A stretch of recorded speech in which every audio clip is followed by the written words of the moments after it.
Welcome back. Aphoid People Brats to all. The President of the Universe. That book was semi-true story. We're gonna play Project Z Zomboid, and also listen to Jesus Enrique Rosas. Because that's what I'm doing. I listen to the body language guy. He's a good guy on YouTube. There's a body language. And we just finished watching him do the Mamdani Cuomo debate. Very good. Body language guy. Poor Alec Baldwin. So many things happen to him by accident, and it's like this is not the first time. This is not our first rodeo with Alec, because I have covered him, and whatever has happened to him many times in this channel. You can check out my videos on him and the event, of course, if you know what I'm talking about. But in this case, maybe he's okay. Let's say that he crashed. Ilaria's Range Rover, his wife's Range Rover, against a tree. He was going with Stephen Baldwin. I'm pretty sure this guy's dead. When apparently the biggest garbage truck he has ever seen. I think that the size of the garbage truck has had anything to do with that. So he had to avoid the garbage truck, and that's how he ended up on a tree.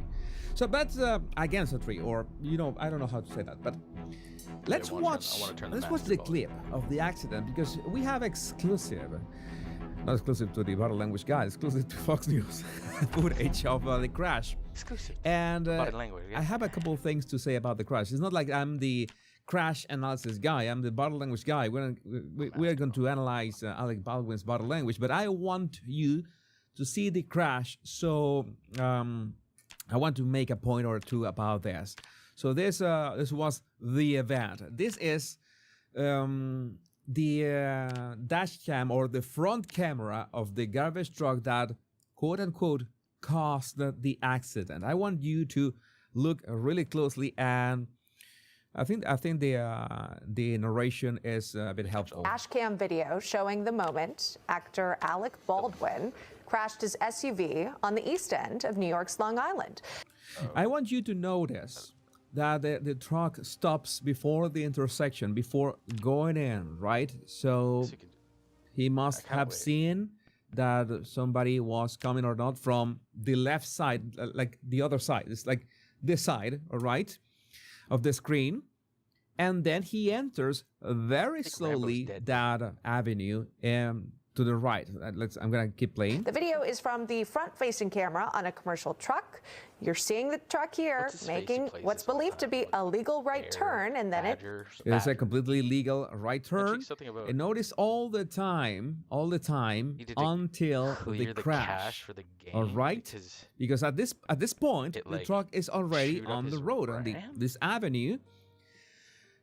How much time did it pass until there was the crash? Slows down. Seconds later, Baldwin's SUV is seen hitting a mailbox and a tree off to the right side of the truck. The actor, an outspoken Trump hater, claimed on social media that he was driving his wife's Range Rover with his brother Stephen Baldwin in the passenger seat. He said he was trying to avoid hitting this truck, so he veered off the road. So I'm going to tell you one thing. Not only did the garbage truck enter the intersection, like it did a full stop, almost a full stop, entered the intersection very slowly, and then it was like 5 seconds until you see Alec Baldwin crashing against the tree. He's good to go. All right, so we could have. I'm not gonna do the calculations, but you can see that we could say we could do the math. If this was a certain speed limit in this in this street, in this road, we could guess that 5 seconds was more than enough to be aware that there was this giant garbage truck entering the intersection, because, well, you could have seen it coming like ages ago, not only entering the intersection, but on the road itself. So my guess is that, well, one of three options. Either Alec Baldwin was speeding, he was distracted, by something, a mobile phone or something, or he is one of those nasty drivers who tailgate. And if you tailgate, well, please unsubscribe right now because I despise tailgaters. I think that those are the scum of the earth, on the scum of the road, we could say, or maybe all three. Again, I am not making any accusations. I don't want to get into trouble, but you could see that the movement was so slow, and then in a mailbox and a tree off to the right side of the truck. The actor and outspoken stick with them.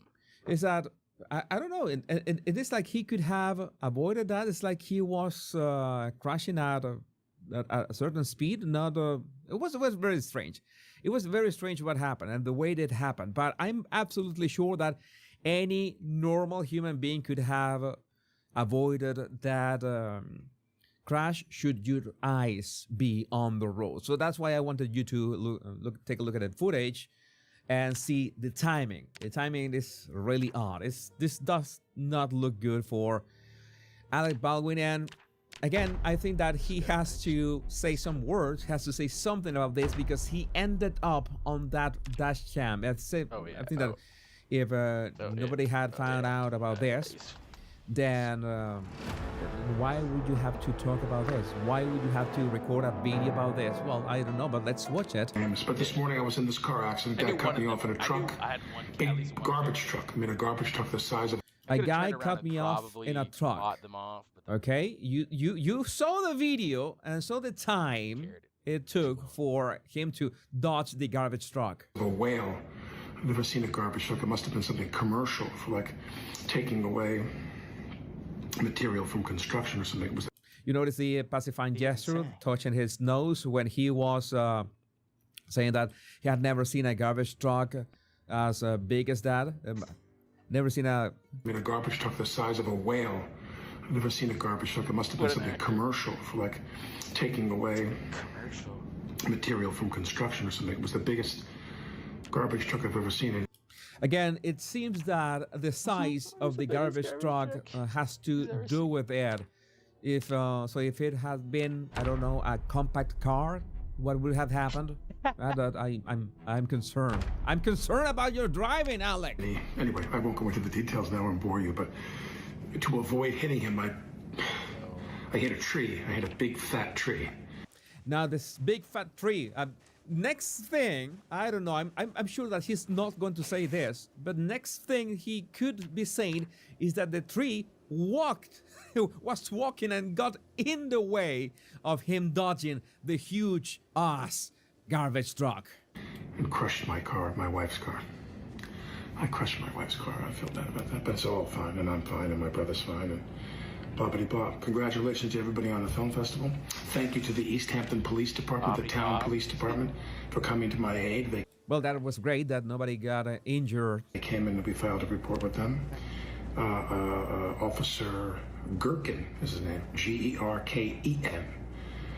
Lovely guy. And there was another gentleman there, I didn't get his name, but Officer Gherkin from the East Hampton Police Department. As nice as can be and as pleasant as can be about the whole... Alec Baldwin needs to replace this. What was that? Was that a smoke detector beep? What? There was another gentleman there, I didn't get his name, but Officer Gherkin from the East Hampton Police Department. Yeah, what's the smoke? Man, you know that you can change the batteries in your smoke detector? I don't know. This is like, it proves like that. This proves that this is not, you know, the stereotype issue. You know what stereotype I'm talking about. So anybody can be as forgetful about changing your buying. Maybe when you go out with Steven, you could buy a 9-volt battery. You know, those who are like squarish and replace it. You can go on YouTube and replace it. I can't believe it. We heard that. As nice as can be and as pleasant as can be about the whole thing. All these guys are and survival boy. My wife's car is pretty smashed up. I don't know if it's actually a smoke detector beep, but if you can give some insights about that, let me know in the comments. Big tree, big fat tree. Big fat tree again. Big fat tree. Very big tree. Damn. Humongous tree. Humongous garbage truck. And,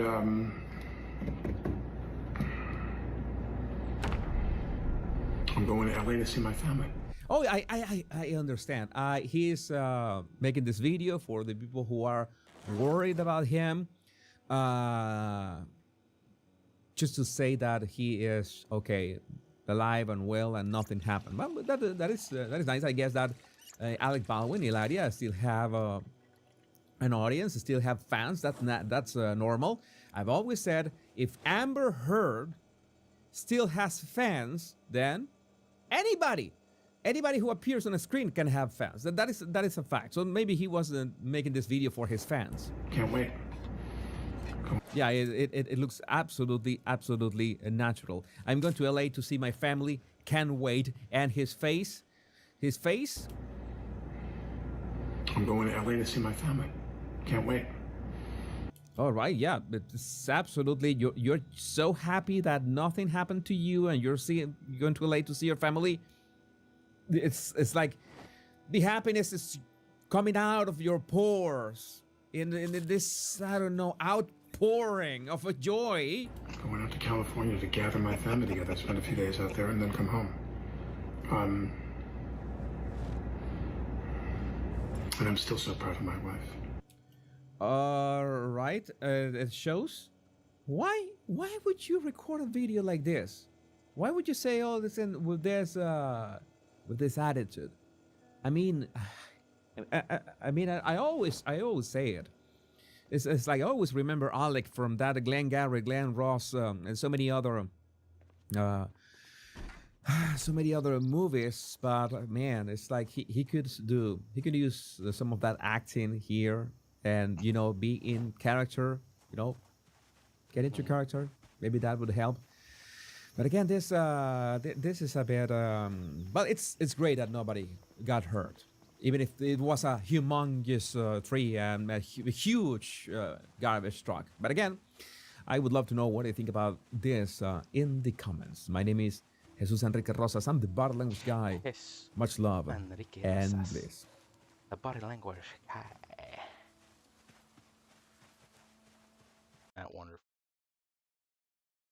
What a wonderful segment. Let's do it the Lotus.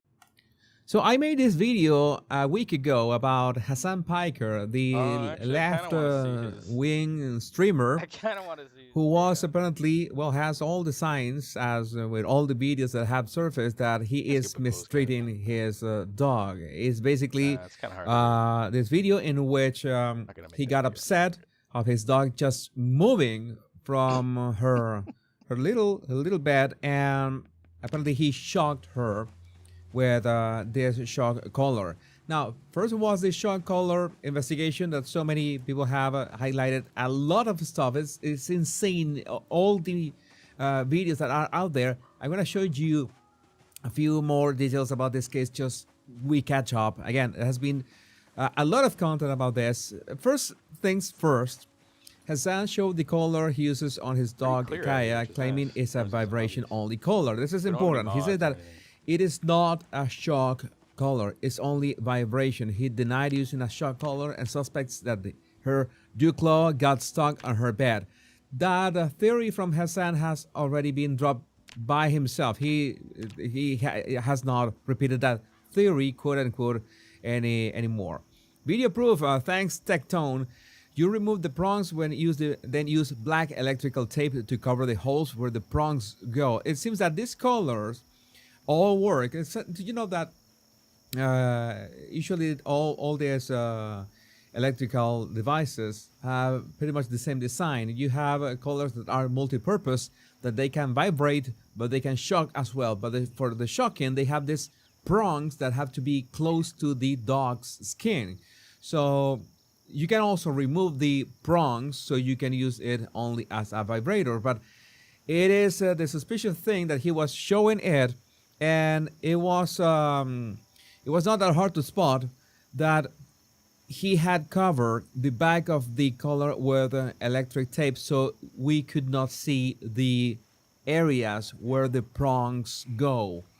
All right. So why lie about that? Why couldn't you say, okay, yes, it can be used as shock, but I'm not using it He doesn't have the prongs. He's hiding the base with electrical tape, which you can clearly see as the serial number on the bottom is now hidden. The charging port clearly matches up with the shock version. Again, the internet detectives have done a lot of stuff with this. This line POS removed the contact points and put electrical tape over the crime scene. No dog stays put in one place for your 5-hour streams, because I have to remind you that this guy streams for 5 or 6 hours, I don't know how many times a week. Unless shocked, and no dog that is used to vibrate training will yelp. It was what I explained on my first video. Again, he exposed it. It only vibrates. Viva Frey said, this is going to turn into one of those situations where the lie of the cover-up is going to be as badass, if not worse than the initial controversy. The device that he's holding quite clearly looks like the Educator ET400 shock collar. The prongs can be removed from the shock collar, so while that Hassan said it might be true, as he held it only capable of vibrating because he removed the prongs, it very much looks like a shock collar that was probably capable of shocking the dog when the dog looked like he was shocked. She was shocked. So, again, XQC, which is another streamer, you might not, maybe you and my channel not aware of the names of these guys, but he did the complete investigation and he was willing to even donate to a dog reservoir in case Hassan came forward with it. You can see here the diagram with the prongs removed. Just to make a quick annotation here. And you can remove the prongs, which are used to shock dogs as well. And at the same, you remember that I told you it was important that Hassan said that it only vibrated. Well, this lady was caught saying that, oh, she checked the collar and yes, it can shock, but Hassan had removed the prongs. She spilled the beans. And the thing is, why isn't this bigger stuff?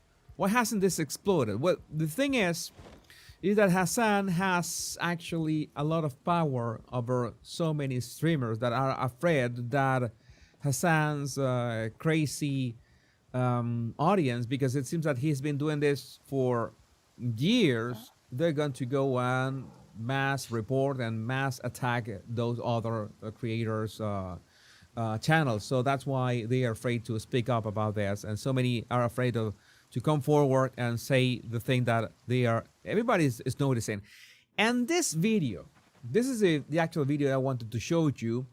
In fact, people have been suspended on X for sharing this video, and you get suspended on X because you get mass reported, and it's easy to, connect the dots that Hassan's minions or stands go and mass report an account for sharing videos. Then, well, I'm gonna show it to you so you can judge for yourself.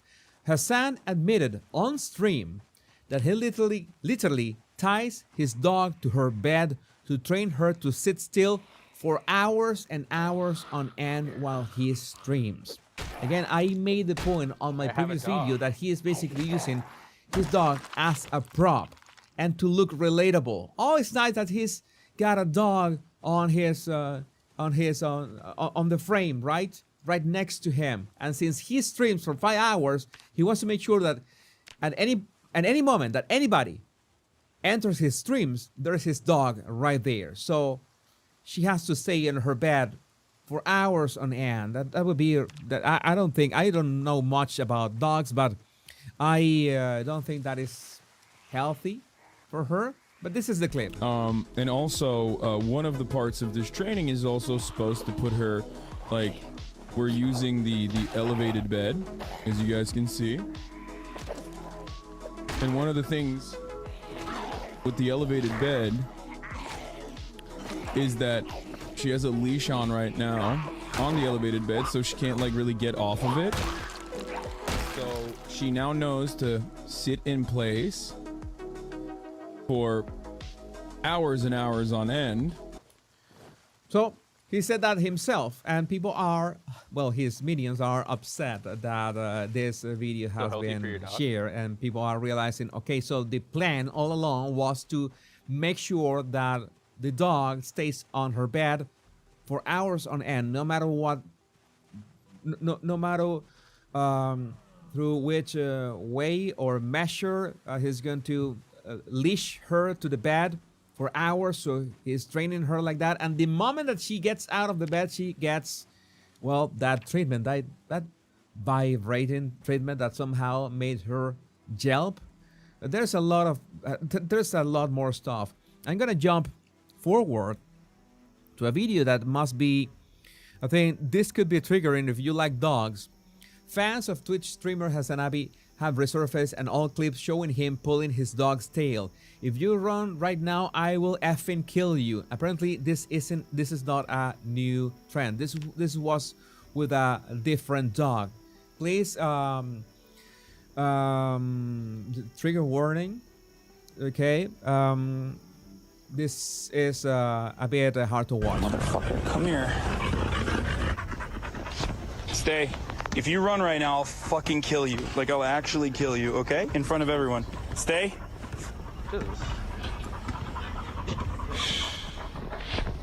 Stay.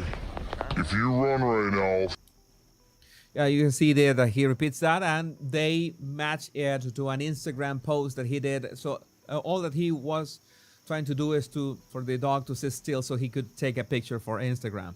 So we are realizing that he's been doing this in so many ways, and he also refers to dogs in ways that can also trigger you. Again, this is not just good. Such a lib ass, like, oh, dude, please don't get a Frenchie. I just wrote a Vox article talking about how problematic they are. Like, I don't give a fuck. I know they have breathing problems. I know they're incredibly fucking inbred. I don't give a shit.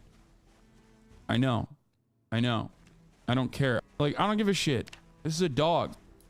Like, I don't care. They're just dogs. That's the way that's how he thinks about dogs. It's like they're just props. And worst of all, yes, his audience is defending him. Hassan's audience is unironically saying, who cares about the dog when there's a genocide happening? Holy F, these people are retarded. And Asmongold is calling him as well, calling him out.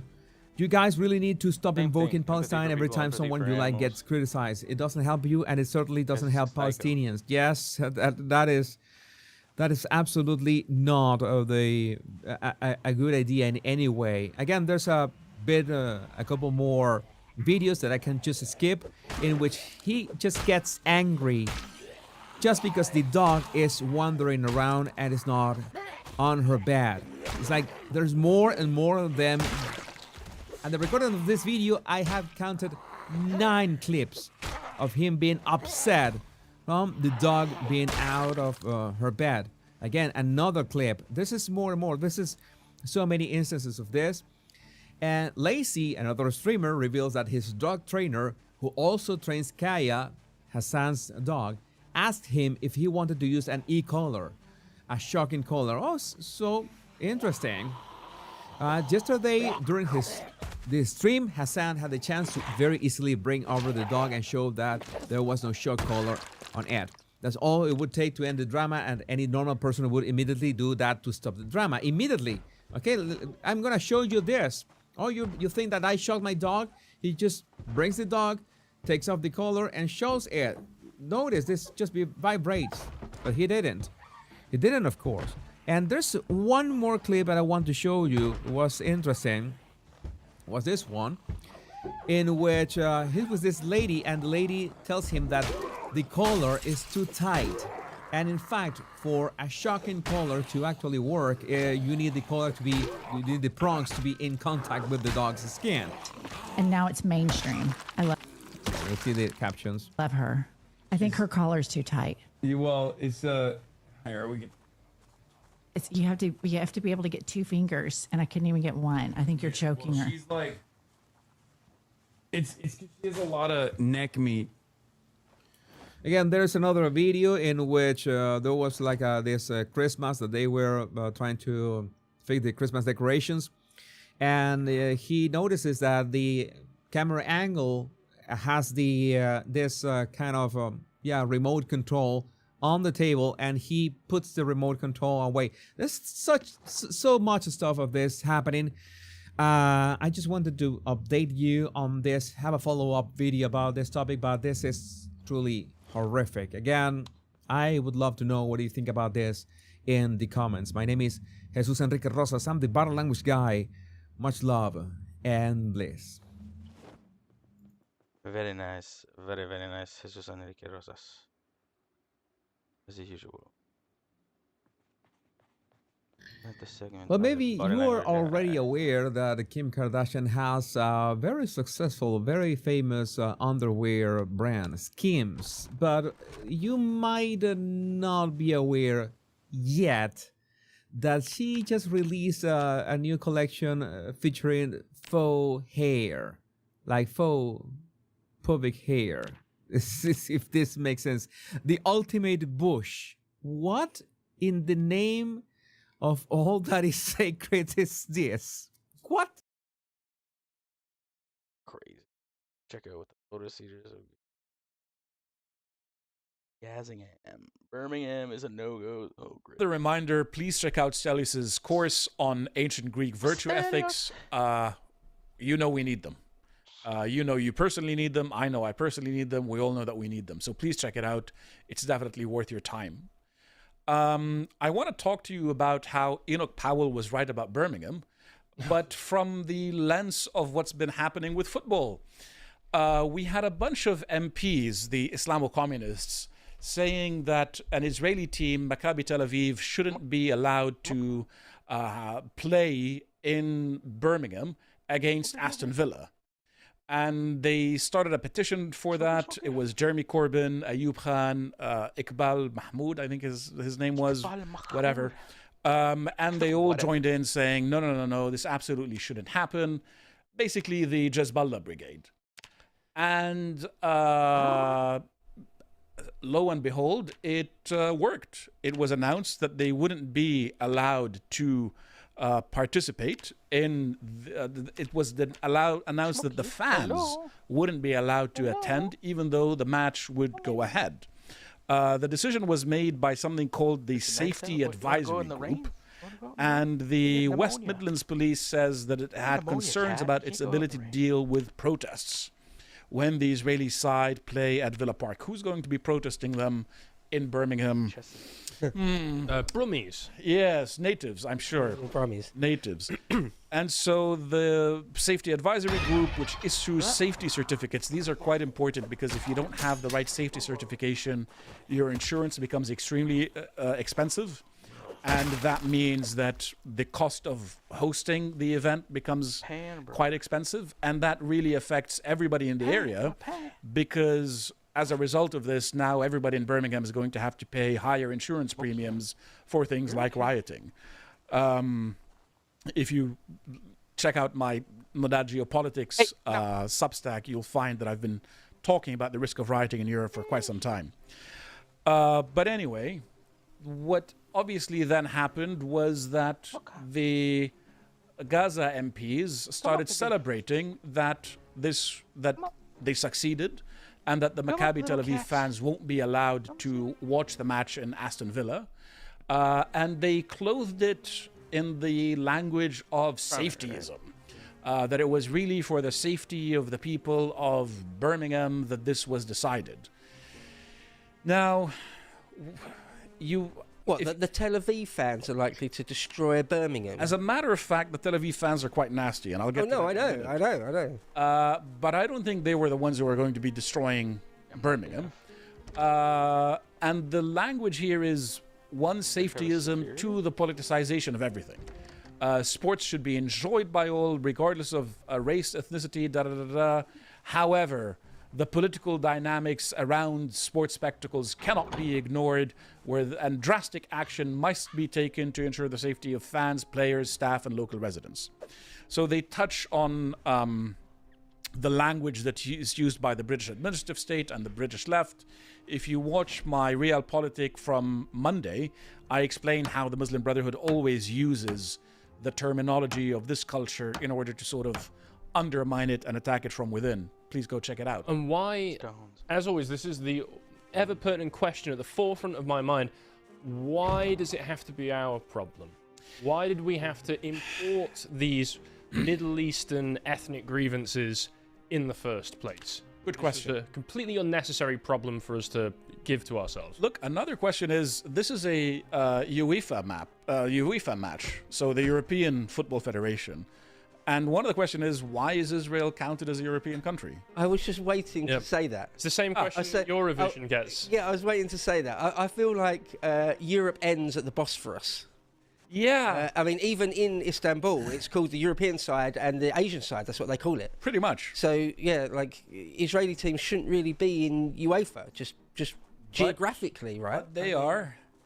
And we saw Zara Sultana, after her tiff with your party, celebrating this and saying that more Israelis should be banned for more things. The Muslim vote, or an organization mobilizing Muslims for the interests of Muslims, blah, blah. And then you see the Islamo-communists commenting, this one is actually funny. I say, let the Tel Aviv fans in. Once the game is finished, lock the doors for 2 years, close the food stalls, cut the electricity, and flatten their homes. Well, this is going to be like Hillsborough on steroids. This person is asking for. Yeah, exactly. And I'll ignore some of these guys, but I want to talk for a second about how cucked the police is. Because the statement from the police was, we have actively engaged with a wide range of local partners and community representatives. Presumably, the white Brits didn't have their community representative present. No, we never realized we needed community representatives until a few You like thought it was 5 in years Parliament. You were naive and stupid, and you thought that your representatives sit in Parliament. And what is being expressed here is that this is a colony in Birmingham that doesn't, in fact, obey British law, where the rules of the British state do not apply, and therefore everything must be negotiated with local community leaders, which is incidentally exactly how Lebanon is policed. Like, that's how Lebanon is policed. You go and you ask the different sectarian leaders, what do you think? And then the army acts or doesn't act. And everybody knows globally that Lebanon is an ideal situation governmentally that needs to be replicated across the world. It's pretty much that. While the safety certificate is issued by Birmingham City Council, I wonder who dominates the Birmingham City Council. West Midlands Police supports the decision to prohibit away supporters from attending. Okay. It makes the Trouble on the Terraces from the 1980s with a bit of fisticuffs. Yeah. Like, you know, maybe a knuckle duster or a thrown brick once in a blue moon. It makes that look like child's play, doesn't it? That's just how the working lads got their energy out. So Keir Starmer says that this is completely the wrong decision.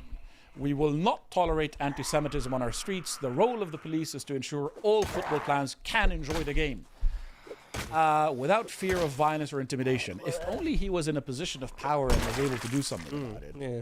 I mean, this guy sounds sensible, you know? The British state should be sovereign and should decide what events are permitted and what not, rather than mobbish community leaders from the third world. He sounds very sensible. Maybe we should give the guy some power and make him, I don't know, prime frickin' minister. Well, you know that if it was, say, Englishmen protesting a bunch of Pakistanis in Birmingham playing football or something, then he would mobilize the military. Yes. Immediately to get them off the streets. Yes. It's very, very brave of him that he won't tolerate anti-Semitism on our streets. It's very, very brave of him. I'm very impressed. But apparently... But still endless boats and legal migration of Muslim people. Okay. Yes. That all adds up. That makes perfect sense. There's a big government crisis happening now with talks across the board over how to actually allow the Tel Aviv fans to attend, which sort of brings up the question, are they really nice people, the Tel Aviv fans? You're telling me they actually did something to warrant a backlash? They weren't just perfectly peaceful. So some of these guys march with the right, and since 2014, I want to draw your attention to 2 points. One is that in 2014, when there was a war in Gaza that killed, I think, 2,000 people, something like that, the Huffington Post was describing it as a genocide, which it wasn't a genocide. And they're describing this one as a genocide. I think it was an attempt at ethnic cleansing. I don't think it was a genocide. That's a different conversation. But what the supporters of this club were chanting was the schools in Gaza are closed because all the children are dead. Which, even by Middle Eastern standards, where we all wear our hatreds on our sleeves and sort of express them quite openly, that's a bit extreme. Like, that's...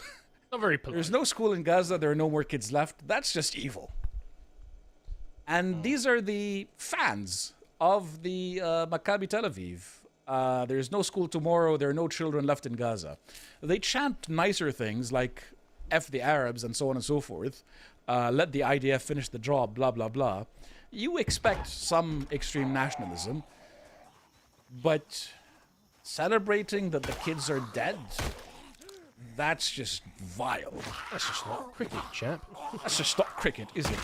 And I think it's sort of worth emphasizing that if you are marinated in European Christian culture, and especially in liberal culture, you have no idea what the Middle East is actually like. You don't get it, you don't understand it. Pretending that everybody's just going to get along the minute that they touch British soil is so freaking stupid. It's insanely stupid. And these guys have form. In Amsterdam, apparently, this is an actually pretty unbiased Guardian investigation. If you remember in Amsterdam, I think it was around 7 November 2024. Yeah, I was going to say this was last year, and I saw a number of... I don't think we reported on it. Maybe we did, but I wasn't involved in it. Saw a number of conflicting reports of what went on. Jewish people and Israelis were alleging that it was just mass outbreak of anti-Semitism for no reason. Other people were reporting that the Jewish fans had been actually trying to goad the opposing fans. So really, as best as I could tell, what started was before the match. One of the Israeli fans bashed a taxi, and then, according to The Guardian, that taxi, who was obviously Muslim, assembled a bunch of... Why are there Muslim taxis in Amsterdam? Good question. Assembled a bunch of his co-religionists to try to attack a casino where the Tel Aviv fans were having a party, and the police managed to break that off. Then the Tel Aviv fans went around tearing down Palestinian flags in Amsterdam. Why are there Palestinian flags in Amsterdam? Good question. Yes. So it just became a series of escalations. And then it became a series of escalations, and the groups from both sides got beaten by the other, depending on who had the numbers where. And it pretty much rolled through the center of Amsterdam, like a rolling riot as the fans moved in, until the police managed to finally contain it. The Israelis describe it as the pogrom of Amsterdam. That's just dishonest. And the Muslim side say that they did nothing wrong and the Tel Aviv fans had it coming. That's also a bit dishonest. I think if the Tel Aviv fans had behaved a little bit better, they would have still been attacked, to be fair, because they're Israeli. And because that's the sort of tendency. So we just have to be truthful about that. They're horrible, the Tel Aviv fans. They say absolutely atrocious things, even by Middle Eastern standards. But yes, there is a very real risk in a city like Birmingham that this would escalate into violence. And here are some videos of the rioting. I won't bore you with them. But just to explain why the police's hands are tied and why they're panicking, this is the Aston Park region where the Villa Park, where the Aston Villa Park football ground is located. And it's a 70% Muslim area, which obviously has implications. Like, the idea that you could seed neighborhoods and let them become 70% foreign is absurd. And if you look right, that's just... Am I allowed to say particular words regarding ethnic displacement on YouTube, or will we get in trouble?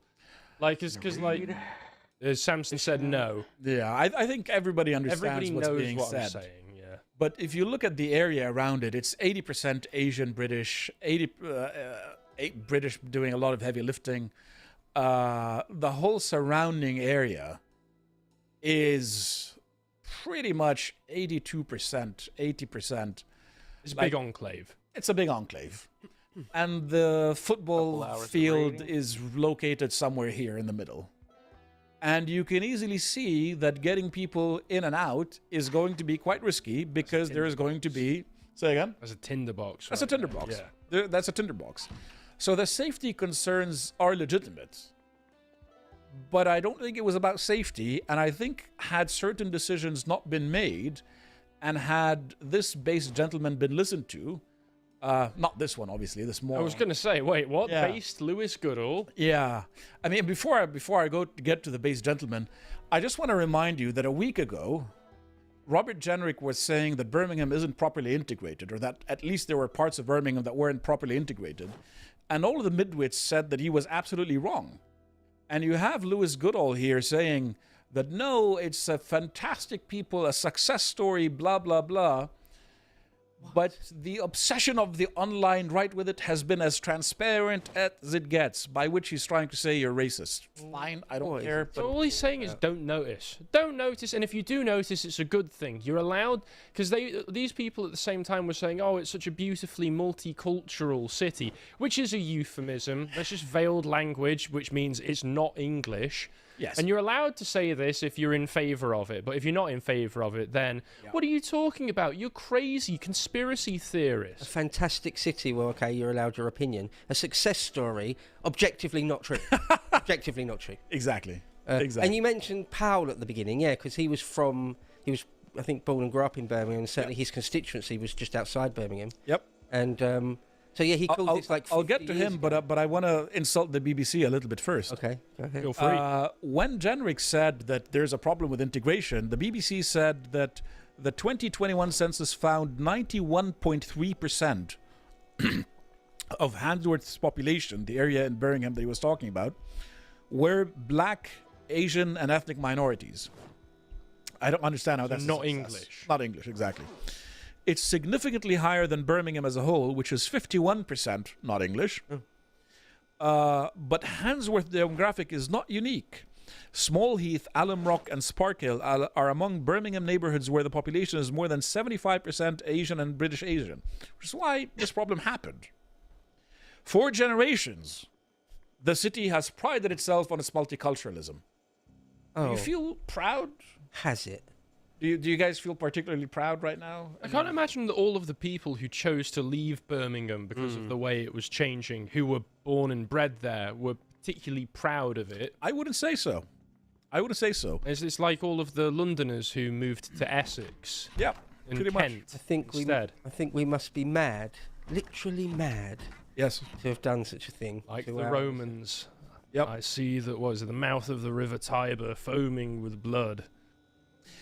Jenrick's comments, where he said that Birmingham had an integration problem, have angered many politicians, rights groups, and locals. Locals is doing a lot of heavy lifting here. The Bishop of Birmingham, Michael Volland, said he felt said he felt they had the potential to generate anxiety and stir up division, and feed into a harmful narrative that provides fuel for a fire of toxic nationalism. Okay.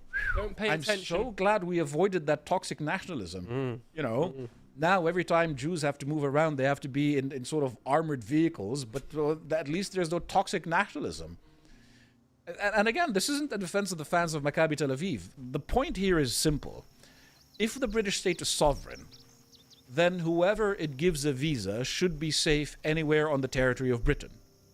And it should not be the case that different ethnic groups and community leaders can override the decisions of the British state. There is a sovereign. If, as I said on X, if the British government decides that it's going to resurrect Hitler, Mao, and Pol Pot, and Stalin to boot, and parade them in Westminster, the people who prevent this should be British people acting within the system, not the threat of mob violence. The threat of mob violence means that you have been colonized and means that you are no longer sovereign over the entirety of your territory, because you have to negotiate with community leaders every time you want to host somebody. It doesn't matter if this particular guest of yours is good or bad. It's the decision of the British government. It's not the decision of the mob.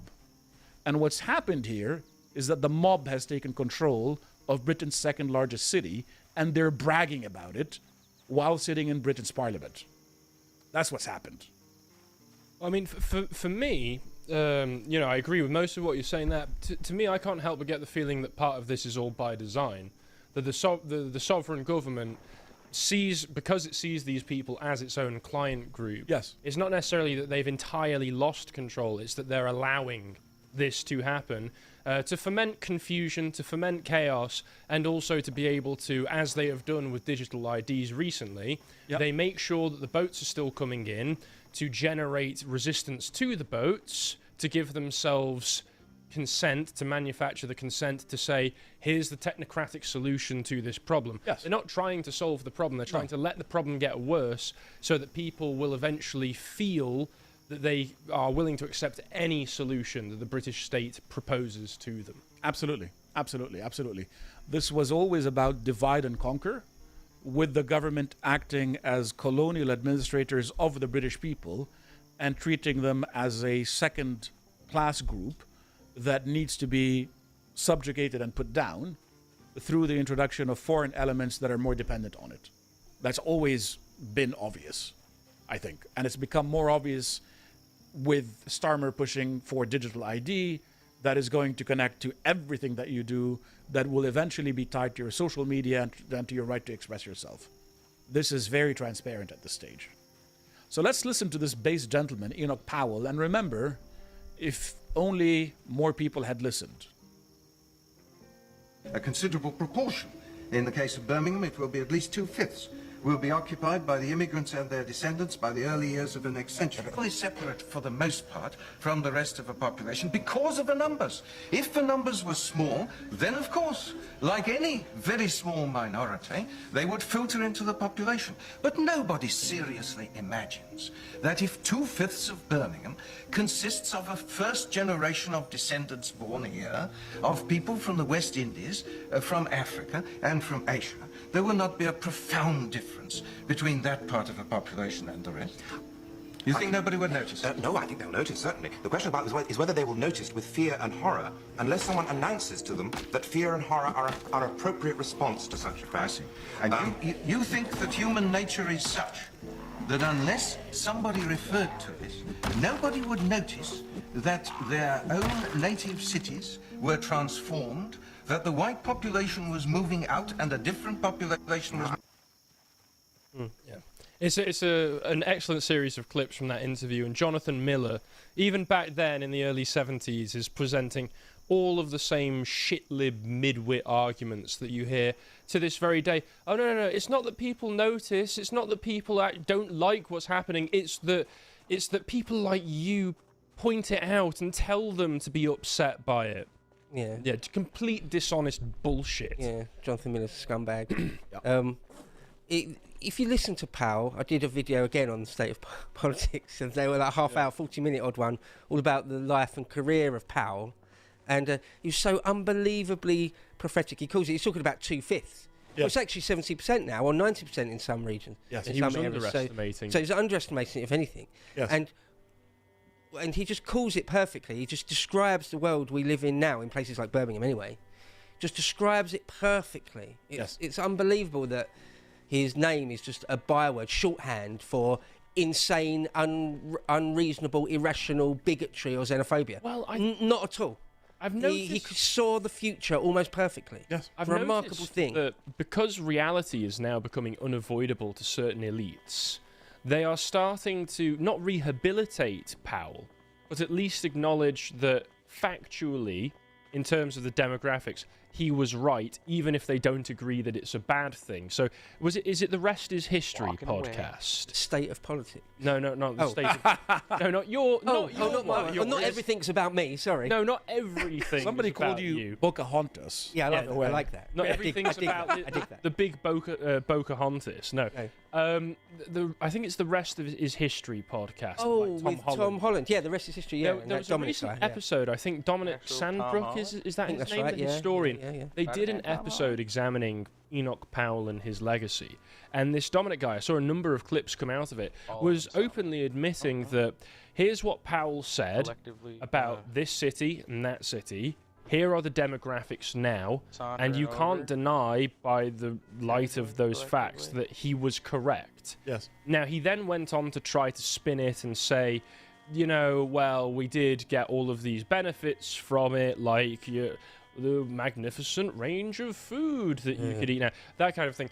But they are starting to, at least some fringe elements of the elites, which might then spread out into the broader elite circles, they are starting to acknowledge, no, Powell was bob on with what he was saying, even if we don't agree that it was a bad thing like he said it would be. So that's interesting. I'll be interested to see in the next few years. Was saying that the change in London was a good thing and that it sort of made London even greater. So Tony Blair's communications advisor, was he? Yeah. So, yeah.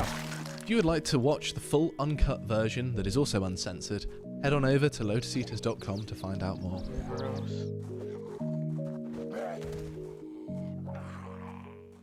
Paywalls. Everybody hates paywalls. That was the right discussion. They're just cutting the video short now to get people to go to the website. I mean, I guess eventually that's the next step, right? I think that the Democrat Party is in a bit of a disarray. They are in an internal meltdown. The last year, perhaps actually the last decade, I haven't heard them making particular sense. It's not good for them, is it? They don't have a clear leading voice at the moment. Yeah, but it seems to me that the BS is rising exponentially. Regale me, Stelios, regale me. At the exact moment they probably should have got real and serious. Yeah. They've gone bananas. Yeah. Right. But we actually did say that... Of course they have. We actually did say that they would go bananas. I remember we were doing the election live stream. There were some people who were saying that the left is going to go in an inward mode and they're going to become a bit more serious, both after the UK elections last year and after the US elections. I think we were firmly of the opinion that they wouldn't. Just double down. Yeah, we were basically... Why not? Yeah, nothing left to lose. That's all they've got. All their worldview is based on a foundation of sand. Yeah, so and they've got no other option. Yeah, and just look at how they reacted to the non-cancellation of Jimmy Kimmel.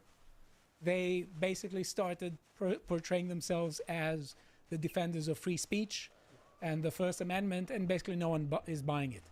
Now we have something that I didn't expect. Is at some point, you want to see there has to be an end to the BS. But they're going to go with more. So I want to show you how they have reacted in the last few days, because it seems that what Trump did in the Middle East has definitely contributed to them losing their minds even more. What little sanity they had. So basically Trump, what he did was that he helped to achieve at least a temporary peace into the Middle East. Now, a temporary ceasefire. Now, these ceasefires don't last very long in the Middle East, but we have to give credit where it's due. So he did do a good job. But as Bo was saying in the previous segment, when the left doesn't get its way, it changes the subject. When they can't ask, they change the subject. So now Gavin Newsom is changing the subject, and he says the only thing Donald Trump can keep open these days is an umbrella. What does that even mean? Is he talking about the government shutdown? Maybe is that a reference to that? Maybe that you can't keep the government open. Is that what he means? I don't even know. It could mean all sorts of things. It's on October the 13th, which was the day when Trump was in the Middle East, and that was a day that, I mean, you have to, if you want to be sort of serious, you have to say that this is at least something that is good. But no, all Gavin Newsom had to say was that the only thing Trump can keep up with these days is an umbrella. Now, speaking of California, Gavin Newsom is someone who I think will want to become president in 2028. And there's a question of to whose capable hands will the California governorship be left to. And one of the Democratic candidates who will run for the governorship of California is Katie Porter. Do you know Katie Porter? No, this is new to me. I've only become aware of her over the last couple of days. So she says something that is a bit correct, that after a while the Democrats have to ask who are they as Democrats, and that they have to be very much against Trump. And here I want to show you a very good clip about who she is. Could we play the Samson? She is talking and someone is behind her on the shot. Let's play to air pollution and other problems, and the state could lose. Get out of my shot.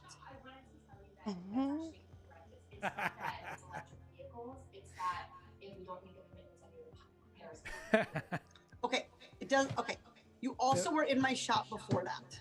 Not only does Stay she lose out of my shop. Okay. Is that on Fox I'm gonna News start live? again. That they played it on Fox News. I think that was from Politico on a podcast. But not only did she lose completely her temper, but she was also corrected by the person behind. Yeah. You don't speak to people like that. If anyone spoke to me like that, I'd be like, no, wait, stop everything. Who do you think you're talking to? Yeah. Yeah. Get out of your shit. You don't speak to me. You don't speak to another adult like that. Ugh. People have genuinely, I'm kind of speechless at that. To be fair, what the hell?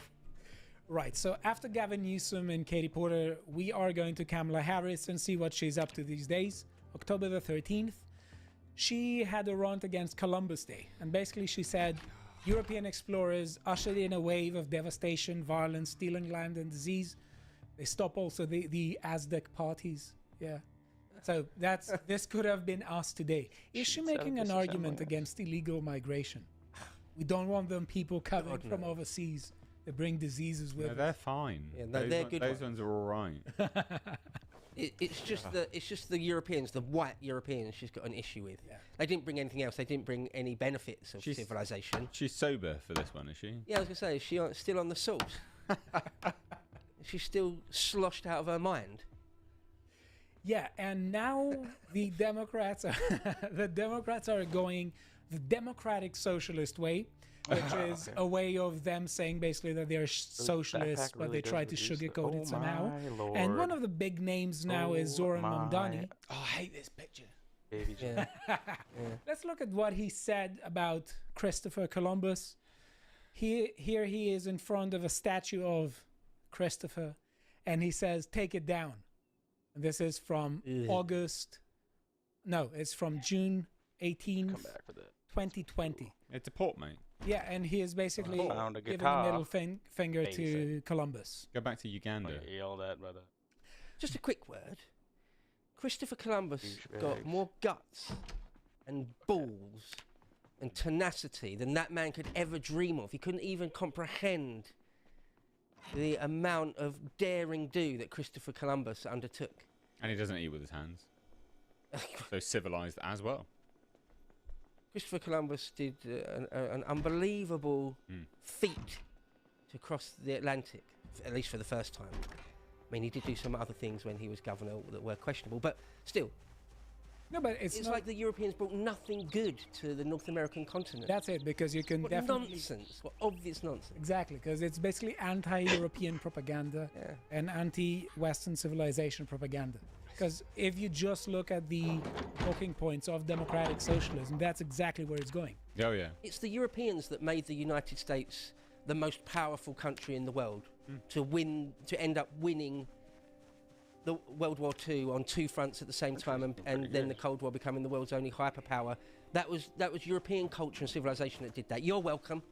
Yeah. You're welcome. Yeah, but Mamdani hates... We propagated the West. There's one of the reasons why Mamdani hates it. But he has a tough time. He has a tough time now because they are saying that basically he received illegal foreign donations. Oh, I didn't think you're allowed to foreign donations. Thought they were against foreign interference. What, brown politician corrupt? Surely not. And they say mayoral candidate Zoran Mamdani has taken almost 13,000 in potentially illegal foreign donations to fund his campaign, according to New York Post. Well, they say potentially here. Let me just rephrase what I said before. Tickling my schnoz. For caution's sake. And basically they're saying one donation comes from Mamdani's mother-in-law in Dubai, while $2,100 came from James Furlod, an environmental scientist at Australia's University of Tasmania. Another $2,100 came from Dubai-based investor Ada Diaz Ahmed, and $250 from Jundai Bates Kobashigawa, according to the New York City Campaign Finance Board records seen by the Post. Now, I will say, when I heard this, I expected there to be greater sums, but still, there's the ethical issue of the matter as to whether you are basically correct when you're saying that you're going to fight corruption, you're going to fight illegality when you're accepting illegal foreign donations. Whatever the sum, it looks like this seems to be a foreign interference. Now, I'm not the one to judge it. I'm not a judge, but few activist judges, please.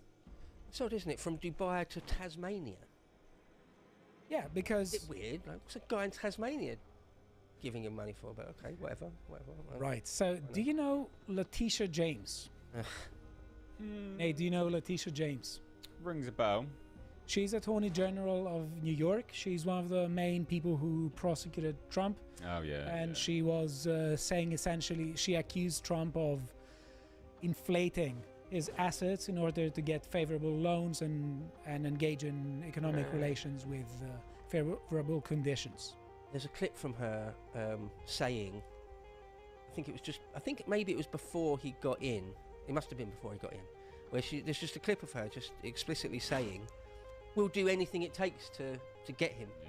Yeah. We're essentially saying any old trumped up charge, pun not intended actually, any old trumped up charge, anything we can do to get him, we will do. Like, that's exactly the wrong attitude for like a DA or whatever she is. But it's totally consistent with a Democrat mindset to say something like this and then wonder why people think that, why would this actually helps Trump? Because if they're blatantly saying we're going to weaponize justice against Trump, then how can they accuse Trump of weaponized justice against them? They're losing the moral ground. And she's a true scumbag. That's the face of someone that is wounding the Republic. If the Republic spirals down into oblivion and death, it's people like her that did it. So she is also accused of committing federal fraud. She was indicted. No. Really? And the mainstream media is with her in saying that this was entirely something that is Trump's retaliations. But let us see what the accusations are and what's going on. So they're saying she has been criminally indicted on federal bank fraud charges over a property she purchased in Virginia. Trump has pushed his officials to legally pursue James among other political opponents of his. She denies any wrongdoing, calling the case a desperate weaponization on our justice system. Wait, what? Well, how can you say that with a straight face? Yeah, but desperate weaponization, is it? Pretty certain saying we'll stop at nothing, we'll do everything it takes to get him. Pretty certain that sounds quite desperate. But is a weaponization. Isn't it okay when they do it? Well, this is what they say, isn't it? Do you know what I mean? Right. It's like a classic case of effing around and finding out. Yeah, let's see. She hasn't been found guilty yet by court. Let's see how this will evolve. But there is some interesting issues about the case, which I'm going to briefly tell you right now. Basically, what happened is that what the accusation is that she basically gave false evidence and statements to the federal bank in order to secure a loan with favorable conditions. Now, again, the sum they're talking about isn't that big. It's $18,933, close to 14K pounds, and that she misrepresented this in order to portray a property she got as a rental investment property. No, she basically said that was going to be her secondary residence, and it looks like she used it as a rental investment property.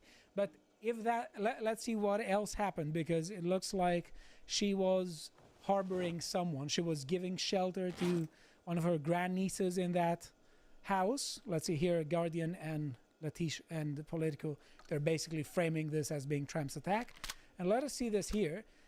There was an article by the Daily Mail saying that there's a tenant living in their house who's her grandniece called Nakia Thompson, along with her children, who is basically an absconder. And she's living in their house. Like the US Marshals want her to... Or she failed to come to court or something. Well, maybe she fled the. I think she fled North Carolina. They're saying an absconder is considered a fugitive. Thompson faces arrest if she's located in North Carolina. He said their crimes of assault and trespass are considered non-extraditable due to their low level. But it seems like there is the moral issue, and this is something that is sort of contributing to the Democrats losing their the alleged moral ground they think they occupied. I don't think they do, but she was harbouring a fugitive. Yeah. Pam Bondi wants every in-house, outhouse, henhouse and doghouse searched in that area. Yeah, they've got to get her. We can't be having fugitives. Oh, look at it as well. God, I've just had lunch, please. Nakia Thompson. State of that. Right. So basically, I don't know if I'll be honest. I don't know what's going to happen out of it, if she's going to be found guilty or not. But we'll see what happens. It's going to be an interesting case. But one thing I will say, because I do want to be very fair with my reporting, is that I don't know if what's the case going to be precisely here. Because if she said it's going to be a primary residence, and she was renting the house, but then she had her grannies there living for free, it's gonna be weird. But it does look like it's suspicious, at least, to be sheltering an absconder on your house. Right. Now, you know that the Democrats have an issue with law enforcement. I don't understand how they think that they can have a country without a border policy and without law enforcement. It looks like they are trying to prepare the ground for anarcho-tyranny. I mean, I'm not happy for saying this, but who is against law enforcement? Who is against deporting people who are in a country legally? And here we have Governor Pritzker, who is threatening to prosecute people working in, on ICE for enforcing the law, and saying that let's listen to what he says. Samson, could you please play this video? The tables will turn someday. These people should recognize that maybe they're not going to get prosecuted today, although we're looking at doing that, but they may get prosecuted after the Trump administration for the things that they did because the statute of limitations won't have run. Oh, no. I don't know. What a mad thing. To turn against ICE or to defund the police, anything like that is madness. It's absolute madness. All it means is that you want anarchy.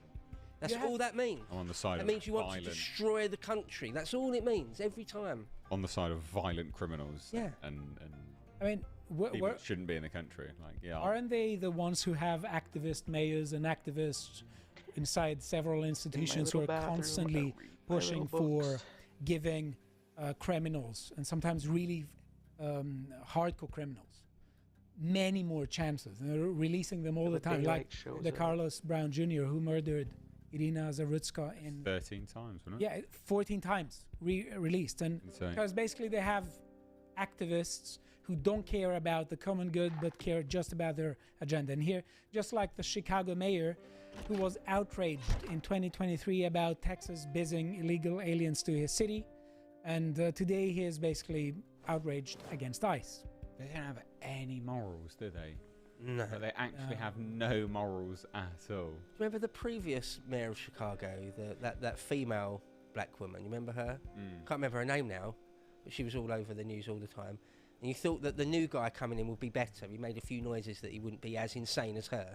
And he's absolutely as insane as her, if not worse, actually. Every time we think that things can get worse, they get worse. Just whatever's in favour of gangs and violence and anarchy and stuff, he's in favour for. Anything that even tries to address the issue he's got an issue with and a problem with and will fight against. Yeah. I mean, if that's what the people of Chicago vote for, right? I mean, if you, for years and years and years, I know it's the same in Britain. We voted a Labour Party in. Okay, but still, like, I don't know. Isn't it? It's client classes, you know. Like he's appealing to people that are going to keep him in power. Criminals, violent thugs. Yeah, they got the right to vote, so yeah, they'll vote for him, I guess. I mean, yeah, your best bet is just to leave. Just leave those places, let them rot, and then take them back afterwards. It's as if they are waging war against standards, but someone is going to make the difference. Actor Martin Sheen, he actually has high standards for a change, and Donald Trump doesn't meet his standards. And he said the day where Trump was in the Middle East, he said, "You're the biggest nothing in the world. Stop listening to all these people around you, these sycophants who are encouraging you to be your non-human self." You contributed to temporary ceasefire into the Middle East, but what have you done about social media posts? What? No, that was my reading between the lines. No, none of this makes any sense Martin anyway. Sheen is so obnoxious. He thinks he's actually Josiah Bartlet, President Bartlet. Don't know if you remember The West Wing. It's quite a 90s thing. There was a long-running show, The West Wing, where Martin Sheen played the president. Yeah. Josiah Bartlet. He thinks he's actually like an important voice in politics. Yep. And he's like one of the most left-wing anti-Trump, Trump derangement syndrome, like Robert De Niro. He's that far gone. If you can't acknowledge anything positive from your sort of political, you're just an ideologue, right? Like, you're just a straight-up ideologue. How can you not acknowledge that Trump's achieved something positive? Like, it's there, plain to see. Even if you hate him, yeah, sure, fine, hate him, it's fine, whatever. But at least acknowledge that he's done something good. And if you can't do that, you're just outing yourself as a freak.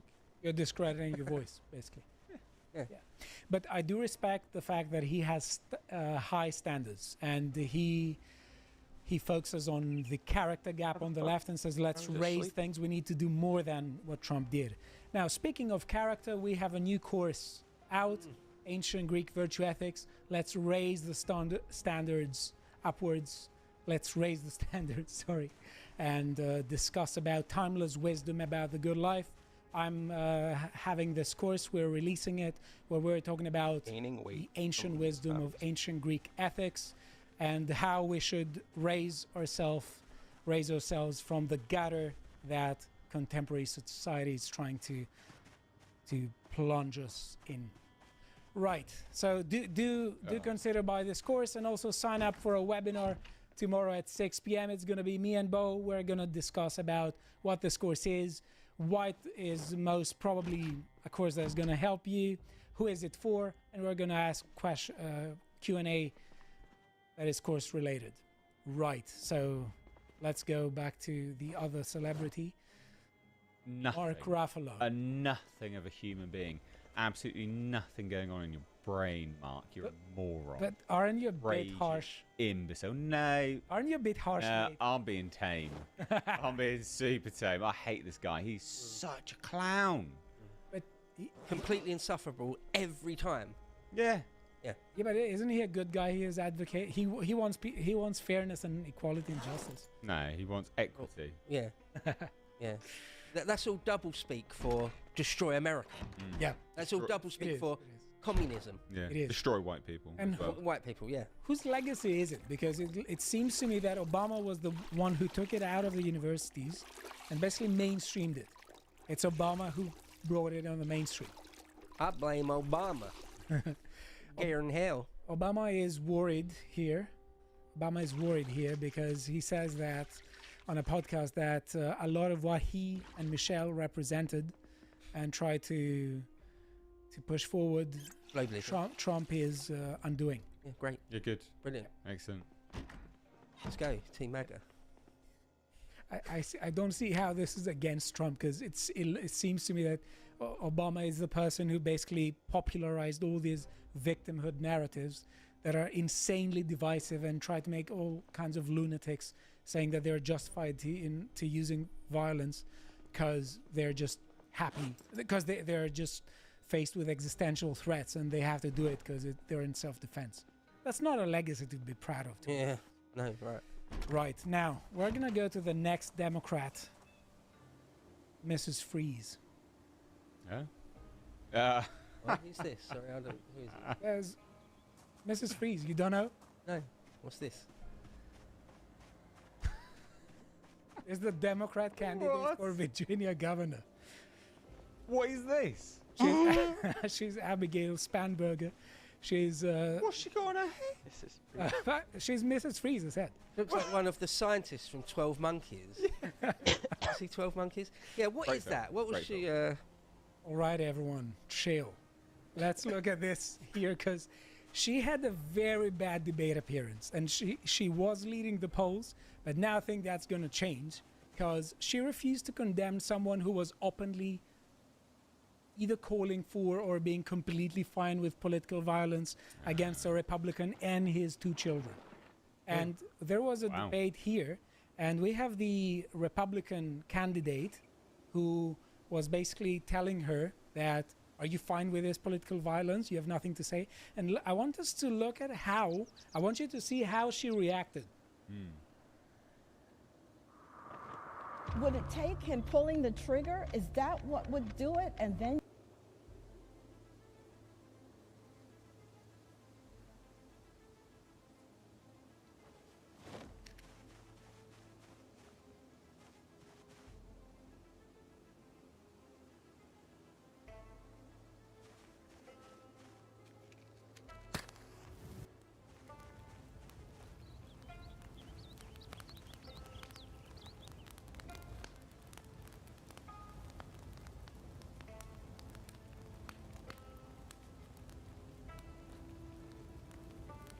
Excellent. That worked. Corpses can be burnt. Hell yeah. On fire. We left with ashes. What the fuck is that?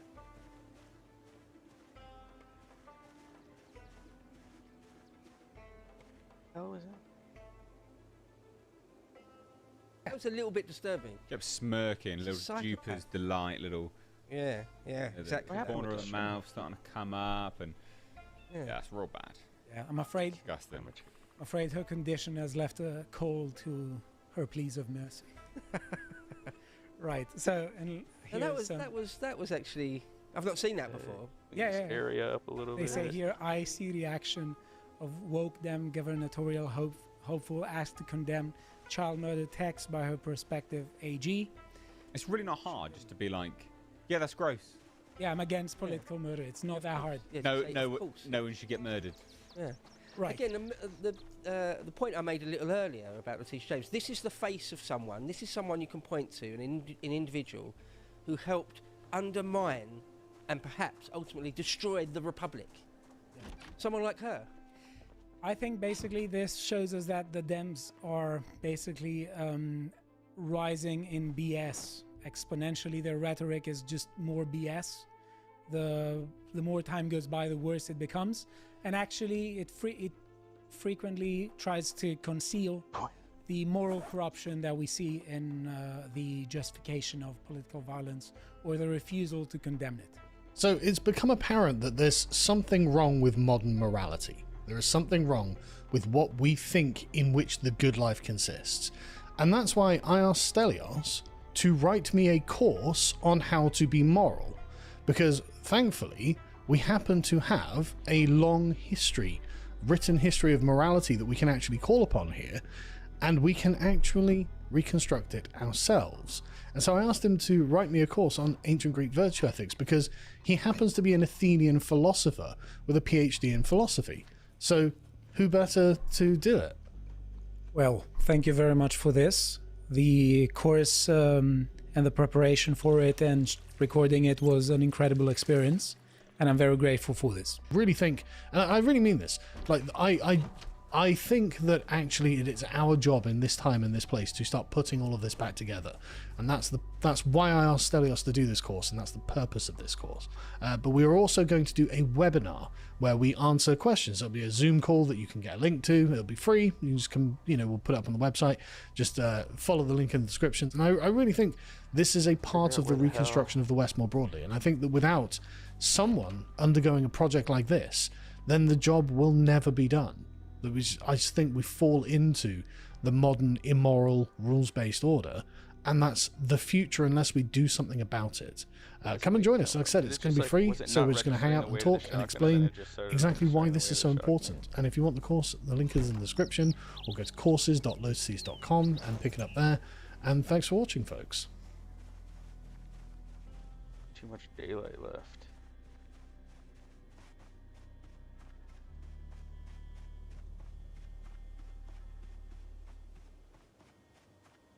Good to know, though, you can burn corpses, so... Alberta Premier Danielle Smith is not messing around, man. I love this lady. She's awesome. She's doing a phenomenal job. She is really giving the federal government not really much leeway, right?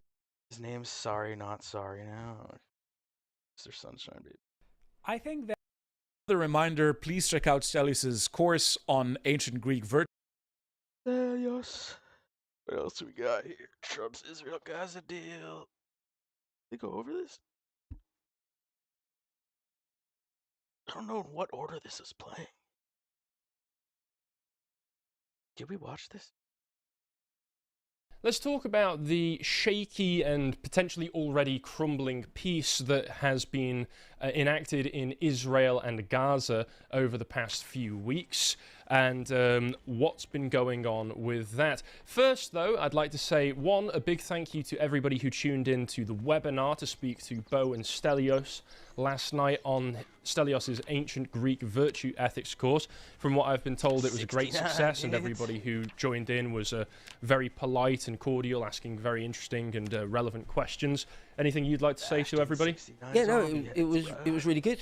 It was totally worth it. If you're interested in that, if you're interested in ethics, particularly ancient virtue ethics, which people should try to be these days. Yeah, we are in a very anti-ethical, anti-virtuous time, so it's good to reacquaint ourselves with the classics, because as well as just being able to adapt your own personal behavior and enrich your own life, it's also enriching your understanding of culture and our history, the ancient European history that traces all the way back to the ancient Greeks. There's a lot still to be learnt from Socrates, Plato, Aristotle, and the like.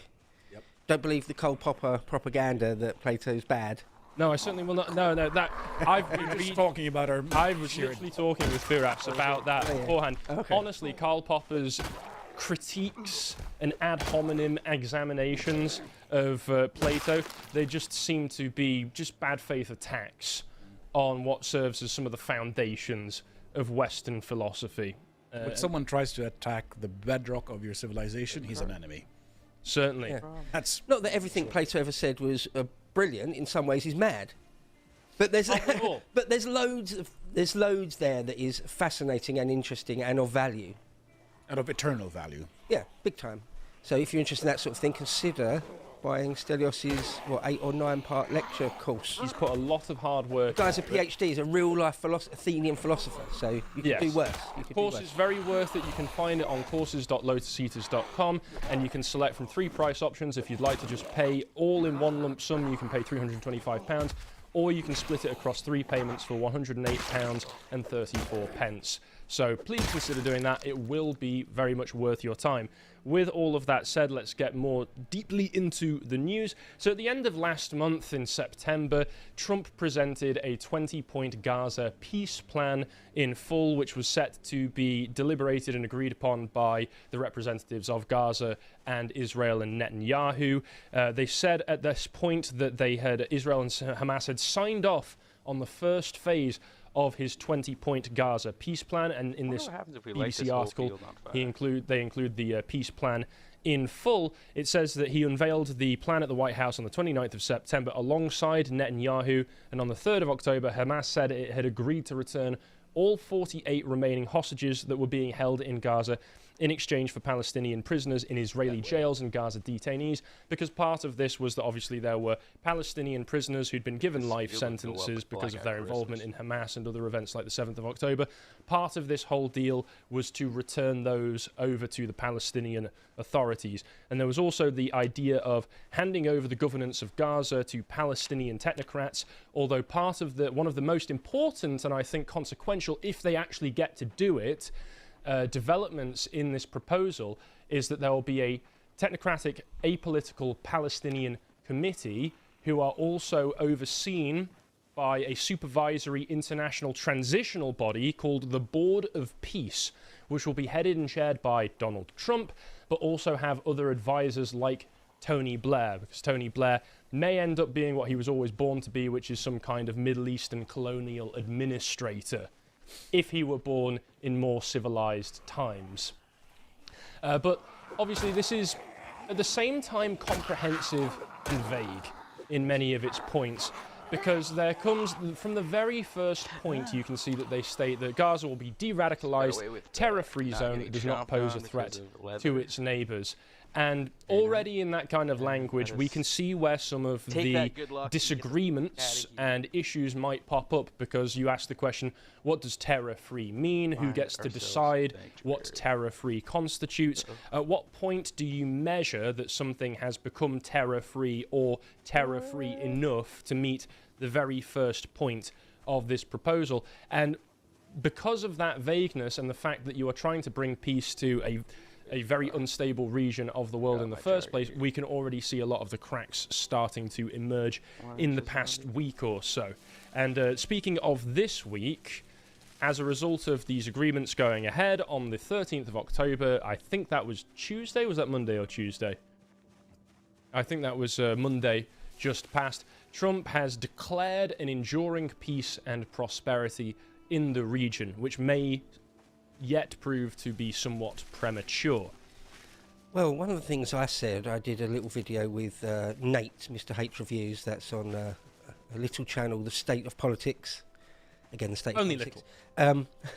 I said there when this came out, like so 2-3 days ago, whatever it was, that it could only ever really be, realistically, sort of a hiatus. Neither party can be trusted to do what they say. They just can't. It'll come to a crunch moment, I would have thought. It'll come to a crunch moment. We're already finding those crunch moments, but carry on. Where Hamas has got to do something that they've said they'll do, signed a bit of paper saying they'll do, and then they just don't. Or the other way around, the Israeli government say we'll stop doing something or other if these conditions are met. You get to the day when they've got to do that and they just don't. I mean, how many times do we have to play this out? How many times? When Hamas agreed to this, they made it clear that they won't, in fact, disarm. Right. Well, that was one of the they would only points. disarm to a Palestinian authority that they approve of, essentially. Meaning not the existing Palestinian authority, who they view as a bunch of traitors. So this whole thing, the acceptance of it was very mealy-mouthed on Hamas's side. And on the Israeli side, Netanyahu had really to be beaten into accepting it and threatened with complete international abandonment, and with the fact that everybody was now recognizing a Palestinian state to pressure him to accept some kind of deal. When in reality, neither side wants a two-state solution. Like, the two-state solution is a sort of outside invention. A pipe dream. Yeah. The Israelis want not just mandate Palestine, they want more territory than that.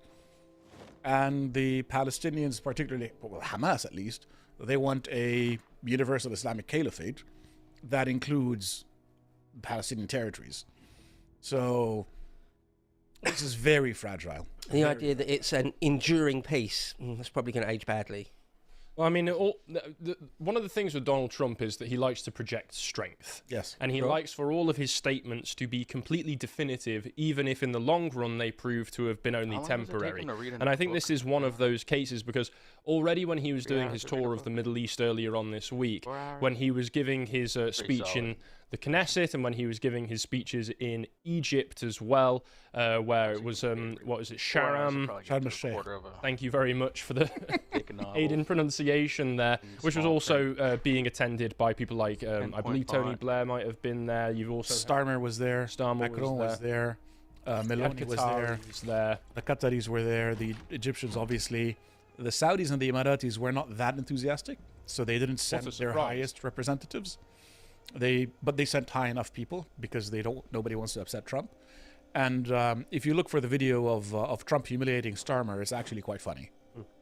Yeah. Many such cases. Many such cases. Yes. Constantly. But already he's starting to put word out saying that, well, you know, we've solved this problem, we've solved this enduring crisis, this generation-long problem. Perhaps it's time to bring peace over to Iran as well, when he stated that be great if we could make a peace deal with Iran as well. Wouldn't that be nice? I think they want to, at which point every analysis that I've seen of this thus far, as well as the reactions from the Iranian regime, has been no. Pretty straightforwardly no. You helped to bomb us back in June. What's that? The Israelis began bombing 2 days before the Americans and Iranians were set to sit down and negotiate. Mm-hmm. And so if you allow your proxy, Israel, to bomb Iran right ahead of negotiations, what's the point of negotiations? There's a real problem there. Well, the message that they seem to have internalized from that, and I think it's a pretty rational message, is that, well, we can't trust you. No. On the negotiating table, it might just be distracting us to buy some time for a proxy to attack us in one way or another. And so they don't seem to have some kind of mutual ground that they can all meet on here. But the thing is, sorry, this makes the deal more important for Trump. Firstly, he put an enormous amount of diplomatic capital behind it, because assembling all of these world leaders to go to Egypt, he said that he gave them 20 minutes notice that they should show up in Egypt. And all of the Europeans came. And then the Arabs came and participated, whatever. So he put a huge amount of political capital in it. But there's another dimension, which is now with Hezbollah in Lebanon really on the back foot, shall we say, and Syria no longer a threat, there's a lot of shared interests between the United States and Iran. There genuinely are, containing Turkey, containing Pakistan, trying to separate Iran from China, etc., which Trump does need to do if he wants to isolate China. The problem, the oil in the ointment, is the Israel question, because the Iranians are fanatically obsessed with this, and so are the Americans. Well, I mean, Trump in this same speech said that the price for this, by the looks of it, would be that Iran would, of course, need to stop funding proxies and, quote, finally recognize Israel's right to existence, which is going to be the real tough selling point for them, especially after the events earlier on this year. Trump does get a lot done, to be fair. Of course. So I'm going to throw a tiny bit of shade at Trump, but before I do, just to say, he gets a lot more done than most presidents. Yes. Genuinely, in my opinion. Biden was just eager to roll over for everything that Israel wanted. Trump at least has some of America's interests in mind with all. Oh, absolutely. Yeah, he gets a lot more done than most. He's genuinely, in my opinion, seems to want to make peace wherever he can. Yes. My only thing is that he does seem to talk about it all like it's a New York property deal. You know, like we're talking to the Iranians, it looks like they want a deal, we can maybe get a deal done.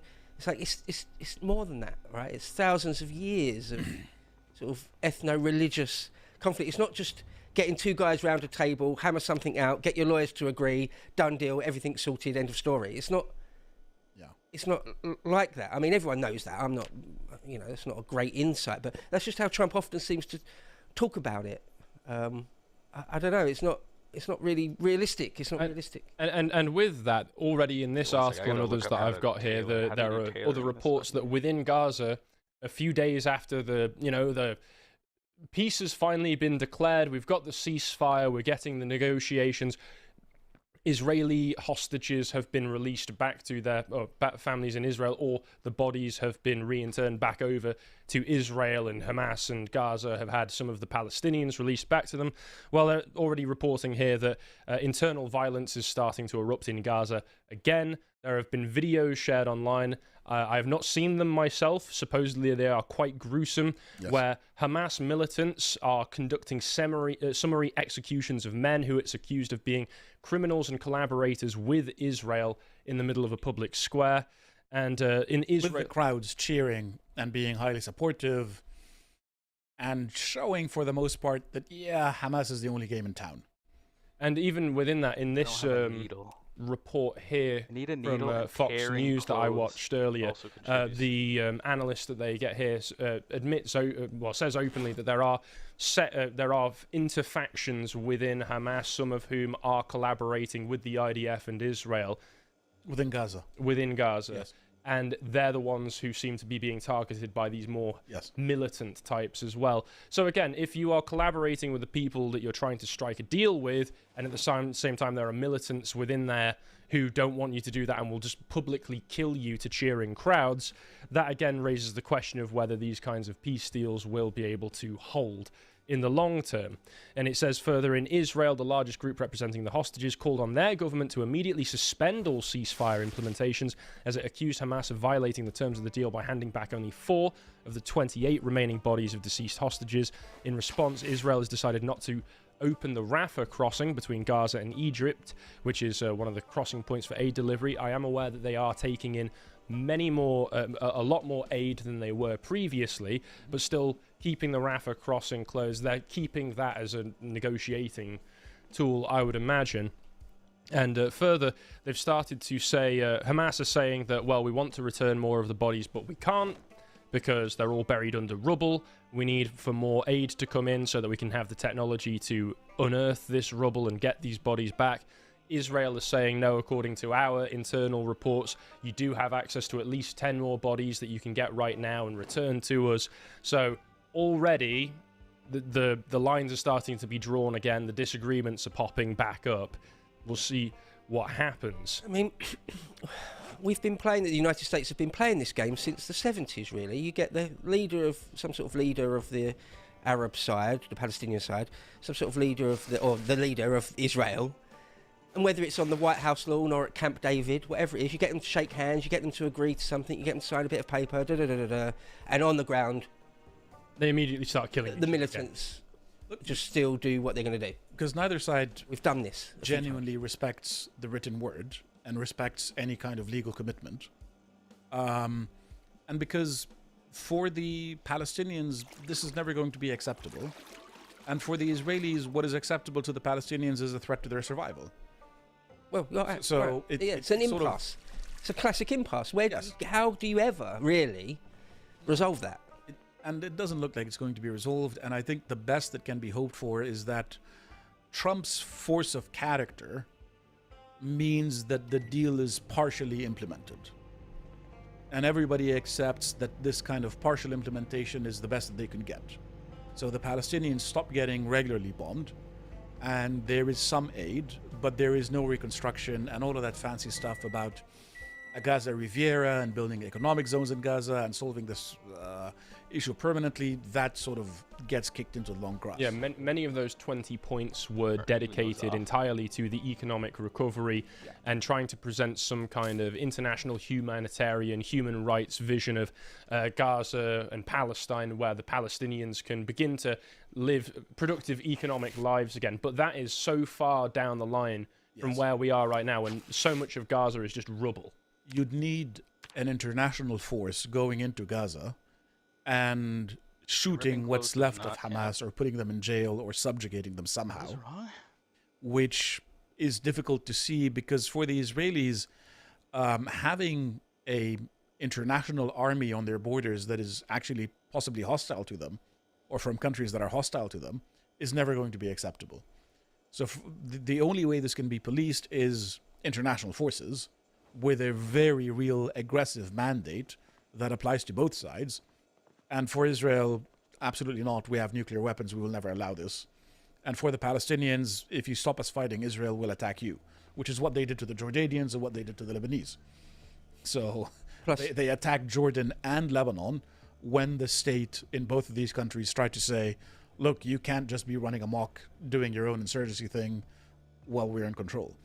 So it doesn't really function the way Trump imagines it. This is just managerialism on steroids.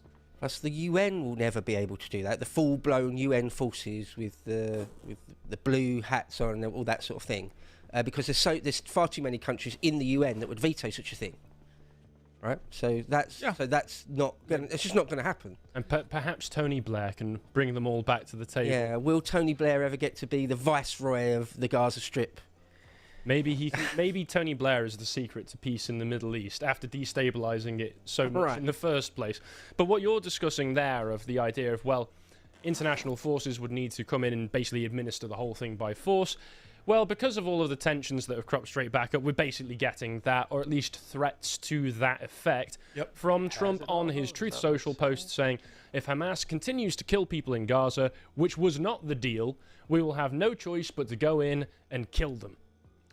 There's not really any other way to read that statement. Can Can we look at the image underneath that? Yeah, that's hilarious. Yeah, that's Dr. Strangelove, is it? Yep. It's pretty clear cut. And then he did clarify slightly later on afterwards, when he was being questioned in the White House. They asked him, what does that look like practically? Will you send in U.S. forces? And he said, didn't say who would go in. Someone will go in. It's not going to be us. Let's just hear him say it himself. If they kept killing people in Gaza, we would have no choice but to go in and kill them. So do you mean U.S. forces would go in and take out Hamas? No, I didn't say who would go in, but somebody will go in.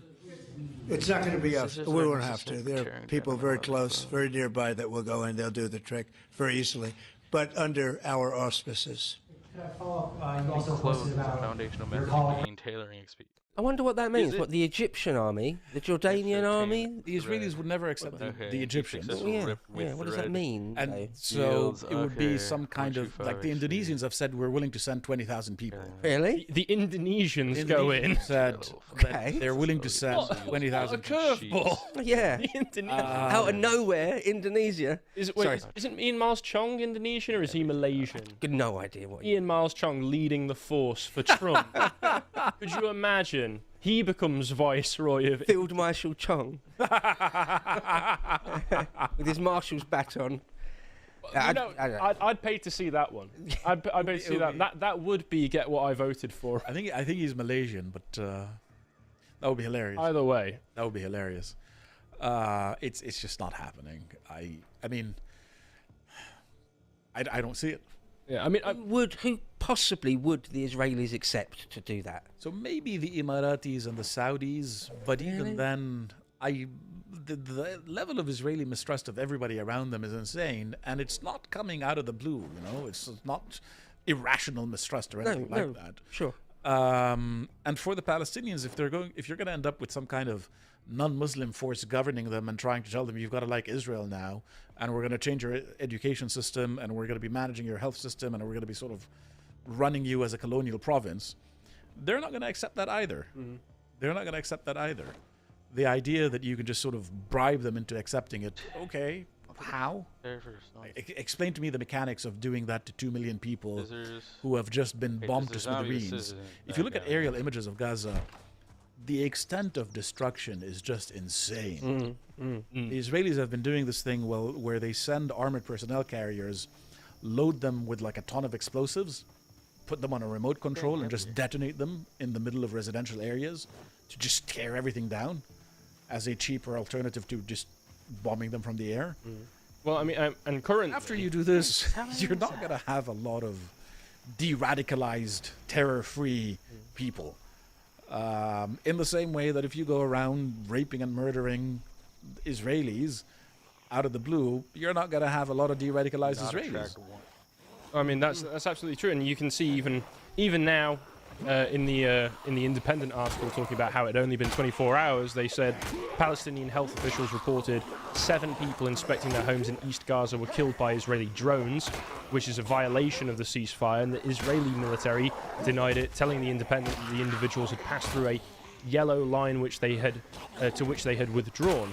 The Israeli journalists that the Independent is citing here, though, suggest the military has invisible lines that the Palestinians unknowingly cross. So again, this is confusion. It's just confusion. I mean, there's nothing stable for any of them and to actually rely on, and every single one of them will see the other one as approaching it entirely in bad faith. You've breached the ceasefire. No, you've breached the terms of the ceasefire. Nobody can trust each other. And in Lebanon, Hezbollah signed a ceasefire.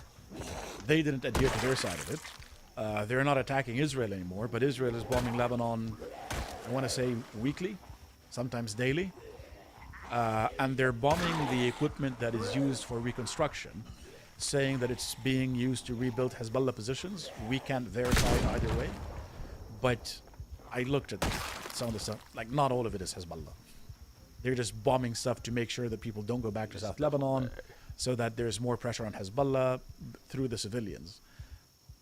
The way that this war is fought is inherently aimed at ethnic cleansing from both sides, and I don't see any compromises there. Yeah. Well, that's the situation as it stands right now. Obviously, things will continue to develop, but right now, that's where we're at. We'll see if Trump actually does follow through on these threats, if there continues to be fighting and killing in the streets. I'll be interested, because I think we're all of us are on the same page here, in that we don't want there to continue to be massacres and wars going on in these territories. Nobody wants there to just be thousands and thousands of people killed every single day. If you would like to watch the full uncut version that is also uncensored, head on over to lotuseaters.com to find out more.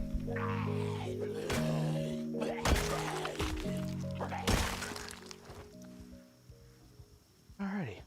Well, that attracted all the zombies that were near me, which is great. For that. Hello, this is Victor Davis Hanson. I'm alone today for our interview on our podcast with Senator John Kennedy. I thought I'd cut right to the quick. Senator, you have a distinguished law degree from the University of Virginia, another law degree from Magdalen College at Oxford. What do you make of this question we're having? And you've been quite, I thought, astute about Article 6, the Supremacy Clause.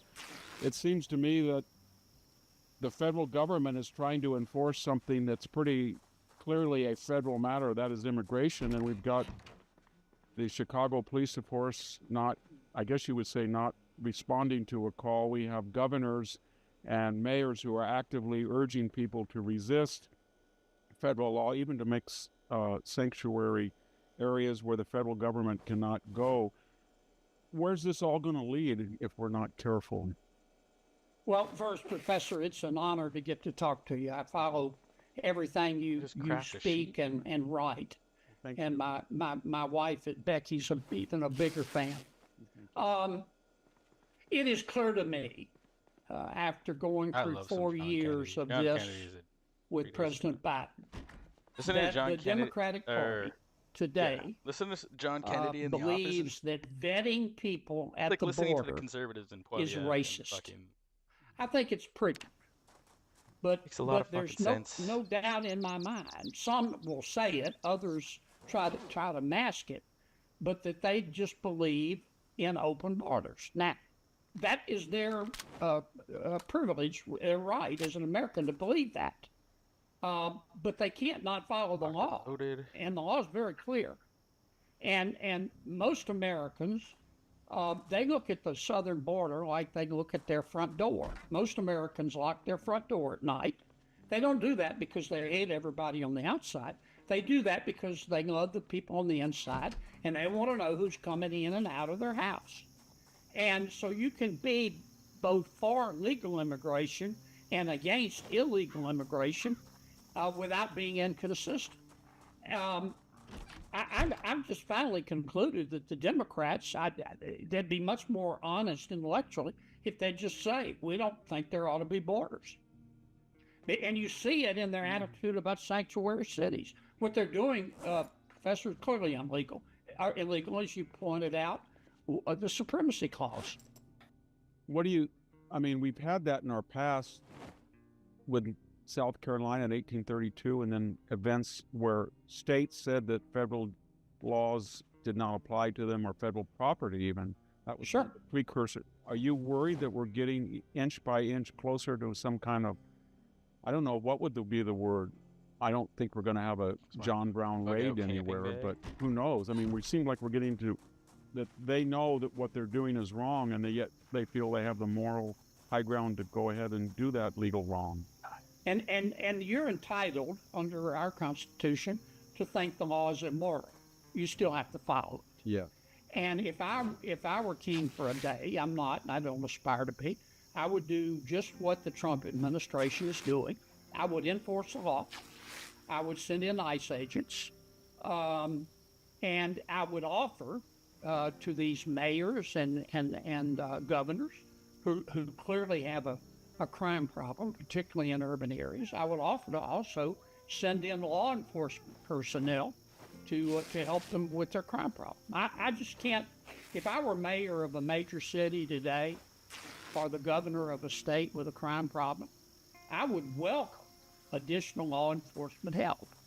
and it is a mystery to me why the Democrats won't accept it, except that anything President Trump is for, they're against. Yeah. If President Trump came out in favor of breathing to survive, the Democrats would hold their breath. I mean, it's gotten that bad. What would happen? I mean, we've had an order to the Chicago police not to protect ICE agents that were blockaded. One of the people who was conducting that blockade had a semi-automatic rifle. Yeah. Arrested. What happens if Mayor Johnson or someone of that extreme viewpoint actually says that I'm going to use law enforcement to stop ISIS? Then you've got something that we've never really encountered in our recent history. It would be unprecedented. Yes. And it would be foolish. It would be foolish. I've got rocks in my driveway that are dumber than that. But if he did it, we would have to enforce federal law, because federal law is under the supremacy clause, law that controls, and they're federal statutes. Was that always a revelation that we're putting people in the judiciary that don't really know the Constitution? I was constantly shocked, and I tried to be bipartisan. We rejected a handful of President Trump's nominees, but not in every case. But I would say, Professor, in 70% of the cases, President Biden's nominees were activists first and lawyers second. They really had no courtroom experience. They hadn't really thought about law. And I've said repeatedly to both sides, being a federal judge is a serious thing. You have enormous power. And just because you've seen My Cousin Vinny does not qualify you to be a federal judge. I did get some threads there. For one thing, you've got to know the law. Yeah. And just basic provisions of the law, like the United States Constitution. It was clear to me that a lot of them had never read it. I was brought up in a Democratic family. My siblings are Democrats, and you were legal counsel got a little bit of for Governor Romer. Is that how you pronounce it, Romer? Romer, yes. Yes. And you've had a long service as the state treasurer of Louisiana. What do you think was a turning point in the Democratic Party that made them go, and is it with the Squad, the AOC, the Jasmine Cross, this radical environmentalism, radical transgender? So, these 30, 70 issues they're on, is it the hatred of Trump? Was it building under Obama? What's your diagnosis that happened to this party? I think it was President Obama. I think there's always been a struggle within the Democratic Party. There's one within the Republican Party, but particularly within the Democratic Party, between what I call the loon wing or the socialist wing and traditional Democrats. President Clinton, brought the Democratic Party back into the mainstream. That's why he was elected twice. President Obama, he moved the party further to the left. He couldn't go as far left as he wanted to, in my judgment, Professor, but he moved it as far as he could. And then President Biden was elected, and most people, I think, who voted for President Biden thought they were getting the second coming of Bill Clinton. Instead, they got the second cousin of Bernie Sanders. Yeah. Because so many of President Obama's people were in the White House. And for many of them, it was like a third term. And that's where they came up. And then they allowed the woke wing, the loon wing, if you will, of the party. You had people in the White House who felt nothing but contempt for America. They should have felt gratitude, but they felt contempt for America. You had folks advising the president who think that children should be able to change genders at recess. Yeah. It was just extraordinary, and that's one of the reasons the Democrats lost the election. Sort of like the third term that Obama wanted to push that agenda without his fingerprints on it, and that's what he did. You were invited into the White House to talk to Joe Biden. His aides wanted you, kind of grabbed your arm and wanted you out, but you cleverly just said, when he asked you, you want to see the cabinet room, that you were able to extend that visit to 30 or 40 minutes. But you noticed at that time things that bothered you about his physical or mental capacity. And was it your impression that the people around him knew as well as you did from that what was going on? Oh, yes. I met with President Biden during the midway through his first year rather. I was probably the only Republican, and very few Democrats for that matter, who ever spent more than 5 minutes with the president. I spent about 40 minutes with him at a bipartisan bill signing, and it was just he and I. And I purposely stayed, ignoring instructions from staff to leave, because I wanted to get a first-hand look at him. Mm-hmm. He was very affable. He was very old. We all age differently, Professor. President Biden was, he was old for his years. I got the impression that the White House staff was, and remember, this was early in his first year, was maybe getting 4 or 5 hours worth of worth of work out of him a day. He impressed me. He was at this stage in life where he just wanted to sit around and tell war stories, which he did to me, and talk about the good old days. And after he was finished with that, he wanted a cup of hot soup and an early bedtime. So when you I was just going to say, I could see the beginnings of the neurodegenerative disease at that point. Based on my one meeting with him and my observations as the years went by, it was clear that the president could not have served a second term, and it took embarrassing himself in front of the American people to convince his family and the White House staff. The White House staff deserves a lot of blame for this because they hid it all. What do you, in retrospect, when we talk about the auto pen scandal, and who do you think was there a person? Was it Jill Biden? Was it Ron Clinton? Who's running the country? Did we ever figure that out? We'll probably never know. I think it was on a day-to-day basis. I think the First Lady Biden had a lot of influence. I think Mr. Hunter Biden did. But I think he had an inner circle. A lot of them were President Obama holdovers, and they were calling a lot of the shots day to day. And my people back home in Louisiana would ask me all the time, Professor, they'd say, who is really the president? Because we see President Biden on TV talking like he's from outer space. Who's really doing the job? And I would always tell them, whoever has control of that teleprompter. And I think on a day-to-day basis, that was the 5 or 6 people that shielded him from the rest of the staff and the world. And of course, the First Lady knew about it, and I think Mr. Hunter Biden knew about it. It seems like these people on the other side of the aisle from you, and you've mentioned this in the popular press the last week, they really do feel hot breath on their neck from this squad and AOC. How's that? What do you think is going to work out with? What's going to happen? I mean, when you talk to these people, are they scared of these people, or? Oh yes, they're scared. Well, I mean, it is clear that there is a socialist wing, a Bolshevik wing, a loon wing, as I call it sometimes, of the Democratic Party. And it is in ascendancy, and it is in control. And its leader, frankly, is not Senator Schumer or Minority Leader Jeffries. It's Congresswoman Ocasio-Cortez. That's clear. And a lot of, in my opinion, of what Senator Schumer is doing in the Senate by insisting on the shutdown, he wants the loon wing led by the Congresswoman to love him. They don't even like him. No. And for his own politics back home, he wants them to love him. They never will. And most of the other Democrats, not all of them, but most of the other Democrats in the Senate, they know better about this shutdown, but they're scared of the loon wing. I mean, the socialist wing of the party is about to elect a socialist mayor of New York. I never thought I'd see that in my lifetime.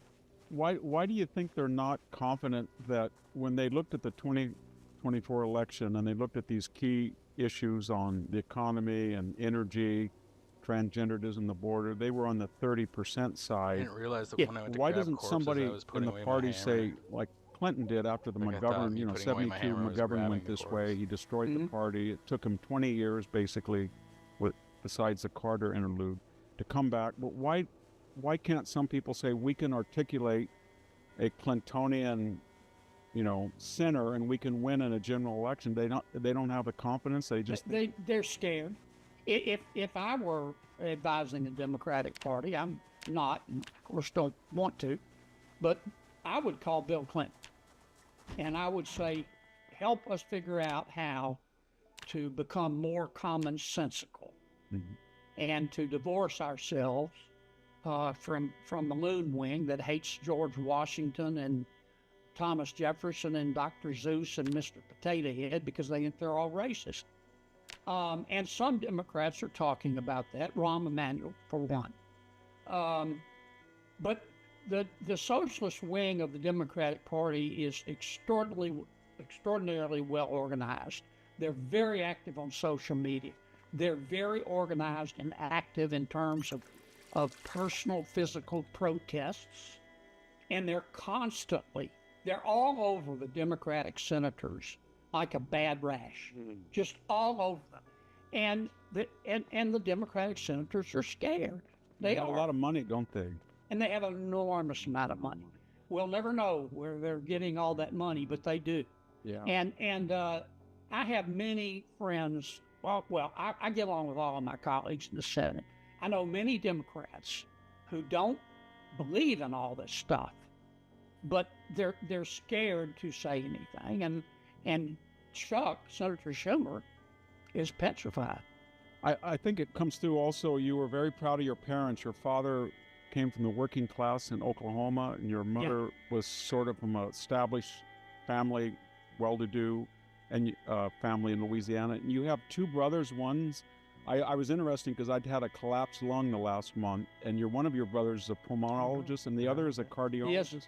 Yes. And then you have another brother who's an entrepreneur, or yes, and he's in commercial and political advertising. So you have great family. My dad was from a Depression family, 8 brothers and sisters.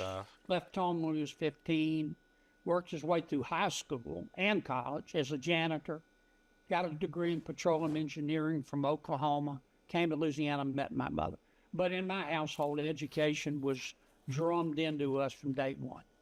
Between my 3 brothers and I think we have, 11 degrees. It was just, and I don't know how my parents did it. They had 4 of us in school at one time. But education, it's an equalizer. It's the key. I mean, I'm a big believer in it. I am too. When I came home, I had a PhD in classical languages at 25, and my older brother said, "That's very impressive, but as Samuel Johnson said, so is a dog that dances on 2 legs." Would just tell me what the purpose is. So that was I happen to believe, to each his own, but I believe in a classic education. I do too. Whether it leads to a job or not. My degree undergrad was philosophy, economics, and political science. Vanderbilt taught me how to think, and it taught me to appreciate literature, and it taught me how to critically analyze other points of view. And I think that is just as important, if not more so, than learning a trade. It seems like it was very influential on you. You studied with a lot of great English jurisprudence scholars, and you were there in Magdalen College, and it reminded me when Tolkien, the Lord of the Rings author, wrote his, when there were biographies about him, he was very impressed by people from Tennessee and Southerners who came into Oxford. Yeah. And even some people suggested that the idea of hobbits not wearing shoes came from a Tennessee person that came in. Could have. Yeah. But were you unique as a Southern student at Oxford, or with? Oh, yes. Yeah. Oh, yes. Oh, yes. You know how Oxford works. I mean, I had Sir Rupert Cross as a evidence professor, Sir John H.C. Morris for conflicts of laws. My largest class was, I think, 4 people and a professor. Wow. So you can't hide, and it's extraordinarily demanding. And there's one exam at the end. That's it. A 3-hour exam in each subject. You either get an A, called an alpha, a B, called a beta, or you fail. There was no, and they weren't fooling around. One of my classmates was a very well-known international lawyer with an established law firm from Australia. And he was taking the same degree on leave of absence from his firm. He failed, and he had to do it over. So, but I loved it. I loved the competition. I love to see another view of higher education. I think Oxford's the greatest university in the world. It's not for everyone because it's an elitist perspective. I mean, only the brightest kids can go to Oxford. It's not exactly a slice of life, but we have some institutions like that in America as well. Yeah, I was really struck because I grew up on a farm. I'm speaking from a farm, and it's kind of, when you're rural, you kind of have an impression. And I've spoken at Cambridge and Oxford, but I remember I stayed at Cambridge for 3 or 4 days and gave lectures. But your attitude was I found it really constructive, because a lot of Americans go over there, maybe from my background, with a chip on their shoulder, or they think they're. But your attitude was sort of what I discovered was very helpful for me too. That you anything that was jarring or different was minimalist or insignificant, given to the great advantages of the learning and all of this exposure. And I think that was a really positive view you had. It humbled me. Yeah. It humbled me. I mean, I was intimidated. I lived in the college, and the young man, I was taking a graduate degree, but a young man who lived next door was an undergraduate. He spoke 5 languages, and he was a first-year student. And I mean, this kid could spot me. Okay, that makes sense. 60 IQ points. Okay, so I didn't even have to know. He was teaching himself Mandarin just on his own. He was just brilliant. Not follow that and I was around kids, students like that, and professors. Helicopter will draw holds towards a player if they're spotted by following. It was humbling, believe me. When you look at where we are now, although unseen by the player, I guess we call it this counter-revolution that Trump is trying to do in 4 years. It follows and you look at zombies to any building the player the unique nature of the United States Constitution. You look at our energy, our farming, our military. Are you confident that we're sort of in a third century, or is a renaissance coming? Are you a pessimist, optimist, or neutral about what's going on?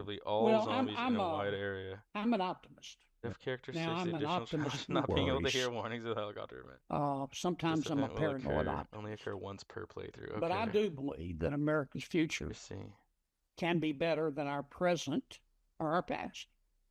And I've always believed we're only as so I got lucky with that. That's as crazy. good as our dreams, and we're only as valuable as our children. Pick up her items. But I'm not going to bubble wrap it.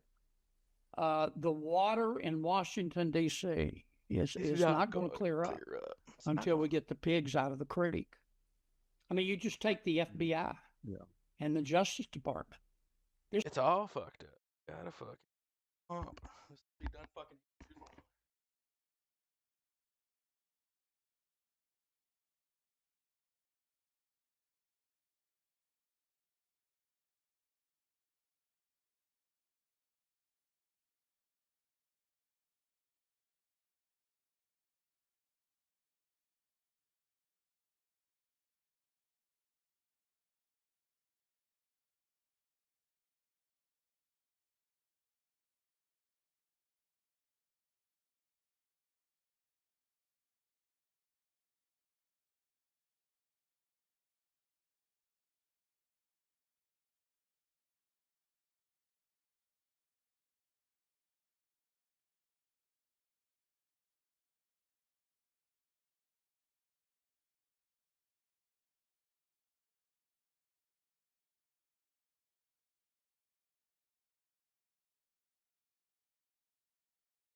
still just I'm making a little breakfast sandwich for myself, a little Western. And one more really important information, a really important note I need to let you know. A little bit of chicken fried, a cold beer on a Friday night, a pair of jeans that fit just right. And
song never quite yellow.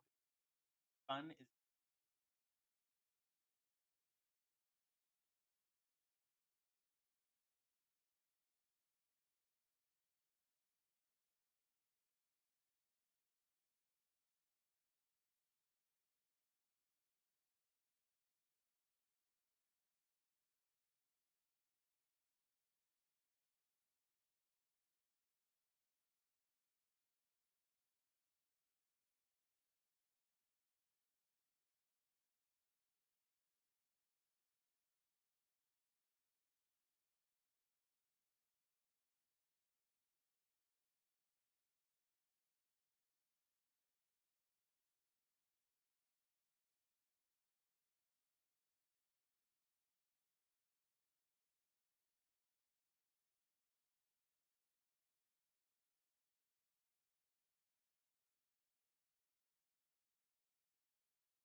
hot off the motherfucking oven.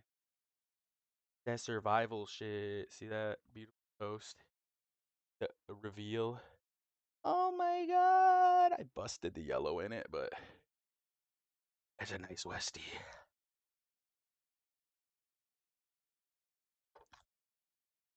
Wow. Wow.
All around.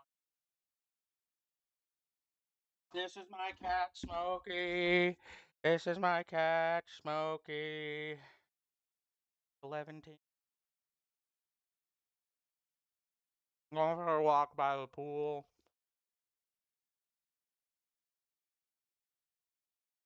Go there. Western sandwich?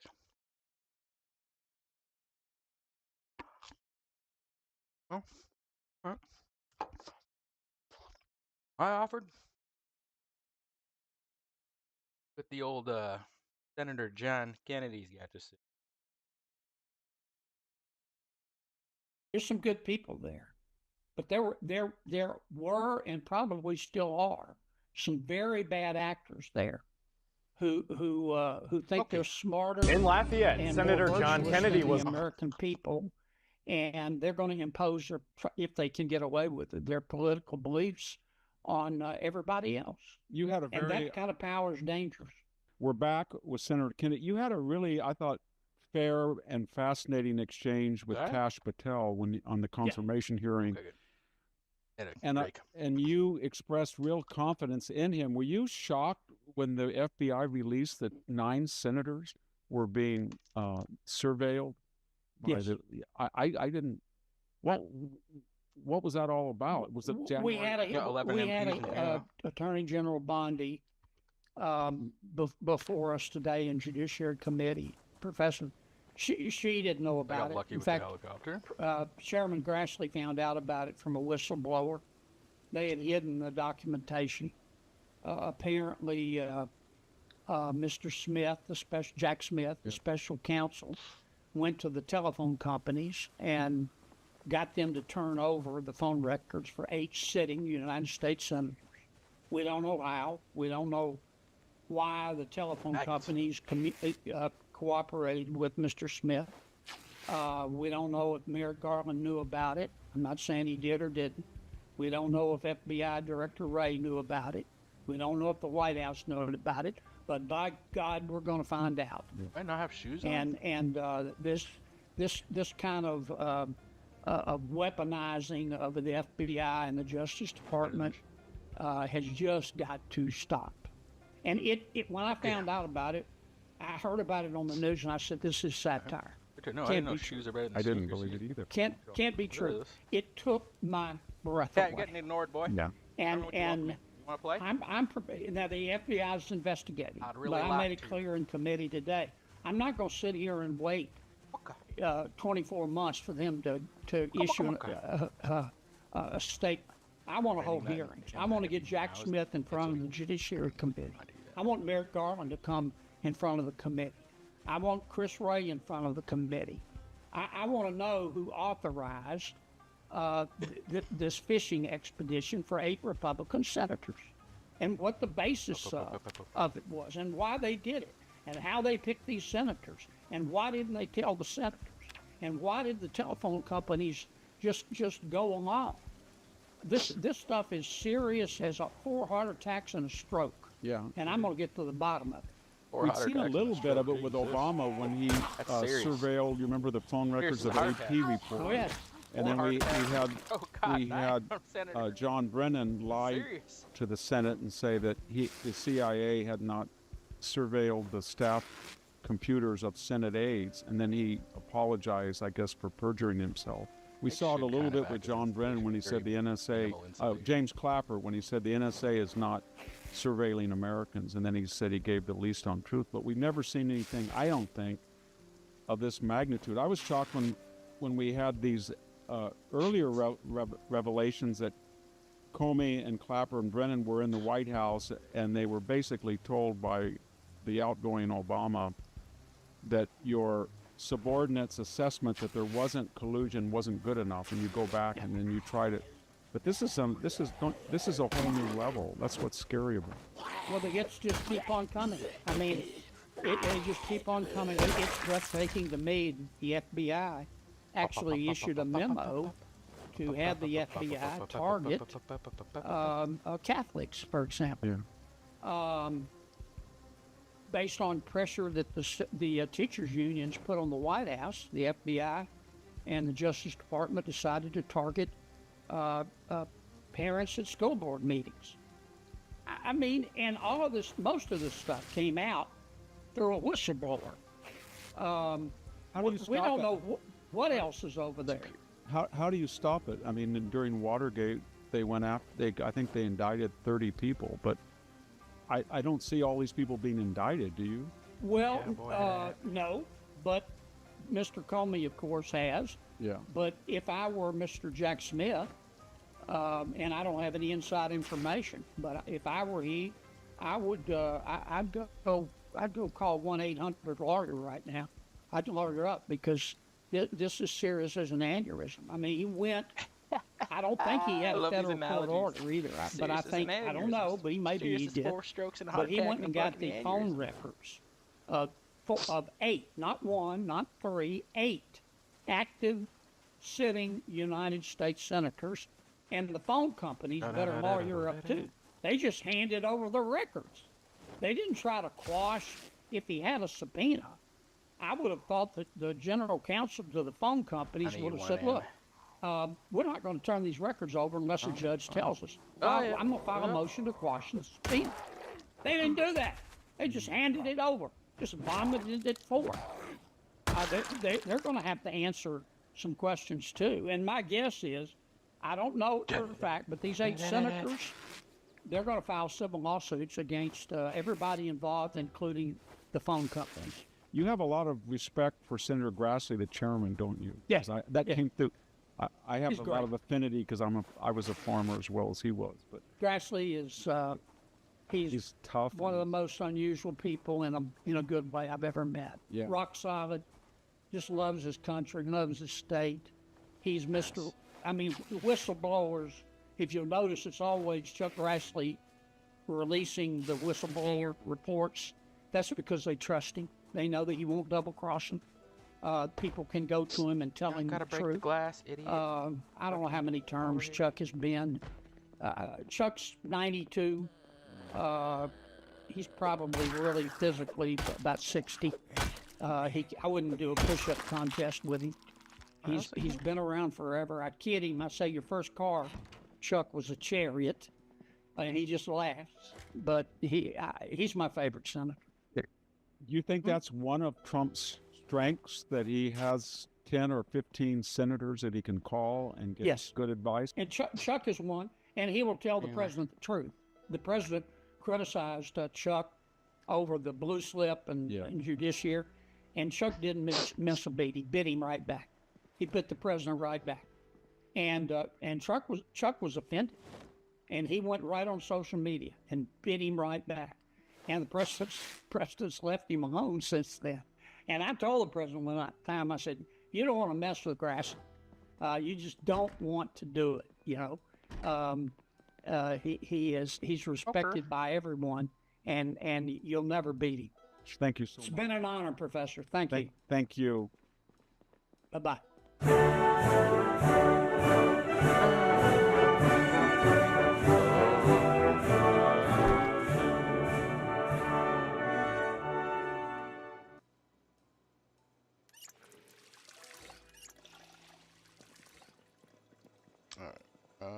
I feel a little bit like Captain Ahab, and I snagged Moby Dick because I've wanted to interview Senator John Kennedy for a very, very long time. I have to say, of all the great quotes from Senator John Kennedy, the junior senator from Louisiana, my favorite is when he said, "I say this gently, this is why the aliens won't talk to us." I mean, this guy's a classic. He's smart. He's got clarity coming out of his pores. Senator Kennedy, I hope you can hear my voice, how excited I am to get to spend a few minutes with perhaps one of my favorite senators of all time. Thanks for joining us, sir. Oh, thank you, Mike, for having me. I love your show, man. Is that the problem, do you think, right now with the Democrat Party, that the leadership is just become so far left that they'll never come back to normal again? Well, here's what I think most Americans see, Mike. It's a great question. Republicans aren't perfect. God knows we're not. But the other side's now crazy. If you want to understand the shutdown, here's what's going on. About Tuesday, a couple of weeks ago, 2 weeks ago, yesterday, or whatever day it is, our country was rocking along. We were minding our own business. Our federal budget expired at midnight, but we weren't worried. We'd been talking to the Democrats about just extending it and continuing to negotiate.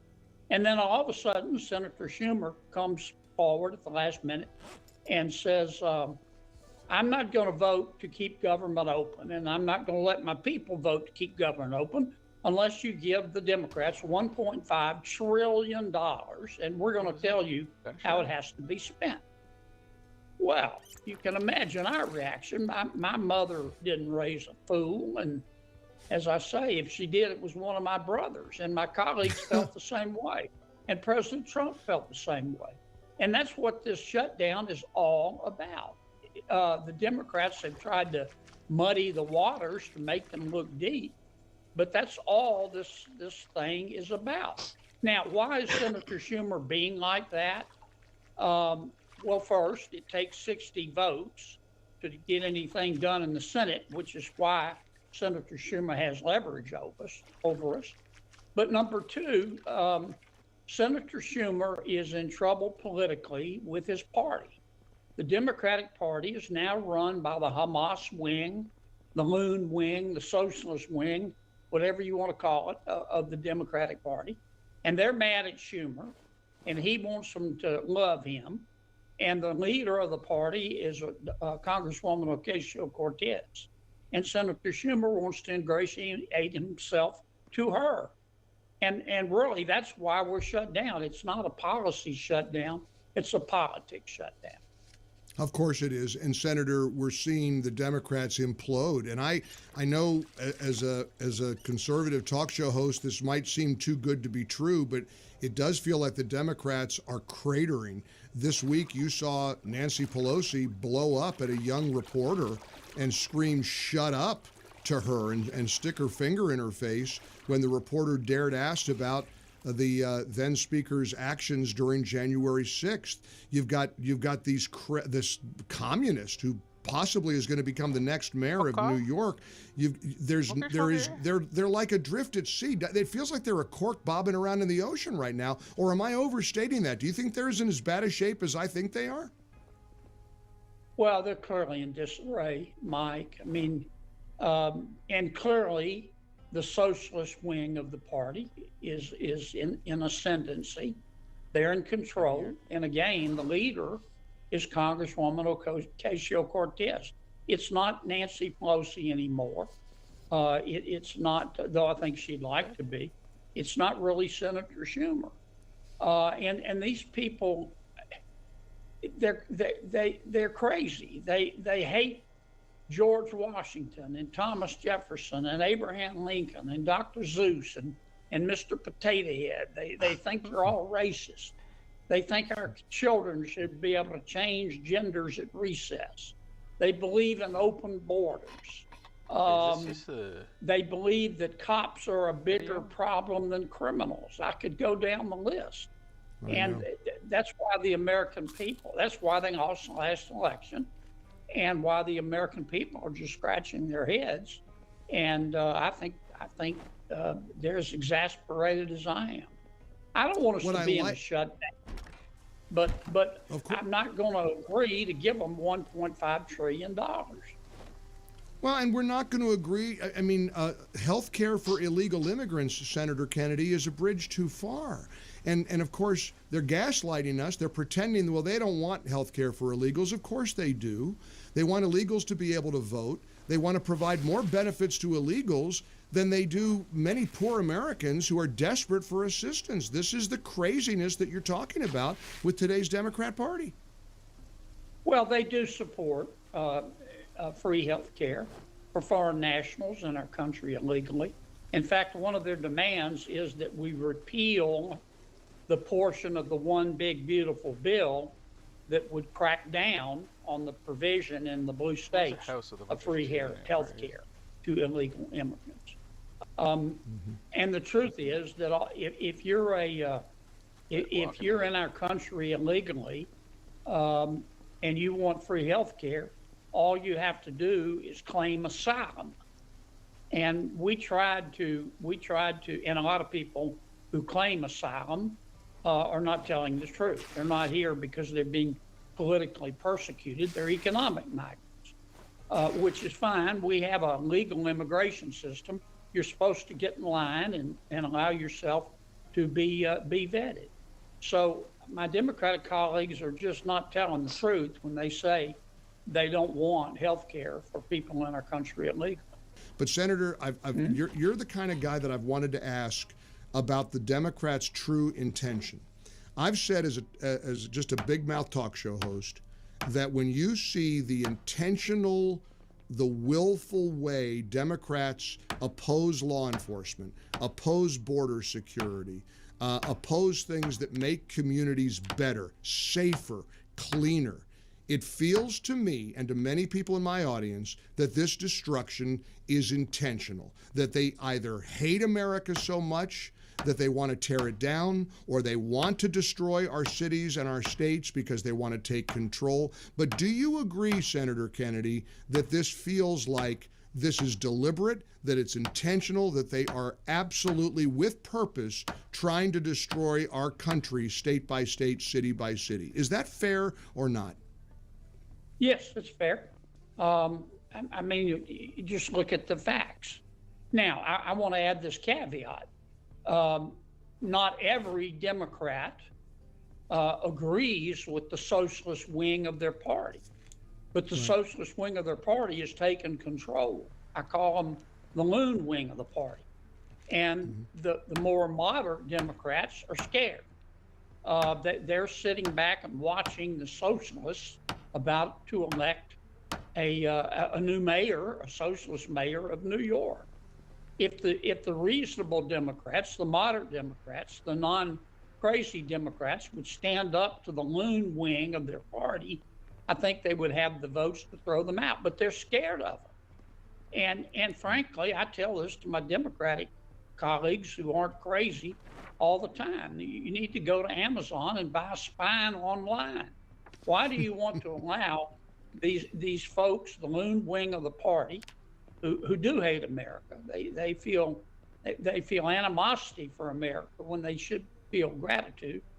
And I don't understand why the other Democrats allow them to run things, but they do, and that's from a selfish political standpoint, that's probably good for Republicans, but it's horrible for our country.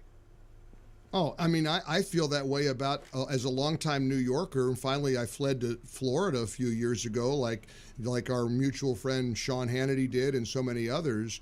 I hate what New York might be experiencing if they get this guy elected, but from like you said, a selfish political point of view, this will be great for the GOP. This will be great nationally if the country sees what a failed experiment this is going to be like. It's good for us politically. And by the way, quickly, can I ask you, when you talk to your normal Democrat friends, and I have normal Democrat friends too, and they quietly and sort of secretly say to me that they are appalled at the Zoran Mondami and Ayanna Pressley wing of the Democrat Party. Is that what you get too from your colleagues, Senator, on the Hill? Do your colleagues who are normal Democrats, do they express the same mortification about some of these crazies that we do? Yes, but they're scared. And they see that the socialist wing, the loon wing, has taken control. And they don't want to be necessarily supportive, but they don't want the loon wing to be mad at them. So they just do nothing and go along. That's why Senator Schumer is behaving this way. Senator Schumer, I know Chuck very well. Chuck's a very smart man. He knows this is nonsense. He knows this is foolishness. He knows that the loon wing of his party is going to lead his party to destruction, but he's scared of it. He's up for re-election in a few years. And you have to understand this about many politicians, not all, but many politicians. The first thing they want more than anything else is to be re-elected. That's part of the problem. I'll say this about many politicians. The old joke is, how do you know a politician is lying? Well, their lips are moving. But I'll say this about Senator John Kennedy. Yeah. Nobody ever says that about you. You know, whatever criticism you get, nobody ever accuses you of pulling punches or not telling the truth or not being completely and utterly transparent and truthful to your constituents in Louisiana and to the American public. I admire you greatly, and honestly, I've been wanting to talk to you for a long time. You're truly one of my political heroes, and I'm just grateful that you're able to take time out of your busy day to visit with us here on the Mike Gallagher Show. Look, I have the right to remain silent, but not the ability. That's just the way my God made me.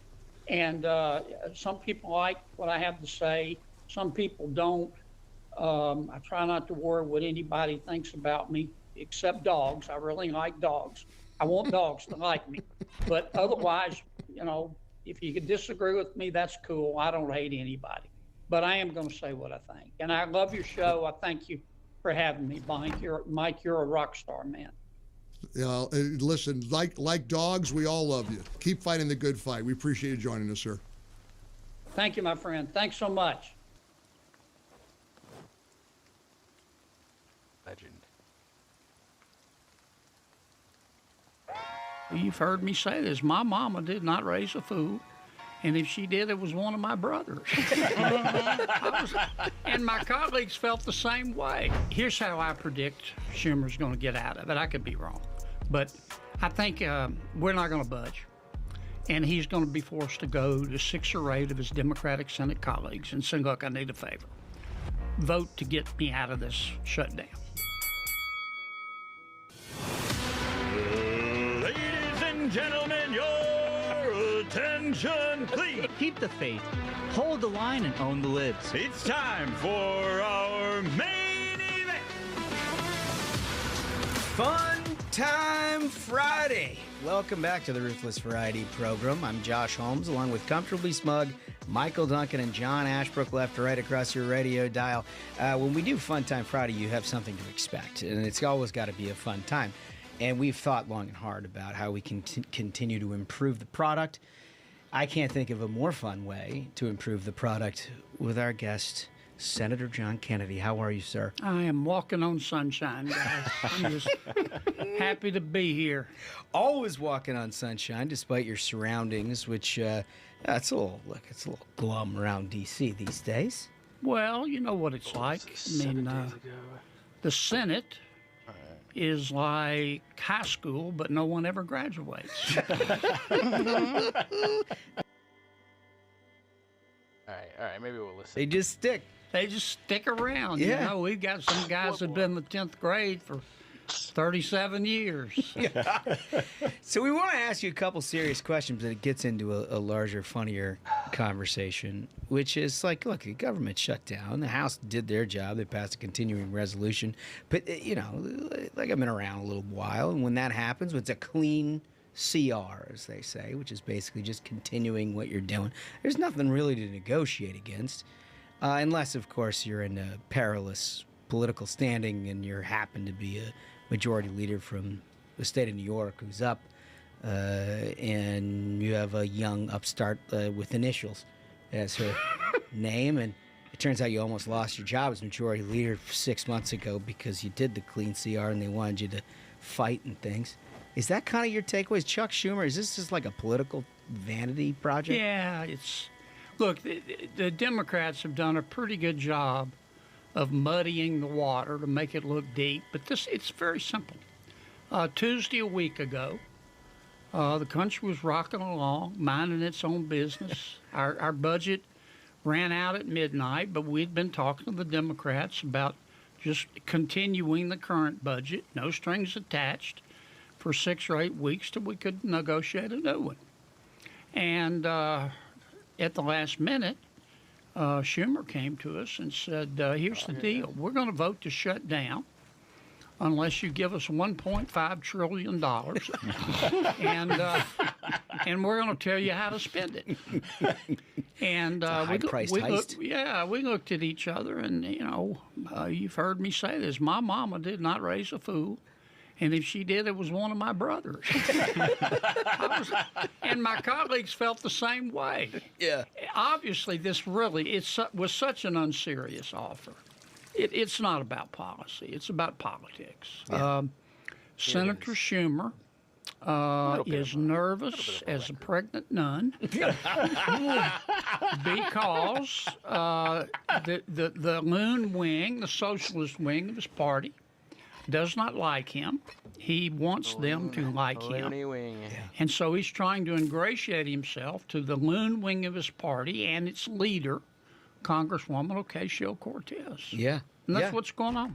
And I don't think it escaped your attention, certainly didn't escape ours, in that 3 weeks prior to all of this that she made sort of an announcement that, on background, by the way, somebody else was speaking for her. She couldn't do this herself, but that she's actively exploring either a run for the presidency or a primary challenge to Chuck Schumer. She hasn't decided yet. I imagine that the minority leader had some attention paid to that kind of thing. Well, look, you know, this is America, guys. You're entitled to your opinion. I'm entitled to mine. How can I put this? I think that the Congresswoman is single-handedly trying to put an end to dumb blonde jokes. And our attitude is, you've heard me say it before, our secret plan is Operation Let Her Speak. Yeah. and Chuck, just he sees what we see. Yeah. But he can't seem to figure out how to defeat it. Yeah. Now, And look, don't misunderstand me. I like Chuck. He's a friend, but he could start if he'd stop all the spastic arm movements. You know, he goes, I believe strongly in this. And you go, Chuck, just loosen up, man. Yeah. But do you feel good about where we are at as a Republican conference? Because I do worry about this sometimes when the things like this, when we enter a period where you have a shutdown and there's microphones in front of the face of every senator every single day, that you start to get this instinct to almost negotiate against yourself in some way. Yeah. And you know, I know you have conversations with the president and stuff like that. You do feel like the Republican Party's united? I do. Okay. Now, we do have to worry. I mean, let's be frank. The president likes to make deals. Yeah. And we have to watch the Democrats slipping in and making a deal with the president. But he's been great about sticking. We're for the most part united. Mm-hmm. We understand the stakes. There are 24 million people on Obamacare who are receiving the extra subsidies. The Democrats started these things. It's an emergency. They said it was for the pandemic. Well, the pandemic ended 2 years ago. Yeah. And of the 24 people on the Obamacare exchanges, 1.6 are getting the extra subsidies. Yeah. And what Biden did was take the cap off. Used to be you only qualified for the exchanges for Obamacare if you were a family for making no more than $130,000 a year. Well, now we've got families making $600,000 a year. They get the subsidy. And they get the subsidy. Yeah. It's almost like the Affordable Care Act is not affordable. No, that's Josh. You nailed it. That's the real issue. The subsidies, don't misunderstand me, are an issue, but the real point from 35,000 feet is Obamacare exchanges are broken. Yeah, I mean they were supposed to make insurance cheaper and more accessible. It's done neither. Yeah, and it's so bad that people will not buy the exchanges unless the federal government pays them to. Yeah. It was just like electric cars. I never could understand. They said electric cars are swell. And I'd always think, well, if electric cars are so swell, how come you have to pay people to buy them? and Obamacare is the same way. It sucks so much that people say, we will not buy it unless you give us the money. Well, and look, you're a smart guy. You've got more degrees than a thermometer. It's a good one, Holmes. But I appreciate that coming from you. I really appreciate that. But you don't have to be an economist to know that if you create a program that somehow doesn't work from a market standpoint, and your solution to it is to throw more dollars at it, I don't know, something like student loans, for example, maybe a housing crisis, maybe things like that, that things just continue to be more expensive, right? And yet it continues to be, maybe it's just economic illiteracy, which I have long prosecuted the Democratic Party from, but it seems like there's just not a total misunderstanding of where this leads. What are you going to do in 5 years? Yep. What are you going to do in 10 years? Yep. It's just going to get worse. Way worse. We tried to fix it. Senator McConnell, when he was majority leader, led our charge. He came within one vote. Yeah. One vote. I'll never forget that night. Neither will he. Yeah, neither will Mitch. And look, Mitch is still in there pitching. You know, when we all are about when the Republican senators, half of them have stopped taking their meds, and everybody's all jumping around. We've God bless him. We've still got Mitch to stand up and say, "Okay, boys, let's settle down here a little bit." And it really has been an immense help. And I know that Senator Thune relies a lot on Mitch. But we came close to changing. But sooner or later, we're going to have to fight this battle. Yeah, it's sooner or later, no question about it. But here's how the Democrats, I believe that Schumer just mocks right into the box canyon here. Like, he didn't have a plan for what it was that they could achieve. He had no idea what winning looks like from his perspective. But once you're there, you got to invent things. So he's got a bunch of his colleagues that I want to hear your reaction to that are sort of like trying to figure out a way to justify all of this. Clip one, if you don't mind. They have had months to negotiate. And you reopen the government, and we lose our leverage, and they say, well, you know, we want this, we want that. No, there has to be an agreement right now. That's what this whole shutdown is about. Okay. Comrade Bernie. So that I don't doubt that that's his view, but the idea that you open up the government in order to give them exactly what they want is the craziest thing on the face of the planet. Yeah. And you keep hearing this thing, leverage. Leverage. But the leverage is just entirely against the American people, right? They are the leverage that the Democrats are using. Here's how I predict Schumer's going to get out of it. I could be wrong. But I think we're not going to budge. And he's going to be forced to go to 6 or 8 of his Democratic Senate colleagues and say, look, I need a favor. Vote to get me out of this shutdown. Yeah. He said, now, he's going to tell them, now, look, I got to vote no. And I got to dog cuss you a little bit. We got to make it. We got to have some play acting and make this look good. And then we come out of the shutdown. But Bernie, he's tough. But the danger, Bernie, I'm serious. What he's got to watch, he doesn't want to look like he's had a mutiny. Yeah. Because then he's weaker than when he went in. Yeah. Right. And he wasn't strong then. No. So he's in a really, really difficult spot. And even with the legacy media trying to do the best they can, if you just stop trying to tell jokes, yeah, that's your job. That's my job, man.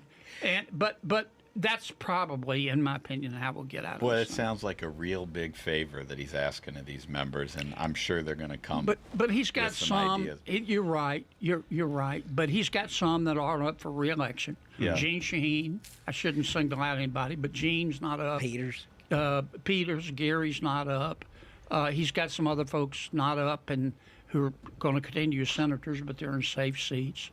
Brian Schatz will help him out. Because he wants his job. Because you said that, I didn't. So there will be the votes there to bail him out, but we're all going to be able to know what's going on. Yeah. So getting back to this leverage thing, you're somewhat of an artist when it comes to language, linguistics. I don't get nearly enough credit for things I don't say. Yeah. Regional dialects or something that is that core competency. That means that my voice scares small children. He said, Holmes is so polite. What he really means that my voice sets off car alarms. I didn't say that. I'm self-aware. But I will say, you're going to have a reaction to your colleague Sheldon Whitehouse. We talked about it on the program earlier this week. You gotta hear. Leverage is a big thing. Let's hear from Sheldon the way he sort of articulates this. But we'd rather negotiate with you after you've given away your leverage. Do it in a couple of days or a couple of weeks when we've given up our negotiating leverage. Your leverage. That sounds a lot like cleavage. So, leverage, Sheldon. I love Sheldon. It's a nice suit. I remember when it was in. Back in 1978. No, I got to speak to the boy. You just can't take him anywhere. Leverage. If ever there was a New England defeat, it is leverage. That feels like a New England boarding school affectation right there. Leverage. Is that going to play where you're from? That's not going to play where I'm from. I'm just telling you. If you go down there and you're like, hey, you guys don't understand. We have to work on the leverage. Yeah. What do your people say to you? Yeah, they go. They say, what planet did you parachute in from Kennedy? I mean, it's just bad. I haven't seen that clip. I can't wait to see White House. Oh, God, you got to talk to him about it. White House, show me your leverage. If you do that, you need to report back. I will. So just call right in and give us the whole rundown. So when we return, we want to talk to you a little bit about this oversight hearing you had the other day with the Attorney General. We noticed you had an active role on that, on the FBI. Turns out they were basically spying on your colleagues. Yeah. Which was happening, and you obviously had a reaction to that. All right. So the setup to all of this is the revelation couple of days ago that the FBI and the Department of Justice found out that Jack Smith was basically spying on your fellow colleagues. They were trying to obtain phone and data records for 8 of your colleagues. Huge constitutional problems. Article 1, Article 2. Like, this is, you don't need to be a constitutional lawyer to figure that out. But you got a hold of this in the oversight hearing. You're pretty animated about it. Well, there have been rumors about this for a while. Chuck Todd and others kept saying, it's just a conspiracy theory. Well, guys, we're going to have to get some new conspiracy theories because all the old ones turned out to be true. I mean, conspiracy theories are up like 37 to nothing. I mean, when I first heard about it, I thought it was satire. But basically, Mr. Jack Smith, I thought he was smarter than this. I've got rocks in my driveway that are smarter than what he did. I mean, he basically, I guess he thought he wouldn't get caught because he's not stupid. He went and basically got the phone records for 8 sitting United States senators. And we haven't figured out how he did it, some kind of subpoena. I can tell you this, the telephone company, if he did serve them with a subpoena, the telephone companies that did not challenge that subpoena, that didn't try to quash it, that just handed it over, just vomited forth the information, they have a lot of civil liability. But we're going to have to get, and we asked Pam, the Attorney General about it, and I think she just found out about it, and there's going to be an investigation. But I don't want to see it. I don't want it to be one of these investigations that, well, we're working on it, and we'll be back to you in 2 years and 7 months. Yep. That's what we worry about. Yeah, I mean, your questions were right to that. I mean, you basically are like, all right, well, so what are the answers here, and how quickly can we get them? Frankly, I want to do a separate hearing. I don't want to interfere with the investigation, but I would subpoena Mr. Smith. Yeah. If it appears that the Attorney General was aware of it, I'd subpoena Attorney General Garland. We may have to subpoena Director Wray. Yeah. I'm told, I don't know if it's true, but that many of the FBI agents that were involved in securing the subpoenas or checking ZipRecruiter right about now. They're no longer gainfully employed. But, I mean, this is serious. Yeah, it is serious. This is very serious. And I've listened to them talk about the President Trump being, destroying democracy and weaponizing. Give me a break. Gag me with a spoon, man. These guys started it. Yes. And I knew, I mean, all the Attorney General did of the United States, Merrick Garland, he for the first time he sued a former president, and the former president that he tried to criminally prosecute just happened to be Merrick Garland's boss's opponent. Now that's the only thing. Convenient. Very convenient. This happens in some countries, but their Powerball jackpot is 287 chickens and a goat. It doesn't happen in America. And when they did this at Justice, I said, they have unleashed spirits they can't control. Yeah. And that's it.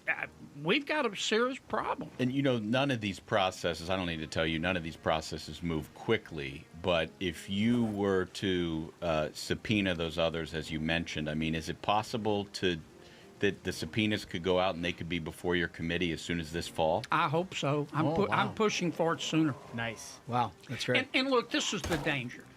There are a lot of ambitious prosecutors out there at the federal level, but also state level. Yeah. And I can see some Republican prosecutors, for example, angry at this abuse of the rule of law, going, well, you know what? If they're going to do this, maybe I'll indict under state law all of the people around President Biden that hid his neurodegenerative disease from us under state law. Maybe I'll just indict them.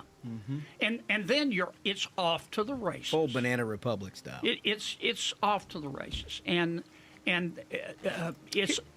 we've got to fight. Here's what I get concerned about, because this is just the latest installation. I mean, we were around when the Obama IRS and Lois Lerner decided I remember it well. shortly after the Citizens United and everything that allowed nonprofits to interact basically with the political process, it became problematic for President Obama. And shortly thereafter, the IRS decided that every conservative nonprofit was now under an audit, right? Not every, but I mean a lot. Yep. And it was only conservative. It wasn't anything liberal.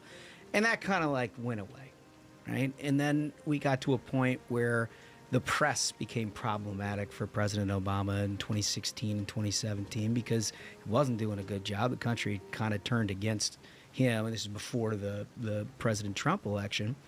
And so all of a sudden, the Associated Press.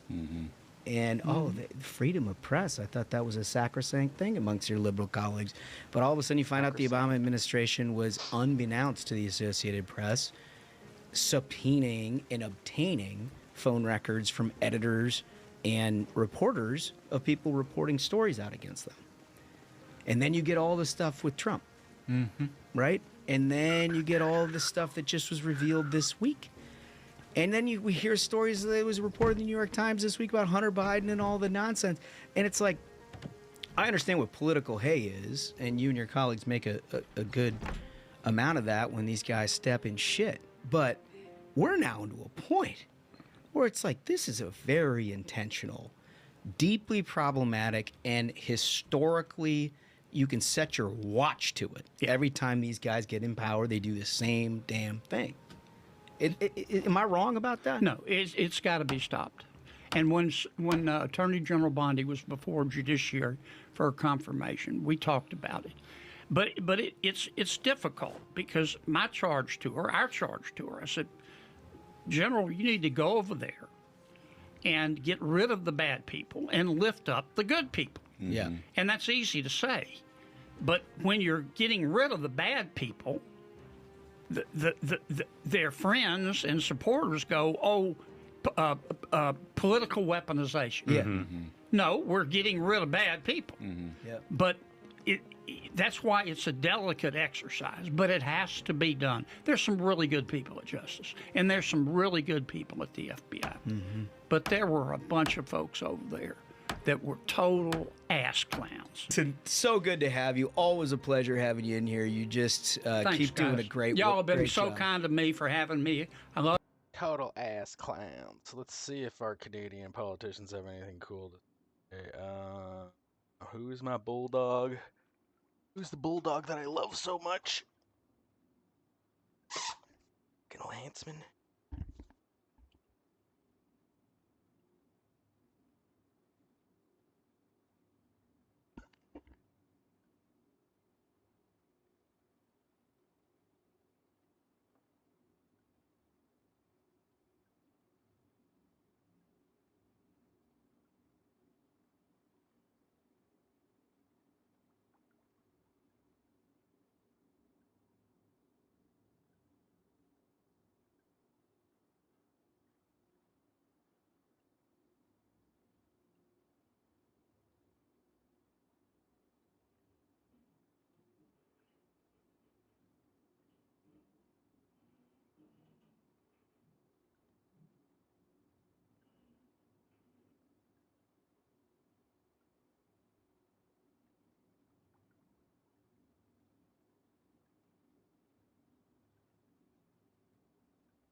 Lotus Eaters, what did I say I wanted to do?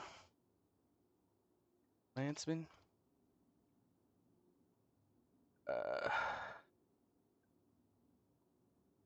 Alyssa.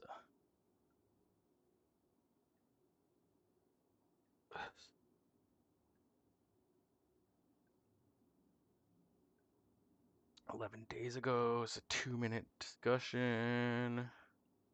We're in the house. Oh, okay, it's a 55-minute. Atan Hazanov. Okay. My guest today has had a meteoric rise in Canadian politics. Okay, you got way too many fucking advertisements. Shit, bro. It's in 3 minutes.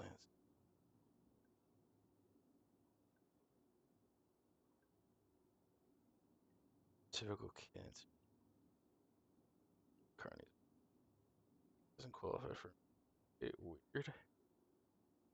Okay, yeah, just want you to look at good politicians who get decent. Ah, shit,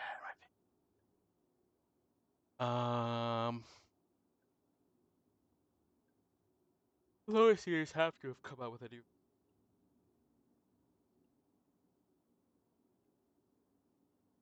Pretty good.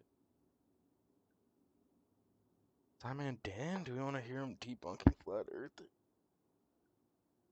I don't know. I don't know what to do.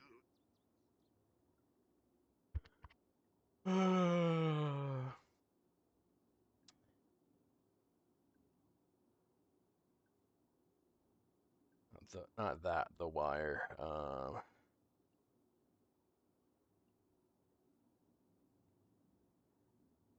The Underground? No.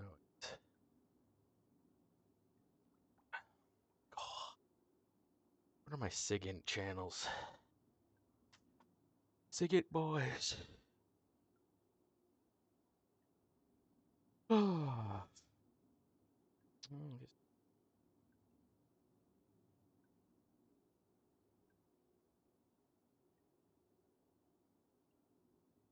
I could do one. In a target on Psycho. Article.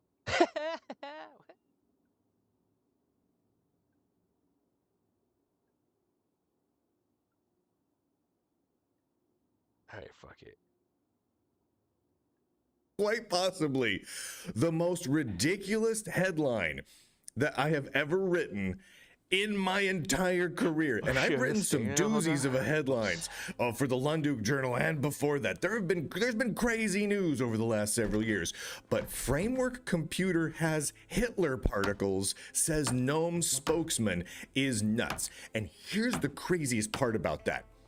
100% accurate. Lunduk, you're being sensationalist. You're being inflammatory. That's 100% accurate. That's a quote. It's even up on the screen right now. It's insane that this is happening. So Framework Computer, this is the short version, and I'll give you all the details as we go, has endorsed DHH's Omarchy Linux and the Hyperland Window Manager and Wayland Compositor. In response to Framework Computer endorsing those software projects, the leftist open source activists, which as soon as I say that phrase, you know it's already going to be nuts, they call Framework Computer, quote, far-right, fascist, white supremacist, transphobic mother effers. Not a joke. And it's ramping up. This is all really just kick-started over the last couple of hours, and I've just started posting some of these things up over on X so people can follow these screenshots as all of this stuff gets posted out there. But I wanted to walk you through what's been posted so far. The little bit of background here. So over the last just few months, because Omarchy Linux has only existed for a few months, since was it the beginning of July, end of June, just a few months, right? Framework Computer, who makes those adorable, highly modular laptops. You know, you can upgrade the battery and you can upgrade the main board in them. They're really quite cool. they've been posting pictures of their Framework laptops running Omarchy Linux. Why? Because it looks cool. I mean, Omarchy makes for some good pictures and screenshots. It's very, as the kids say nowadays, ricey. It's very, it's cool looking, lots of transparencies and lots of cool terminal text user interface apps and whatnot, and it's very neat. Well, yesterday, Framework posted a couple of posts over on social media and the like that made it clear that Omarchy is kind of rad and it's kind of the future. They posted one that said Omarchy is the new, and then they supplied a Windows XP product key, right? So they're like, this is kind of the future, right? That's the statement from Framework. And Framework has also become a contributor financially to the Hyperland display compositor project, right? And I thought this was fairly interesting. So I posted the following. It's nice to see Framework Computer promoting a non-political Linux distribution, Omarchy, for a change. Framework used to promote Bazite, which is a project which bans conservatives and promotes themselves with trans cartoons aimed at children. So this is a positive change. That's the quote I put up there. And if you don't know the background on Bazite, it's really not that important to this story. But essentially it is this. Bazite is a Fedora-based, loosely Linux distribution that, again, it targets itself towards kids as a gaming distribution using bi and trans cartoons, and so it's a little bit strange. They also have policies where they ban you if you're a conservative. If you say something that's a little conservative, you're not allowed to be part of the project. If you link to a Lunduk Journal article, for example, you're banned. I think they banned me, that sort of thing. So I mentioned that this is a nice change of pace because Omarchy Linux is just not political, right? I haven't seen Omarchy make any political statements, unless you count a desire to make really cool looking Linux distributions politics, right? But just the same, Omarchy, because it's part of the project started by DHH, who has become a polarizing figure for many people in open source, and Hyperland, which is on Omarchy, has become a polarizing thing within a lot of people in open source as well. Of course, all of the leftist activists are pouncing on this. They're furious that Framework would promote these fascists. And here's just a handful of it. Would love to hear their reasoning on sponsoring far-right beep bags, though. I'm censoring myself there. You can see it on the screen. I forgot to censor a few words. These people swear a lot, and I try to censor them, but sometimes I miss in the screenshots. My apologies, everyone, for the stuff you're seeing. Now I actually feel bad, says another activist, about having a framework. Another person says, I gotta say, for a company that seems to pride itself on its ethics, Framework shilling super hard for Omarchy on Bird's site, meaning Twitter, is an extremely bad look. I'm kind of surprised that I haven't seen anyone mention it. Of course, there's been huge numbers of leftist activists mentioning it at this point, so yeah.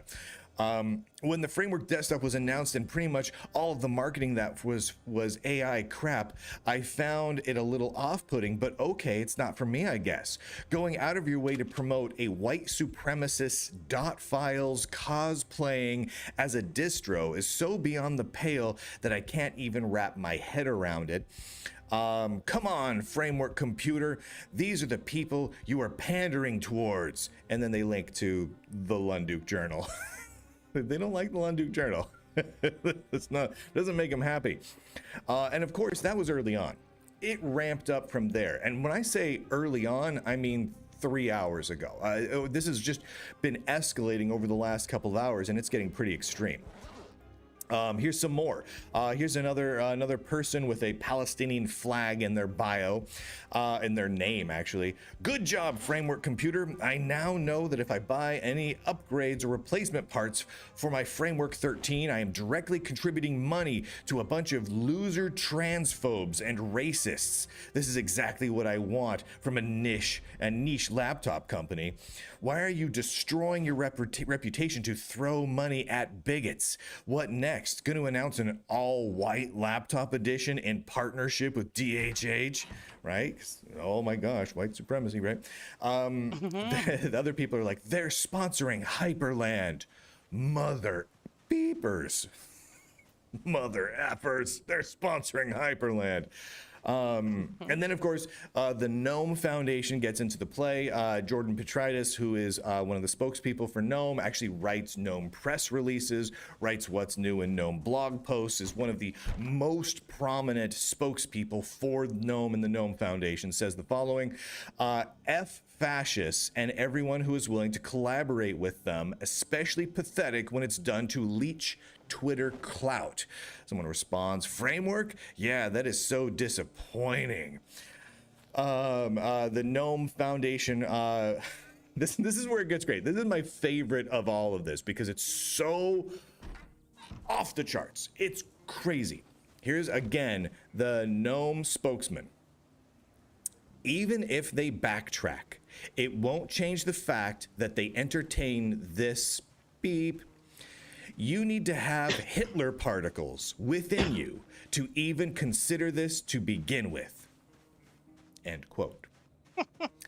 Hitler particles. What in the friggin' tarnations is a Hitler particle? I saw other people like over on X were like, is that just cooties?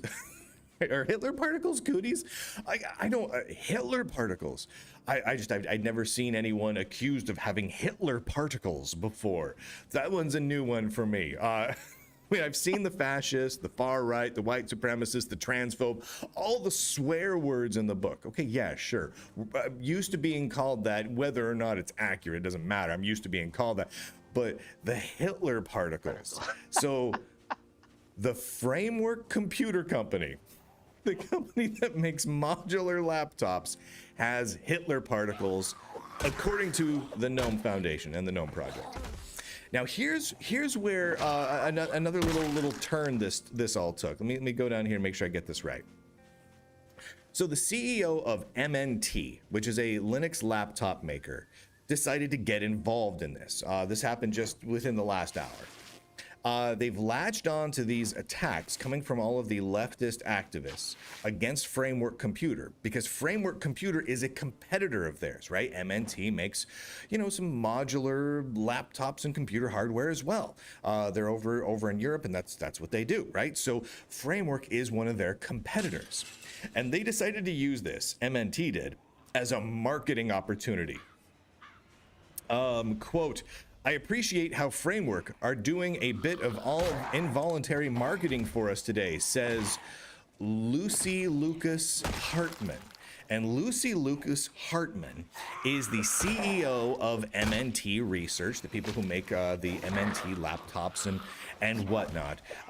Lucy Lucas Hartman identifies as a non-binary, queer, vegan, trans person with a they/them set of pronouns. One of the MNT supporters chimed in with this to say, I'm laughing thinking about it already. Quote, I'm very glad. I'm sorry, this is funny to me. I'm very glad I didn't buy the Framework 12 a few days ago. I'd rather, this is a real quote, ladies and gentlemen. This is a real quote. This is not a joke. This is not sarcastic. This is a real quote from someone who is anti-Framework, anti-DHH, anti-Hyperland, anti-Omarchi, and everything else, right? Quote, I'd rather buy a laptop that comes in a vegan sleeve from a company led by a trans person than buy Fashtech. I don't know quite what to make of all of that. Then the editor of OS News jumps on board. Now you may be like, the editor of OSNews.com, who's that? Well, this gentleman named Thom, he's jumped on board And you may remember him from such past exploits as, hey everybody, go kill the Jewish conservative known as Lunduk because he's a Nazi and he needs to die. You may remember when he was encouraging people to hunt me down and murder me? He's a gem. He says, quote, if you want a repairable open source laptop and you're put off by framework, by recent events, look at MNT's laptops, right? So he's encouraging people to go out there and support the vegan sleeve, trans-led, non-hashtag MNT laptop. What is going on? Hitler particles. This is all real. This is so hideously stupid. It is unbelievable. Now here I want to make something very, very clear here, and I want to bring up a quote because I think this really gets to the heart of it. And again, this comes from the GNOME spokesman. Quote, even if they, framework, backtrack, it won't change the fact that they entertained this beep. And then he talks about Hitler particles. But this is a really critical part of this. It does not matter what Framework Computer does now, right? If Framework Computer comes out and makes a big grand gesture trying to placate the leftist activists, like, oh, we didn't know we were supporting fascist, or oh, we think love is love, and we blah blah blah. If they, no matter what they say, it does not matter. It does not matter if they fall on their hands and knees and begin mercilessly whipping themselves to a bloody pulp. They will not ever be forgiven, right? That is the track record here. Once the leftist activists decide you're bad, you're a fascist, you're a white supremacist, you're transphobic, you're far right, you have Hitler particles. I mean, come on. Once, according to the leftist activists, you have Hitler particles, they're never, ever going to be okay with you again. Not ever. Not for a second, and it does not matter ever what you do or say, right? So I'm saying this flat out to the people at Framework. Don't pander to them. You have an opportunity now to embrace what you just did. And what you did was simple. You promoted software for the sake of the software. You ignored politics. You simply said, this is good software. We like it. People should use it. Maybe we'll support it and ship it. That's all you did, right? Lean into that. Tell people that you're ignoring the politics. Make a statement. Say, I'm ignoring the politics. We're just going to make great open source software. We're going to put our money where our mouth is, and we're going to fund great open source software. In fact, they remember that little, they began making a monthly contribution to Hyperland. Come out and say, you know what? We're doubling it. We're making more contributions to Hyperland now because we're just supporting the tech, the software, the open source that's powering the amazing Framework computers. And we're not worried about what our politics are or what anyone else's politics are. We don't care. We just care about great software. Ignore all the politics. That's what you do. Because no matter what you do, you cannot win back the hardcore leftist activists, like the people over at GNOME. They're gone. You cannot ever get them back as customers. Not ever. Not one thing you say can get them back. So forget them. But what has been shown time and time again is if you come out and you say, we are non-political, and I tend to call that non-woke, but you can just say we're not being political. That works too. And you just focus on the great software, you're going to win a lot of people over very, very quickly. And you're going to win over the kind of people that vote with their wallet. They're going to whip out their cards, plop it down, and pick themselves up a new laptop. I think Framework has already seen that effect kicking off with people across the internet buying Framework laptops and desktops, installing Omarchy Linux on them, and posting pictures for everyone to see. They're like, look at my sweet, sweet new laptop from Framework running Omarchy, right? A lot of those people are running Omarchy because Omarchy is non-political. Again, I call that non-woke because the woke politics is really what we're trying to get away from. Because that's the stuff that all these people that we're quoting here today, they're all on the woke politics side, and we're just trying to get away from that stuff. But you can just say we're non-political. We're just staying out of it. Look at this sweet, sweet laptop. Look at the sweet, sweet software. Lean into it. Your sales will skyrocket. No matter what they say. No matter what these activists and political activists say. In fact, the more they double down and attack you, the more your sales will go up. You know it's true. So whatever you do, Framework, do not give into them. Now, I've made a point of not reaching out to Framework about this. Normally around one of these sorts of stories, I reach out to the company and give them a chance to provide comment and whatnot. I purposefully decided not to do that. And the reason is I don't want this to be something where it's like where Framework felt strong-armed into doing something, or Framework gets in trouble because they got quoted by Lunduk, or they worked with Lunduk, because half of these people that are activists, they hate anything where my name shows up. You'll see like a huge, like 20% of all the posts about any topic related to this will start referencing Lunduk. They go crazy when they see the word. So I want to let Framework just do them without being related. They don't need to make a statement for the Lunduk Journal. Just do them, make a post on their own, and put it out there. But that's what I personally would recommend. Ignore these people because they're crazy. I mean, this is nuts stuff. Hitler particles? Come on. Thank you to all of the Lunduk Journal subscribers for allowing me to do this sort of utterly ridiculous coverage. Someone has to. None of the other tech news outlets are going to cover this. None of them. None of them are.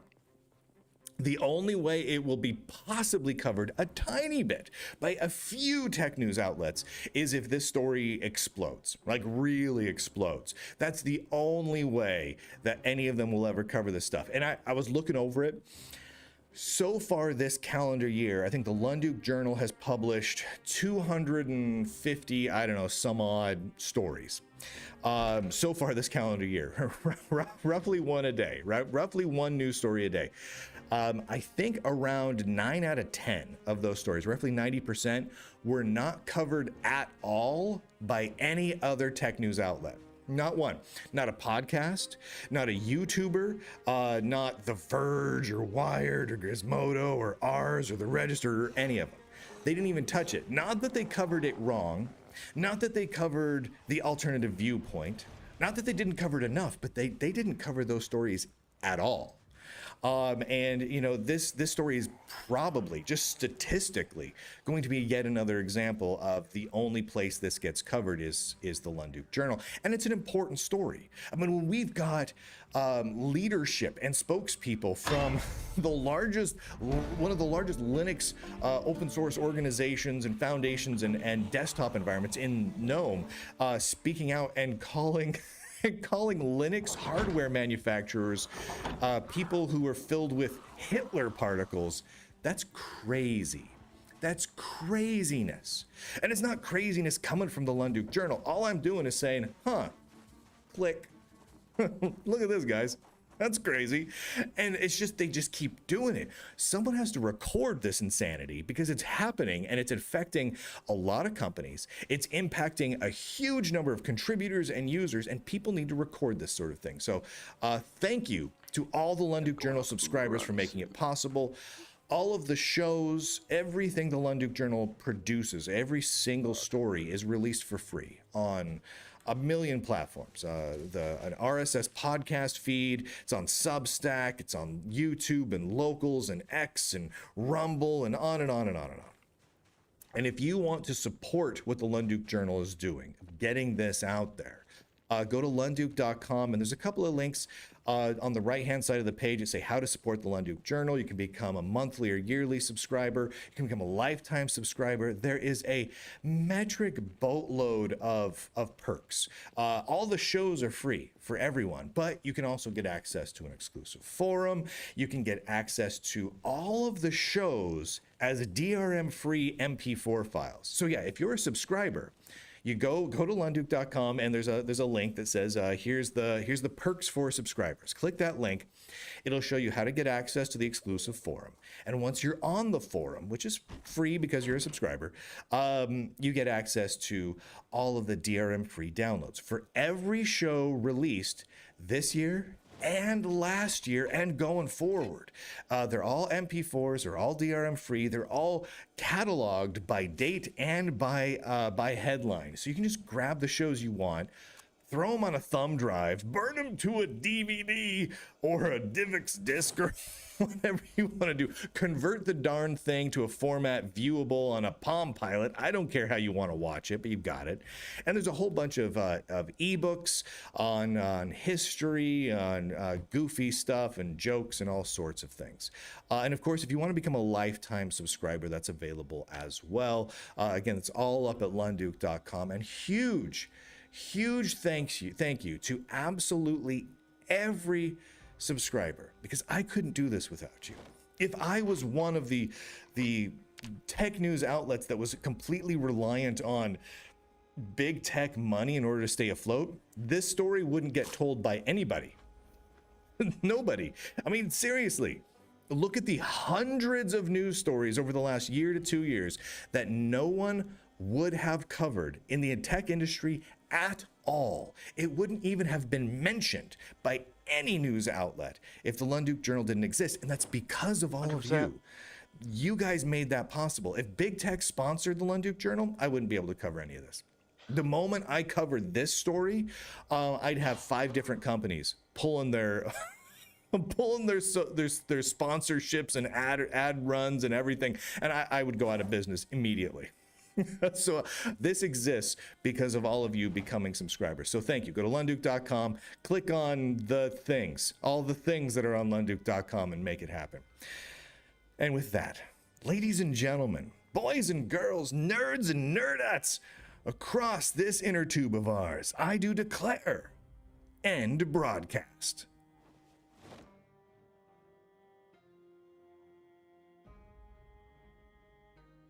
Very nice broadcast. The lawyer representing Kiwi Farms and 4chan has provided. I watched it.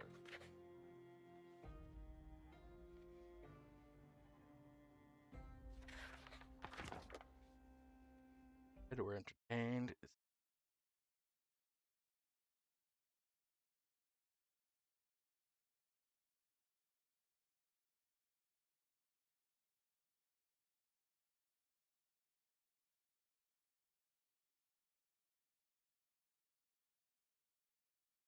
Black belt pair.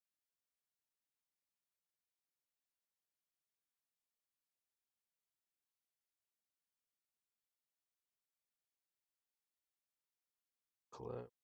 Or she's Ring shares doorbell footage with lockdown. Cool.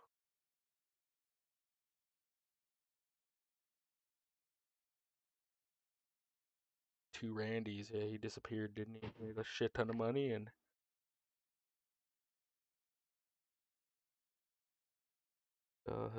bail has brought hell to her. Canada.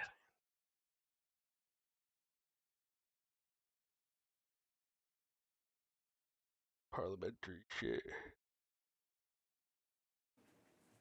Thank you for having. Resuming debate. The Honourable Leader of the Official Opposition.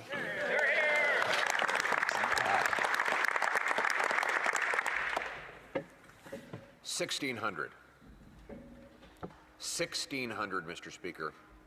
That is the number of crimes that happen in this country every single day. That's almost one crime per minute. And these aren't statistics. These are innocent people hit over the head with baseball bats. their jewelry store smashed in by an incoming automobile that then is used to open up and steal the proceeds that families have spent their entire lives earning. It's the people who wake up in the middle of the night to the sound of stomping feet in their living room floor as home invaders break in to steal, rob, pillage, and much worse. It's the Faruqi family, whose courageous father came running out to protect his defenseless children against home invaders and was shot in the throat. It is a 3-year-old girl, mercilessly raped by a chronic repeat offender, a scumbag who had already been convicted of raping a 12-year-old boy, but yet, under liberal laws, was out on the street. C'est le cas qu'on entend à Saint.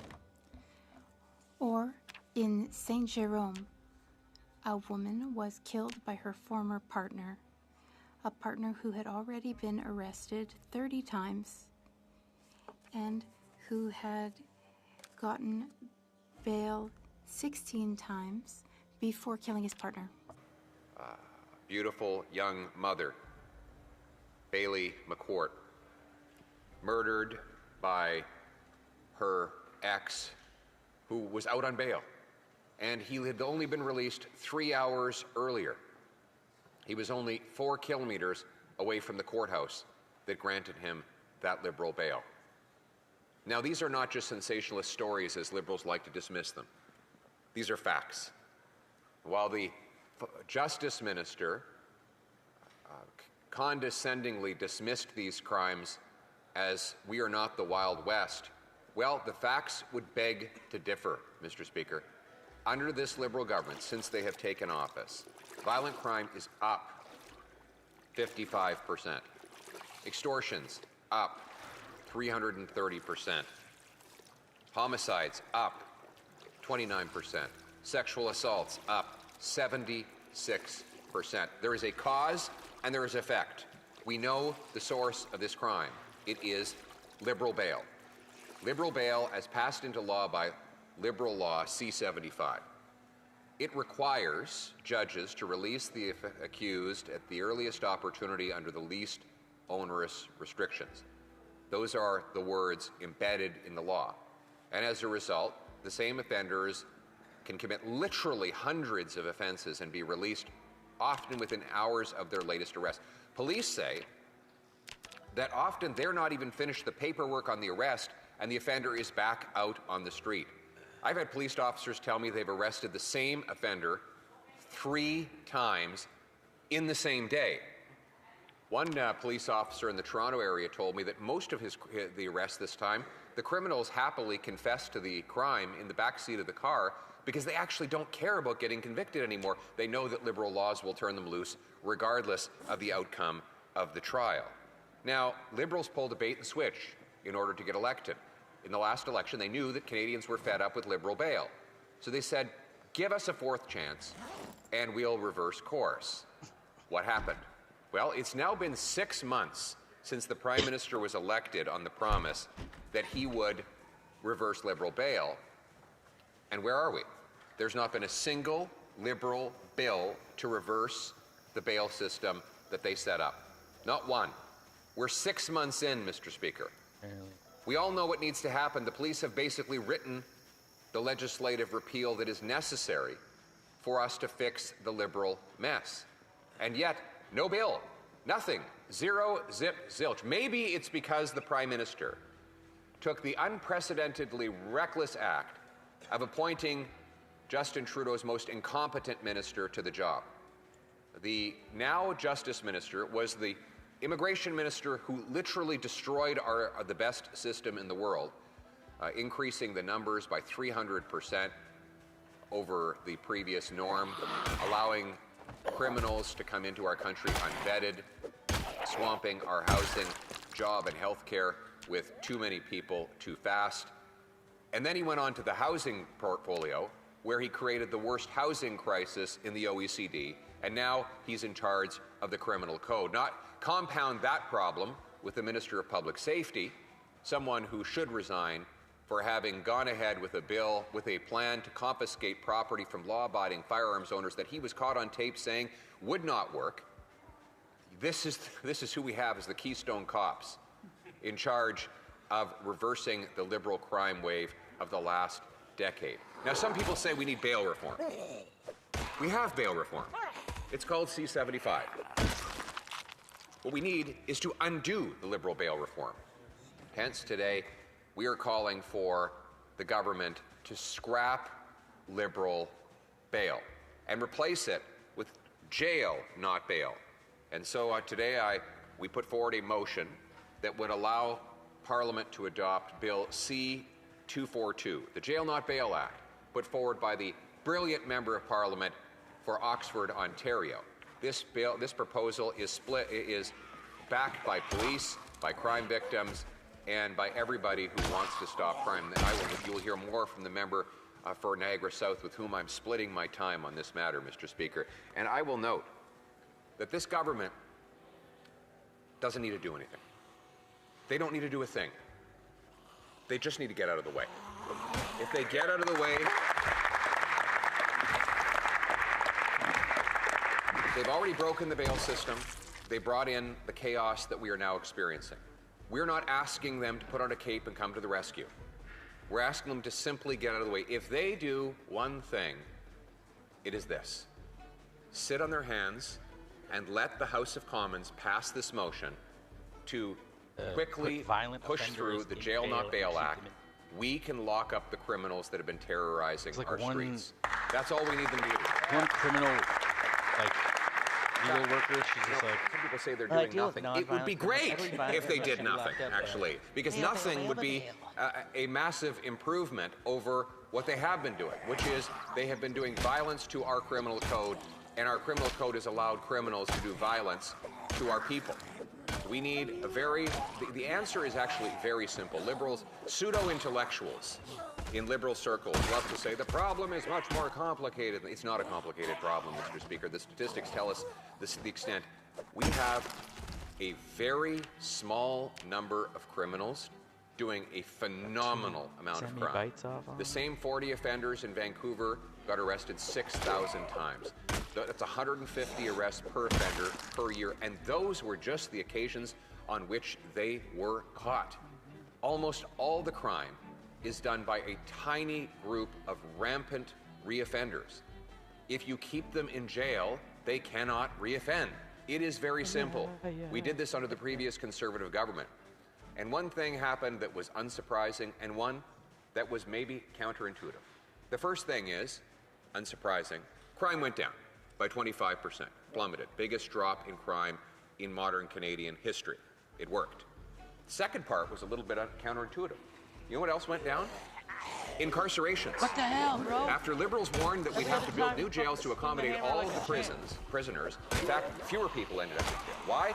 Because the same offenders who were coming in and going out just stayed behind bars. We already had to reserve them a room, Mr. Speaker. It's like the Hotel California. They check out, but they never really leave. You just keep them in the cell and never let them out. Lock them up, throw away the key. But then something else happened. The small-time offenders, or those looking at getting involved in a life of crime, said, hell no, the penalty is too serious. I'm going to go get a job and follow the law. Deterrence works. The facts are in. Liberal bail has brought hell to our streets, and the only one keeping that hell in place is this Prime Minister.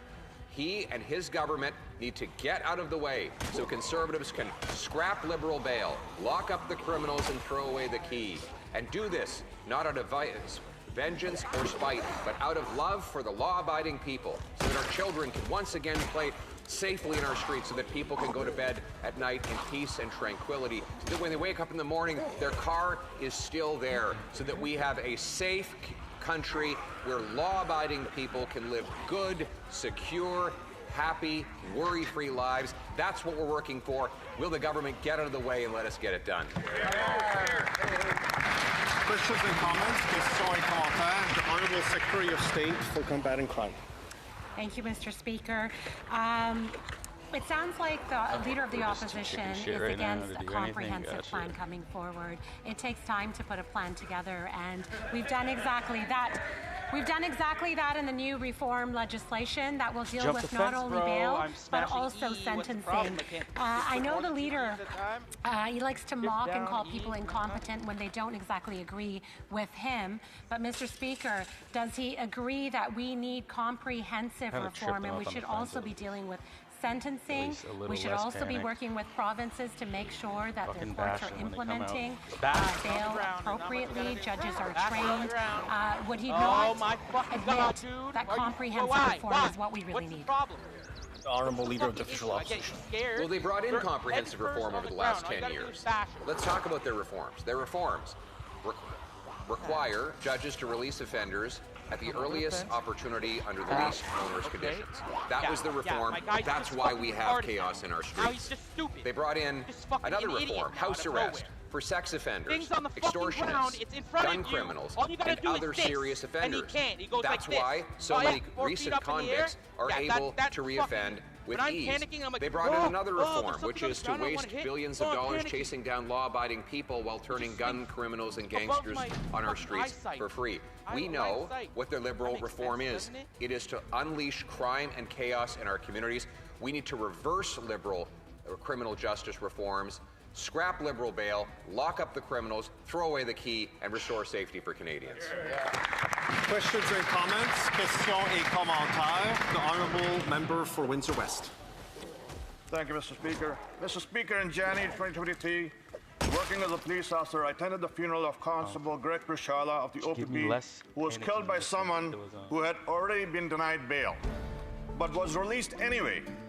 The OPP commissioner at the time said this death would not have happened if the suspect had been kept in custody. To the Leader of the Opposition, what is the price Canadians are paying at this point of these failed Liberal policies? The Honourable Leader of the Official Opposition. I want to thank the member for Windsor West, not only for his service here in this House, but for his courageous service as a police officer protecting Windsorites and our Canadians. He put his life on the line every single day, like so many police officers, leaving in the morning, kissing their kids goodbye, knowing it might be the last time they see them. And for Greg Prishala, it was the last time he saw his family after he was gunned down by someone that the Liberals had released on bail. Liberal bail took his life. What is the price that people are paying? They're paying with their blood and with their lives. And every day, another tragedy unfolds on our streets. Every day, after all these years, the Liberals have known that their laws are causing this chaos. Not only were they warned beforehand by police, but they have seen it through the bloodshed on our streets. How many more people will have to die before this government will get out of the way, scrap liberal bail, and protect our people? Questions and comments? Questions et commentaires. The Honourable Parliamentary Secretary to the Government House Leader. Yes, thank you, Mr. Speaker. No extreme words coming from the Leader of the Official Opposition there. Take a look in terms of what it is he's actually saying, and you wonder why it is that he's fallen so far to the right. Interesting enough, in this legislation, Mr. Speaker, that they're proposing, they've abandoned the policy of the American-style three-strike and you're out.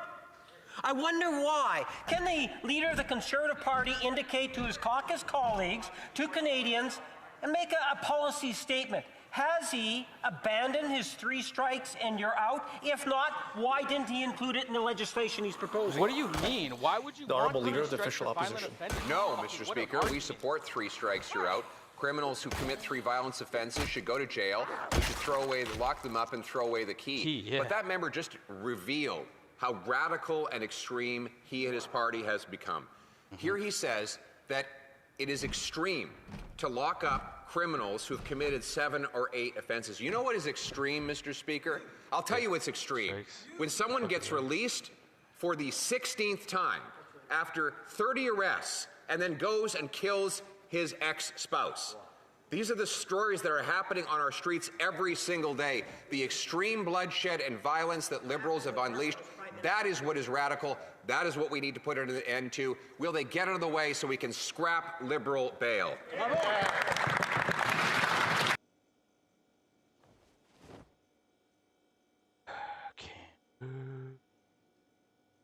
pretty cooked right now. Thank you very much, Mr. Speaker. It's always a pleasure to rise in the House and speak on behalf of the good people of Stormont, Dundas, and Glengarry.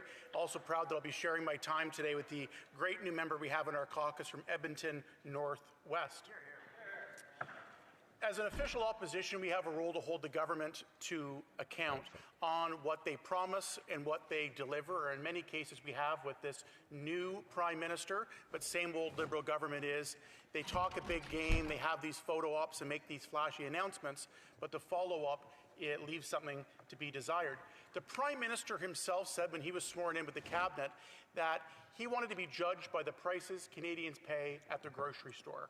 Well, I'm happy to do that, but unfortunately it's not the best of news when it comes to the situation that we face in my part of Eastern Ontario in the city of Cornwall with the Agape Centre. The Agape Centre, with Lisa Duprow and her staff and the many volunteers that make the place what it is an incredible organization that runs a food bank, that runs a store and a kitchen that helps thousands of local residents each and every year. They held their AGM last month, Mr. Speaker, and I wanted to, through you, advise the House of some pretty alarming statistics when it comes to affordability, when it comes to the state of our economy here in Canada, and specifically the microcosm in Cornwall. There were 40,000 visits made to the food bank, Agape Food Bank, in Cornwall alone last year. That is in a city of 47,000 people. Visits were up 193% in the last 4 years. In children using the food bank is up 257%. Between the kitchen and the food bank, the Agape Centre processed 1 million pounds of food for those in need, with a value at $3.6 million. And they are affected too by the increased usage and the increased cost of food, because that is a 10% increase just from the previous year. I want to quote the Executive Director, Lisa Duprow, when she said, quote, "The urgency of the situation cannot be overstated. People are skipping meals, taking on unsustainable debt, and stepping further away from a life of dignity." That's the record of this Liberal government over the course of the last 10 years. And when we look at the last 6 months of this Prime Minister, the situation is only getting worse. Food inflation is 70% above the target of where the target inflation rate for it should be. And Canadians are going to be spending an extra $800 on groceries as a family this year is the expected average, with no relief in sight. Because one of the things that we know and we've been saying for years, and which continues to be shown in higher food inflation, higher housing prices, and higher deficits, is that those higher deficits and money printing leads to inflation, leads to that pressure. Mr. Speaker, it's not sustainable what we've seen for the last number of years under these Liberals, and we're seeing that live and in living color, a sad, sad reality just through one food bank in Cornwall alone. A key part of any government, in order to be successful, in order to grow the economy, to have a sustainable future, maybe we will pull the is shot getting investment in this country. And what we have seen, the numbers speak for themselves. Since the Prime Minister came into office, we've seen $54 billion, that's billion with a B, dollars in investment leave this country for the United States. Over the course of the last 5 years, that number has been $500 billion. Why? It is the management, or the lack of good management, of the Liberals to create an economic environment, good taxes, creating good opportunities for jobs, creating an atmosphere that businesses want to bring direct foreign investment from around the world in. We've seen $500 billion leave Canada for the United States because that's where they prefer to do business. If that wasn't bad enough, and that rate, if that continued at that rate for the next 5 years going forward, wasn't bad enough, this week when the Prime Minister visited Washington, it was another major concession with no deal. He's already conceded on counter tariffs.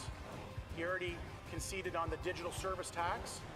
And then he said in his comments right in the Oval Office of the White House that he would pledge us some part of deal that they were working on that would see $1 trillion of Canadian investment money go to the United States in the next 5 years, double the rate of what we've already lost.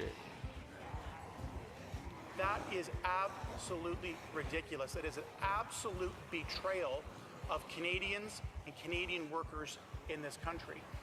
Because what does that mean? That is $1 trillion the Prime Minister put on the table with nothing in return except those dollars going and being used in the United States. Just imagine if that $1 trillion would be invested, Canadian dollars, be invested in Canada in the next 5 years instead. But no, what are we going to see? We're going to see a factory either be closed in Ontario, or if one brand new one's going to be built, it won't be built in Ontario, but rather be built over in the state of Michigan or Ohio. We're going to see, as opposed to a new mine being built and developed in British Columbia, the red tape and the regulation takes 25 years in many cases to get a permit for a mine in northern Ontario, BC, and other parts of this country. So as opposed to seeing that investment and jobs created in British Columbia as an example, or northern Ontario, to be going to West Virginia or Washington. In a new business, someone with dollars in Canada, as opposed to opening up a new business, say in Nova Scotia, they'll open up in the state of Maine instead. This at a time we could least afford it. The Prime Minister's record as an official opposition, we have a responsibility to hold this government to account. He said he was going to create new jobs here in Canada. Since he became Prime Minister alone, 86,000 jobs have been lost, including in the city of Cornwall with Ridgewood Industries, 300 jobs gone in our community just in the last couple of months. This is not sustainable.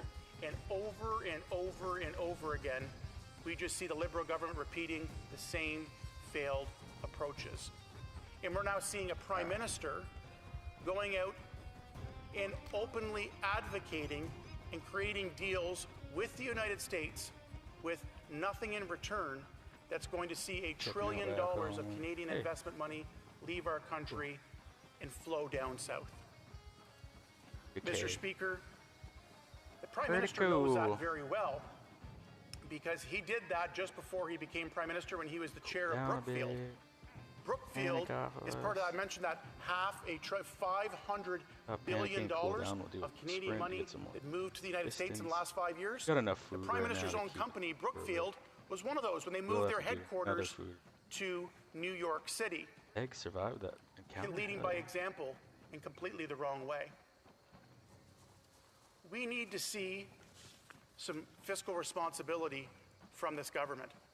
After 10 years, and we thought Justin Trudeau was expensive, the Prime Minister is making him look like a penny pincher. Old like beards, the expression would say, absolutely. Of where we actually see the independent parliamentary budget officer predict that the deficits this new Prime Minister with the same old Liberal government and same old Liberal team are adopting the same old failed approaches. Endless deficits, never-ending deficits with no plan to balance the budget.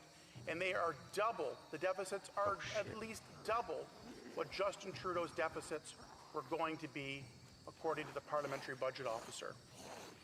Every dollar government spends comes from the pockets of Canadians. It adds to higher taxes. It adds to higher food costs. It adds to a higher cost of living. It adds to a higher cost for housing. And we're not seeing a good investment, a good return on investment on the tax dollars the Liberals are spending. So as we have our Opposition Day motion here, that every dollar that leaves our country leftovers from the helicopter in flees and investment is less jobs and lower wages. Mr. Speaker, on this side of the aisle, we're going to stand up for Canadian workers, for Canadian investments, for a brighter Canadian future. Thank you. Questions and comments? Question and commentaire. The Honourable Government Deputy House Leader. Thank you, Mr. Speaker. Mr. Speaker, I have a question for the member opposite. Obviously, it's clear that the Prime Minister Trudeau is still part of their economic plan and their plan to government, and even though it didn't work in the last election. Perhaps the member opposite can tell us why he thinks that the child tax benefit is a waste of money. A tax that has uplifted over 400,000 children out of poverty. Why he thinks that investing in childcare across this nation, an economic policy, is a waste of money. And what is the obsession of talking down Canadians and Canada? Today, in question period, we heard almost every question from the Conservatives talking down Canada. What did they have to actually offer Canadians? The Honourable Member for Stormont, Dundas, Glengarry. I'm proud to be Canadian. I'm proud to stand up for Canada. What I'm ashamed of, what I'm criticizing is the Liberal government. That is what we are talking about here. And you'll notice in there, they are doing everything they possibly can today to talk down their own former Prime Minister. They don't want us talking about Justin Trudeau anymore. But Mr. Speaker, here's the reality of the situation. Justin Trudeau may be gone, but the new Prime Minister is making the situation even worse financially. Larger deficits, more spending, our immigration system's in chaos. There's no end to housing. We need to build more houses. We're actually seeing things slow down. Example after example after example. He didn't make a promise. He made the promise he'd get a deal with the United States, and he's broken that promise. And he's leading just in the same record, the same disastrous financial record that Justin Trudeau had. They're not a new government. It's the same tired Liberal Party. Questions and comments? Questions and commentaires, honorable. The Honourable Member for Gaspésie, Les Îles de la Madeleine, Listagouge. Thank you, Mr. Speaker. I'd like to greet my colleague. I commend him for his passionate speech. When talking about public finances, the issue is that there's not enough transparency. Right now, we don't even have a budget.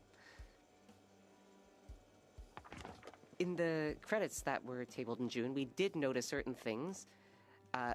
Little increase in transfers to individuals and an explosion in spending to keep the federal government running. 26% increase in consultation fees. Military purchases, raise salaries in the public service. What does my colleague think of this initial outlook on the economy? I would say yes. There are major issues with transparency under this Liberal government and their budgets and their finances. Problem with the transparency when it comes to this Liberal government. I can be probably longer than the 30 seconds I have to elaborate on that. But I will agree, we are seeing consultant spending go up significantly. This was after the Prime Minister said that he was going to cap spending at 2%. The first bill that he tabled increased spending by 8%. Billions of dollars more on consultants. And now I just want to put a thing in for $742 million in a gun confiscation program that their own Minister of Public Safety said won't be effective. There are so many examples of waste that have come from this government where if that were back in the pockets of Canadians, maybe they could afford food themselves.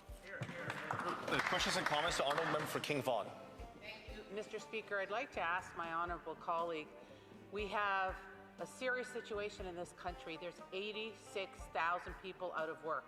And earlier today, during question period, the Minister of Foreign Affairs stated that they're going to support the Canadian population with EI. The people in my community don't want EI. They want jobs. They want to work. How would he address that? Honourable Member for Stormont, Dundas, Glengarry. Couldn't agree more just how tone deaf the Minister of Foreign Affairs the game was just today gave me when an we were error. talking about the importance of the auto sector supporting auto workers and mill workers right across this country, is that their answer was, well, don't worry, we're going to give them extra weeks of EI. Absolutely out of touch. And the member couldn't have said it. I couldn't have said it any better. They want a job. They want good pay, good benefits, good pension, a reasonable home to live in, and have food that they could afford to feed their family with.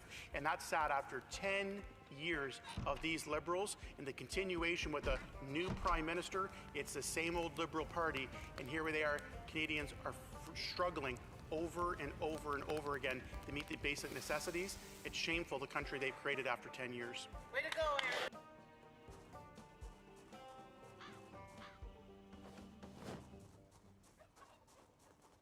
Well, thank you, Mr. Speaker. Thank you.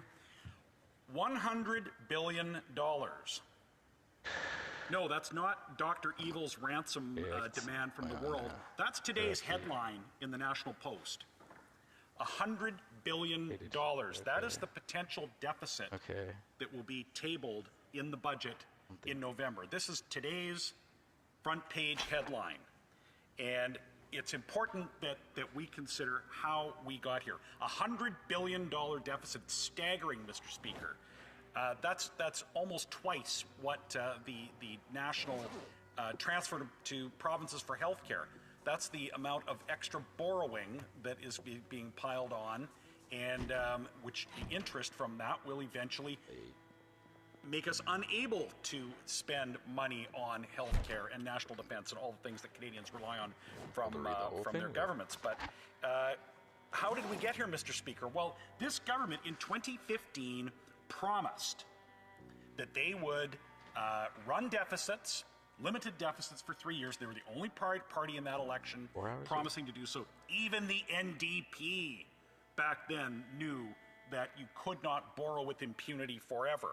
So the Liberals were the only party promising a deficit, but they said, whoa, deficits are okay. This is going to be a short-term deficit. We're going to make historic investments in national infrastructure. We're going to make investments. Our deficits are investments. And that will lead to the budget balancing itself and make people more prosperous. So 10 years later, here we are, Mr. Speaker. We have an out-of-control structural deficit closing in on $100 billion annually.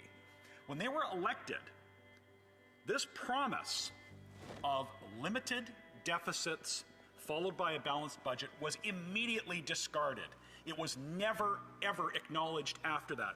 Bill Morneau was the finance minister. I attended question period after question period, the finance committee, appearances from that minister. He never acknowledged this solemn promise that clearly was it was a point of differentiation between parties. It was part of what got this government elected in the first place. And it was a lie, Mr. Speaker. It was so obviously untrue what they had promised during the election compared to what they did in office. So they were elected, they passed a bunch of anti-business, anti-job, anti-industry bills like Bill C-69, Bill C-48. They led to immediate capital flight from Canada. $200 billion from the energy industry alone, Mr. Speaker, left this country on the election of this government. Later, getting ahead $500 billion of investment has left Canada since this government was elected. And so we are here today to call on this government to quit plagiarizing the playbook that has brought us to the point that we are today. So these out-of-control deficits, structural deficits that began under this government, they inherited a balanced budget, Mr. Speaker. That is clear. A balanced budget was tabled in 2015. The fiscal monitors that track spending in between show that we were on track to balance until the new spending of this government was brought in. So they received a balanced budget, they inherited one, they blew it immediately, and the capital flight that resulted from their out-of-control spending and anti-industry laws kicked in immediately and began to do what these policies always do everywhere where they've been tried from time to time, Mr. Speaker. They led to inflation. So we have out-of-control deficits, we got inflation, we have a cost of living crisis now, we have the worst performing economy in the G7 right now. They always talk about the G7 and say we're going to be the best in the G7. Well, they're the worst, Mr. Speaker. Our economy is no longer growing per capita. In fact, it has shrunk. It is lower per capita than it was in 2014, the final year of the Harper government. Per capita GDP is lower now than it was in 2014, Mr. Speaker. Think about that. That means Canadians are getting poorer over time. I don't even think a 10-year window that would cover the Depression would even reveal a period that long and that sustained of declining per capita GDP, or GDP that has shrunk. So we have lower wages, lost jobs, lost investment, under this government, we call upon them to reverse course, get serious about the budget. So that brings us to the current Prime Minister. So as has been remarked by others, this was the guy that was supposed to know what to do. We said, okay, this 10 years of Trudeau, we're done. We need to actually have a serious person, have an adult in the room. And so they switched leaders, and this guy who was supposed to be the adult in the room, who knew finance because of his wonderful resume, came in and said, you know, this is a serious point of crisis. We're going to get serious. We're going to rein in spending. We're going to get control of the public finances, and so that we can grow the economy and deal with all the current challenges. Well, what's happened since then, Mr. Speaker? How the fuck am I getting hot? He didn't do any of that. This is a Prime Minister that promised Canadians that they were going to rein in the general bloat of government that has occurred under these Liberals. Mr. Speaker, the size of the public sector in Canada is the only thing that grew under this government. They added 100,000 federal public servants, and yet service gets no better for Canadians. They can't run anything over there, Mr. Speaker. 59,000 employees at the Canada Revenue Agency, and they still can't answer the phone, Mr. Speaker. So this government that was supposed to now have somebody serious at the helm that would get control of our finances and I'm sweating. What the fuck? And bring the budget under control, it hasn't happened. They promised in the election to rein in and reduce the expenditures on consultants. Well, in their first estimates that they tabled, they've gone from, I believe, I don't have it in front of me, 19 billion to 26 billion is what I recall, Mr. Speaker. They have increased their spending on consultants. I mean, they told Canadians that they were going to rein this in, that was the whole point of the change of leadership, and that there was a change of style. They keep talking about a new government, even though it's the same front bench and it's the same policies over the last 10 years. So it hasn't happened, Mr. Speaker. So now we're getting close to a new budget. Oh, and I might add that on top of the $500 billion in capital flight that has occurred under this government, that was all before the current Prime Minister arrived, and it has accelerated since then, Mr. Speaker. Another $60 billion has left the Canadian economy, and when investment dollars leave the country, that means there is no investment in plant and equipment and technology that help drive up productivity so that Canadians can earn more and live better, fuller lives and cope with the increased costs that have crept in under this government. But it's not happening. Wages are not rising. Unemployment is rising. 86,000. 900 jobs lost in my city last week, Mr. Speaker, in one layoff announced by Imperial Oil. So these guys have spent the last 10 years chasing investment and jobs especially out of the energy sector. And so we call on them to fulfill the promise that they made in the election and start getting serious, finally, about the budget.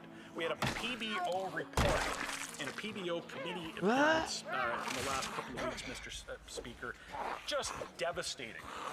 The parliamentary budget officer has said that this government's fiscal plan is unsustainable. Stupefying, he called it.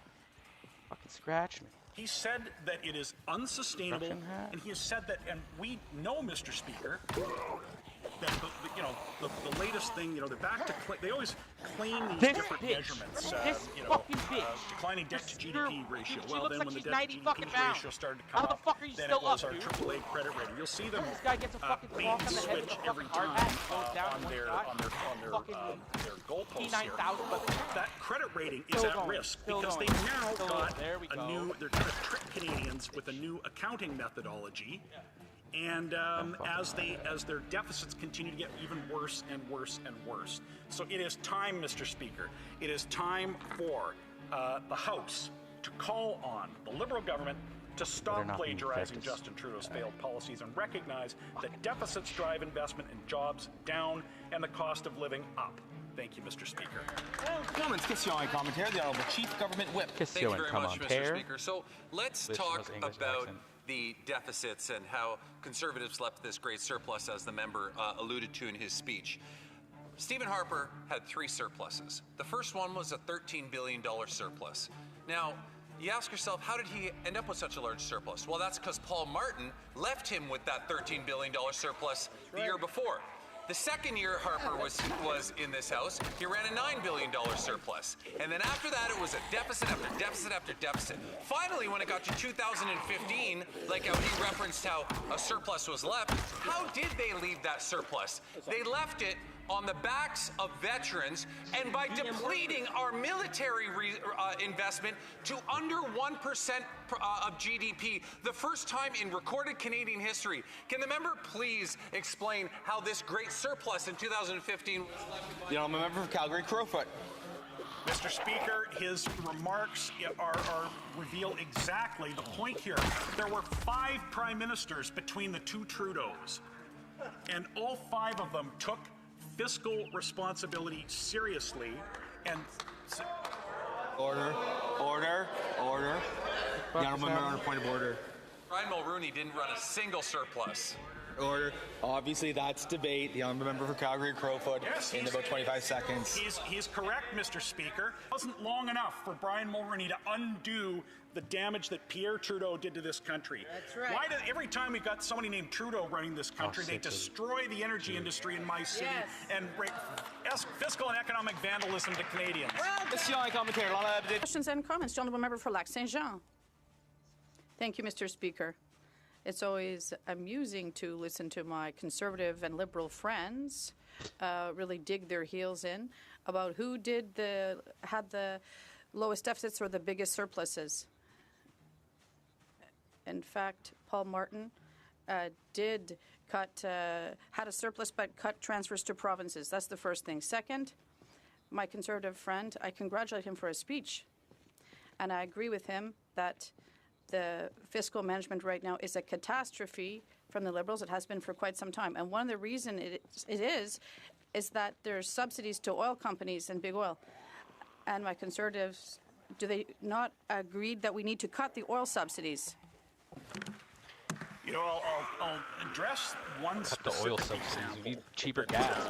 Oil pipelines under this government. You hear them from time to time patting themselves on the back over the Trans Mountain pipeline, which they congratulate themselves for nationalizing what was private infrastructure, subsidizing it to a staggering sum. So we end up using public money to build something that should have been built privately, that would have been built privately if this government didn't chase the investment out of Canada. That's right. Way to go. Comments. The honourable member of Chatham-Kent, Leamington.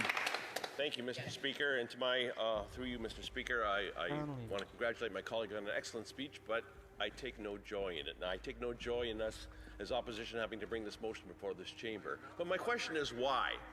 Why is this Prime Minister taking this country to the precipice? He comes from the private sector. He has personal wealth. Is he not hurting himself when he's bringing these disastrous policies to our country?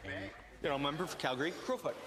I think the Prime Minister is probably pretty insulated from the damage that he's doing to the country. But as to why and motive, I mean, I'd have to leave that to them. I have no idea why they are wreaking fiscal and economic vandalism on this country. I wish they wouldn't.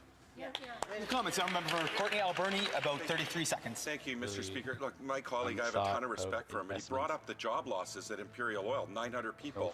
At the same time, Imperial Oil just posted that they were going to return $367 million to shareholders last quarter.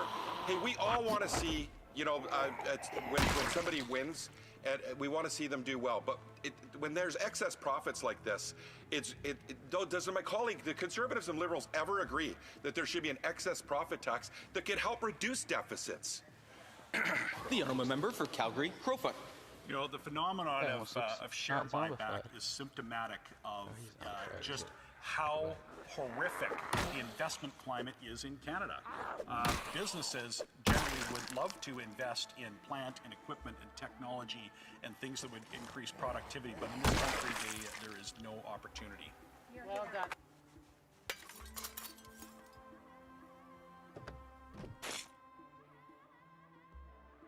Thank you, Mr. Chair, and thank you to all of our witnesses for coming and being brutally honest with you. I have to say, after 10 years of successive Liberal failures on this file, your Canadian lives and livelihoods are at risk. I think you've painted that picture. Conservatives want to restore your industry, restore safety to our streets, and crack down on these bad actors, including the people that are allowing this to happen. Now, I'm going to start with asking Mr. McKee on behalf of the Atlantic Provinces Trucking Association. In our last committee meeting, we heard how the Liberal government policies, like on immigration, were fueling Driver Inc. Is that happening in your experience? And second to that, you mentioned Crown corporations and government contracting with Driver Inc. Is that provincial government? Is that federal government? Please give us some concrete examples. Thank you. So I will say that in terms of labor fraud in the Atlantic provinces, the preliminary data that we're looking at it's not as prevalent in the Atlantic provinces as it is in other provinces in this country. We also have preferred employer programs at the provincial level in the Atlantic provinces, which after employers go through a robust screening process, they are put to the front of the line for provincial nominee programs, for the Atlantic immigration programs, and for the temporary foreign worker program. So we feel that while there is evidence of immigration fraud and indentured servitude in this industry, I'm not disputing that. We feel in the Atlantic provinces it's not as prevalent. Where we're really seeing the issue is these fleets are coming in from other jurisdictions to basically, I would say, to be blunt, poach lanes from our compliant carriers. Okay, sir, and you said Crown corporations and governments are utilizing Driver Inc. and also fueling it. Can you give me a concrete example, please? I wouldn't say I have, a concrete example.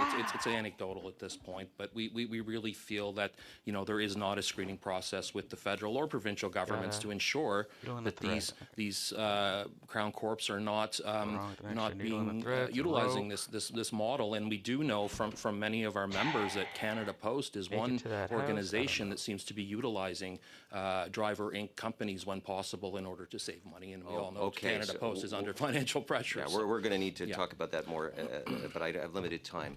Wayne Long is the Secretary of State responsible from CRA. He's someone who says he understands business. He's from Atlantic Canada, from New Brunswick. Have you met with him about your concerns? Has he expressed any concern for your industry? We have not. We've met with several MPs from both sides of the floor on this issue, but we have not met with Mr. Long. What would you tell Mr. Long right now when it comes to the CRA, what he needs to do today? We need to immediately lift the moratorium on T4As. We need to start creating a paper trail so that we can begin to track these guys, the companies and the drivers who may be shirking their tax obligations. Cool. Thank you. Thank you. Thank you very much, Mr. Albus, and I'll turn the floor over to Mr. Muse. Mr. Muse, the floor is yours. You have 3 minutes, sir. Thank you, Mr. Chair. My question is to Mr. Baalsma. The Liberals have talked about cracking down on this for years, and the problem is just festering. And actually, it's a crisis point now, and Conservatives want to fix this.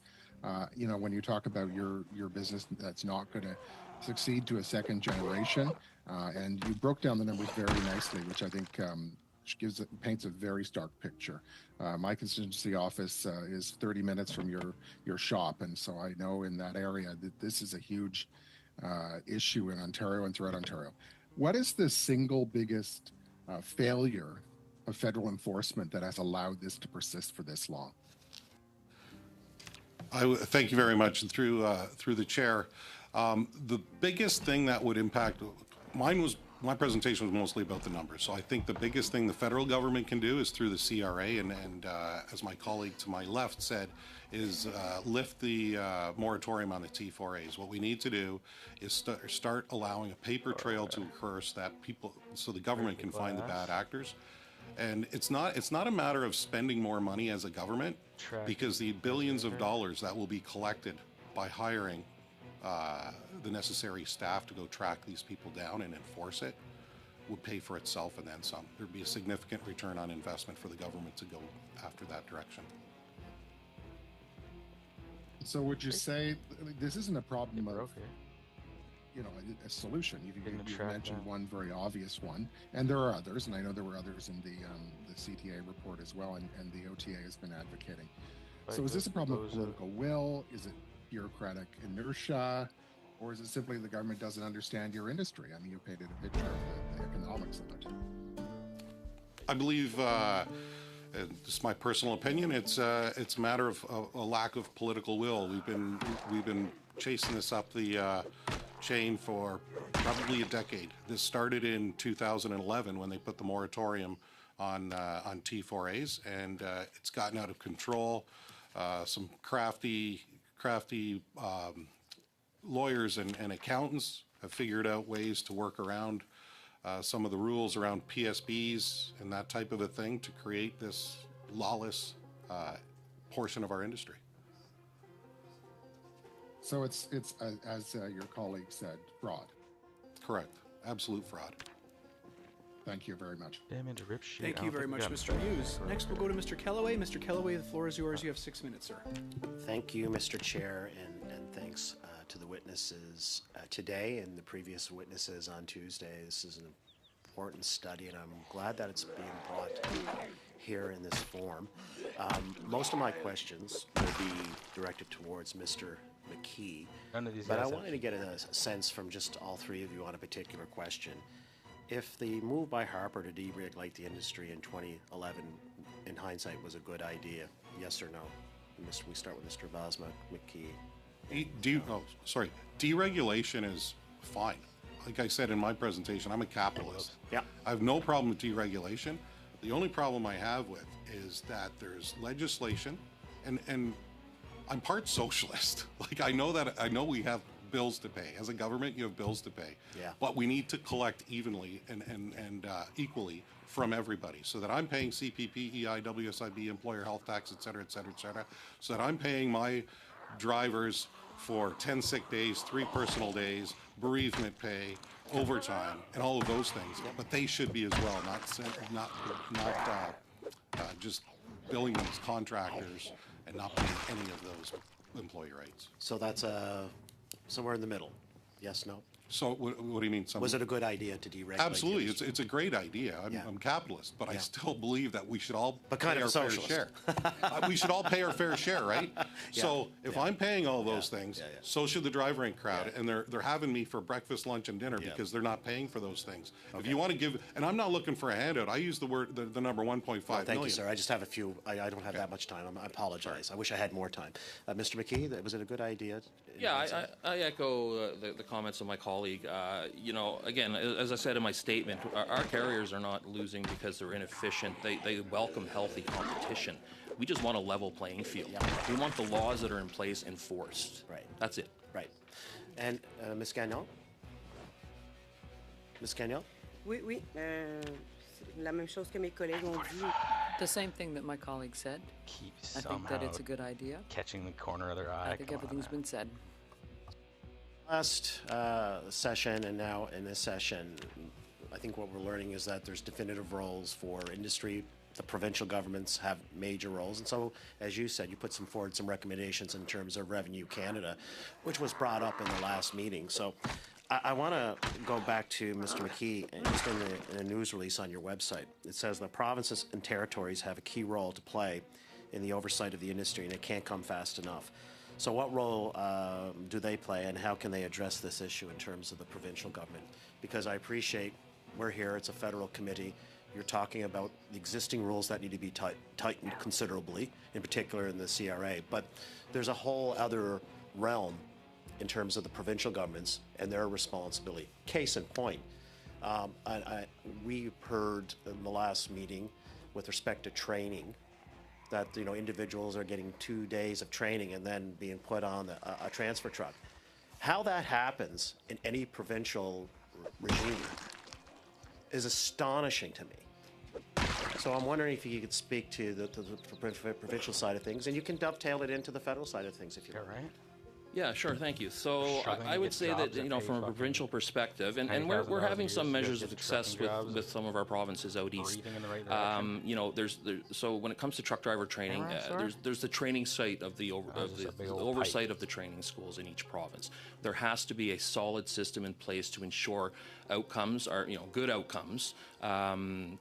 we require our provinces, whether it be the enforcement people or our National Safety Code auditors through the CCMTA, to work closely with law enforcement and with the SDC auditors to conduct more roadside blitzes and to really focus on, roadside enforcement of this issue, because I think that's how we're going to catch a lot of these guys. Okay. And we heard from some of the witnesses on Tuesday that the Quebec government is not doing enough to enforce laws and ensure proper training and cracking down on the issue. So do the actions in Quebec or inactions in Quebec impact safety in Atlantic Canada?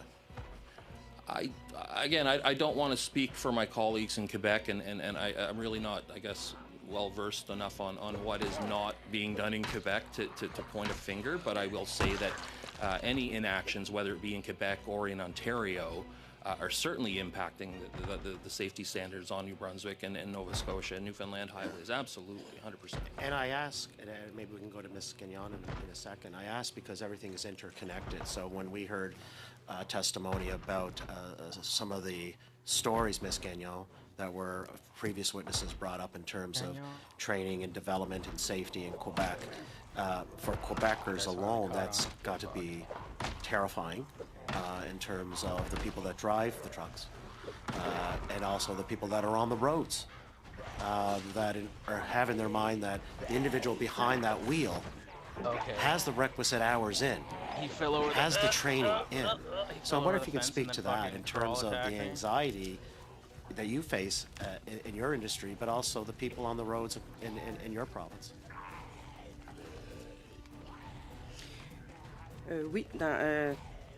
Yes, clearly, it's very stressing for us to share the road with those people. We're talking even about our own employees, because, as I was saying in my speech a bit earlier, you have to learn about the roads, and they probably haven't done so. They're there to do a job, and it seems as though they just found them a job, but it's a vocation, as I said earlier. Most truckers have that embedded in themselves from a very young age, and they grow up with the desire to respect others on the road, and now we find ourselves with people who don't respect the laws. They have vehicles that are not maintained, that often cause accidents, or they break down, and they don't understand what the road signs say either. Thank you, Ms. Gagnon. I'm sorry, there's no more time. I'll now give the floor to Mr. Barsali Duval. 6 minutes. Thank you, Mr. Chairman, and thank you, our witnesses, for being here today. This is a really important study. There are people dying on the roads, and people who are working honestly in these jobs, and it's very sad to see this, to see that there's no action on behalf of the government. They just need to enforce the laws. To continue where we were earlier in the conversation, we were hearing about what the government colleague was saying, and he echoes what the minister said. It's up to the province to do this. And that's a bit what my Liberal colleagues are trying to put forward for the moment, to say that it's Quebec's fault. So perhaps a question for Ms. Gagnon. Most of these bad drivers, do they come from Quebec? No. No, most of these drivers come from Ontario. Thank you very much, Madame Gagnon. But are they trained at least in the ones Quebec we and see. certified in Quebec? And it doesn't matter where they come from. To blame Ontario, but I think it's a fact. Another question that I would have for all three of you, because you come from three different regions. Ms. Gagnon comes from Quebec, Mr. McKee's from the Atlantic, and Mr. Basma from Ontario. If I understand your testimony, you've all three seen the same difficulty with these drivers on the road. Ms. Gagnon, Mr. McKee? Desert camo Safety standards decline on our region's highways. I echo the comments of my colleague that our own drivers are fearful of their lives a lot of days now when they go on the road. Our preliminary data shows that from our roadside enforcement blitzes and from our looking at immigration programs and potential fraud, that majority of these companies are not domiciled in the Atlantic provinces. They are usually domiciled in Ontario, as my colleague stated. But again, where it impacts our carriers in our region is them coming and doing business in our region. So it's still a problem for us, even though they are not necessarily base plated in our provinces. Monsieur Bilsma? Mr. Bosma, do you have something to say on the subject? Like that. Makes sense. You are from Ontario, so do you want to answer this more directly? Much through the chair. I would say it's going to be a joint effort between all the jurisdictions and the feds. In my opinion, this started with tax evasion, and it's grown from there, from one thing to the next thing to the next thing. So once this group of business leaders decided that we know how to evade taxes, then they started figuring out ways to cheat training, to cheat labor laws, to cheat immigration. So it's just something that, I don't know, I'm a Dutchman, so let's talk about dikes. The more holes of the dikes you fill, they drill new ones. So it's just getting worse and worse and worse. But Ontario, they've got a good start going. And I would say Ontario is doing things like the WSIB carrier audit has resulted in $6.8 million in assessments. The MTO, the WSIB, and the ESDC have had joint enforcement at the Whitby scale in Ontario. And one of the findings is 65% of the drivers that were pulled over were driver ink. The WSIB sends targeted letters to new startups. There's intelligence sharing between the WSIB, the Ministry of Transport of Ontario, and the Minister of Finance, but the CRA doesn't want to jump in the same sandbox and share that information. And then, of course, there's Operation Deterrence that Ontario put into place just at the beginning of this year, where they've had 48,000 commercial vehicle inspections, and they're on pace to complete well over 100,000 in 2025. Is that everything that can possibly be done? It's a good start. But like I said in my notes, we all have to get on this, get in the game together, and work together to eliminate this before they come up with new schemes and scams. Merci à vous trois. Pour continuer là-dessus, Thank you to all three of you, and to carry on in the same vein. I'm not a constitutional expert, but interprovincial transport is under federal jurisdiction. The CRA, which collects taxes, is federal, and ESDC, which is in charge of the misclassification of people who would have been classified as contractors rather than employees. There's the temporary foreign workers. All of these are the federal government's responsibility. And certifications for health and safety, once again, is a federal jurisdiction. And these ERDs, or electronic recording devices, are also a federal jurisdiction. I think you all agree with that. I just wanted to emphasize this because I think there's a tendency on the part of the government to send it down the line to the provinces.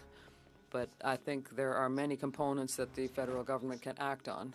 I'd like to know, regarding what I've raised here, you've put a great deal of emphasis on tax fraud. Are there other things under those federal entities that I emphasized that might be able to take direct action that's necessary? I think that yes, there are things that could be done that are necessary, directly dealing with the businesses. When I talked about the situation with some MPs in my riding, in my area rather, there was a lot of emphasis on sending this over to the inspectors, and I think the federal government really should visit the businesses to ask the proper questions and to put an end to this before these people even get on the road and get behind the wheel. I think that's what's important to do here. And I mentioned it as well. When you are renewing truckers' plates, why not require some documents proving that they have insurance when you're plating that truck? That would be more at a provincial level. Thank you, Ms. Gagnon. Now we have Mr. Groslo. You have 5 minutes. Thank you, Mr. Chairman, and dear colleagues and our guests here today. Mr. Chairman, I'd like to remind my Liberal colleague the Harper government made a mistake in 2011, and Quebec also made the mistake. They've been in power for 10 years, so this is incredible. There are lives in danger. And so I think we need to get serious about this.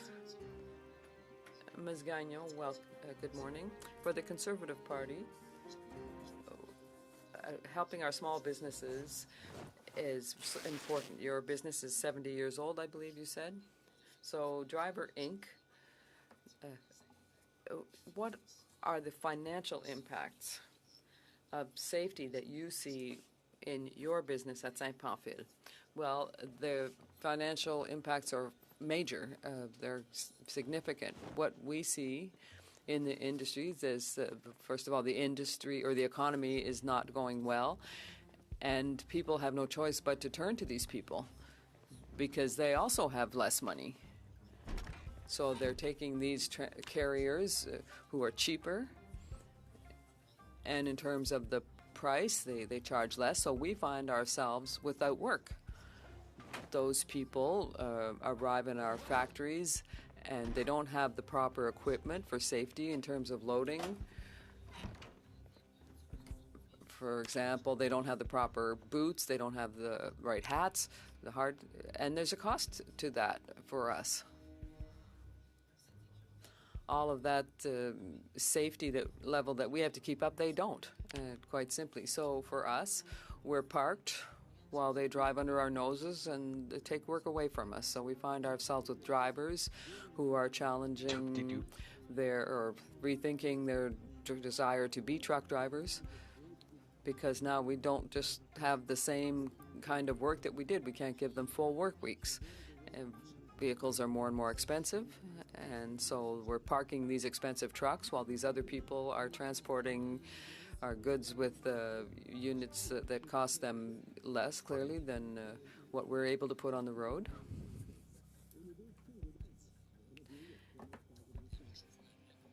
There's Driver Inc. You talked about a Driver Inc. that was at customs and he couldn't open up his own hood. That's right. And what's really unfortunate for my employees is that they have no choice but to help these people, because trucking has always been a profession where solidarity was important. They're far from home. They have no choice but to help each other. So we find ourselves sharing the road with these people, and we have no choice but to help them. Otherwise, we can't move forward either. So we can't just cross our arms and say, well, too bad. That's your bad luck. But if we don't help them, if my driver hadn't opened the hood, well, the customs officer would have waited until he could open it. But did he find it normal that the driver couldn't open his own hood? No, it's completely unacceptable. It's part of the mandatory checks that are supposed to be done every morning. Every morning? Yeah. You have to be able to open the hood. So I'm sorry, but how many years has this problem been getting worse for? Well, of course, I feel it more. Every time you jump in your truck and out of your truck, ideally. I don't think it's been affecting us for that many years. Like any other heavy maybe equipment. 3 or 4 that we've been really seeing a clash, if you will, within the industry.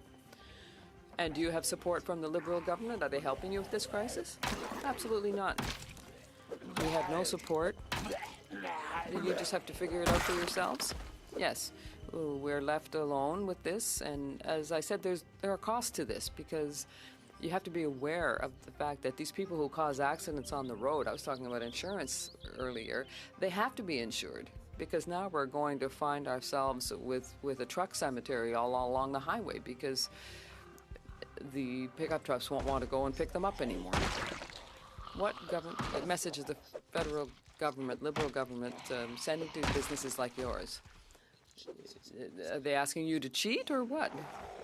Well, clearly we feel that the requirements are more strenuous or stringent for us, but we might find ourselves leaving the profession rather than acting like these other people. That's clear. Thank you very much, Ms. Gagnon.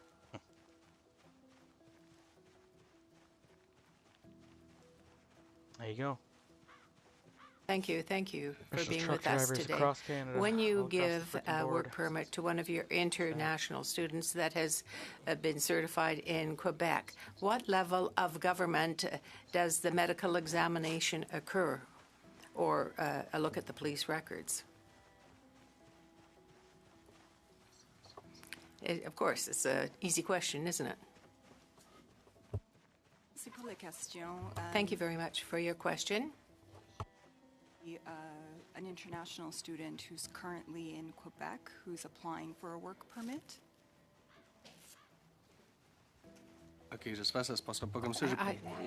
I don't have a lot of time, but when you give a permit to an international student, which level of government has the responsibility and the authority to ask for a medical certificate or an international police records check? If it's the federal government, okay. We won't lose time over that. It's not the responsibility of the provinces, and it's not the responsibility of the universities. You agree on that?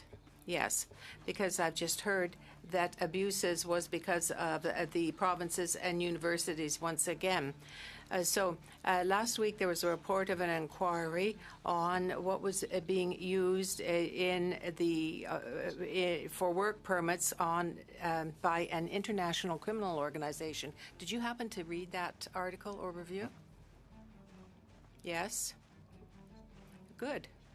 I don't lose lots of time each time I ask a question. So the reply of IRCC with respect to that report was that the situation was catastrophic. It was a provincial situation and the responsibility of the universities. Are you putting the blame? You're laying it on the universities and provinces when in actual fact it's a work permit that is governed by the federal government. Is this a matter of bad faith? Thank you for your question. Is responsible for assessing the eligibility and admissibility of workers, students, and other people foreign nationals who want to come and travel to Canada. So we do that in accordance with the legislated requirements for eligibility and admissibility.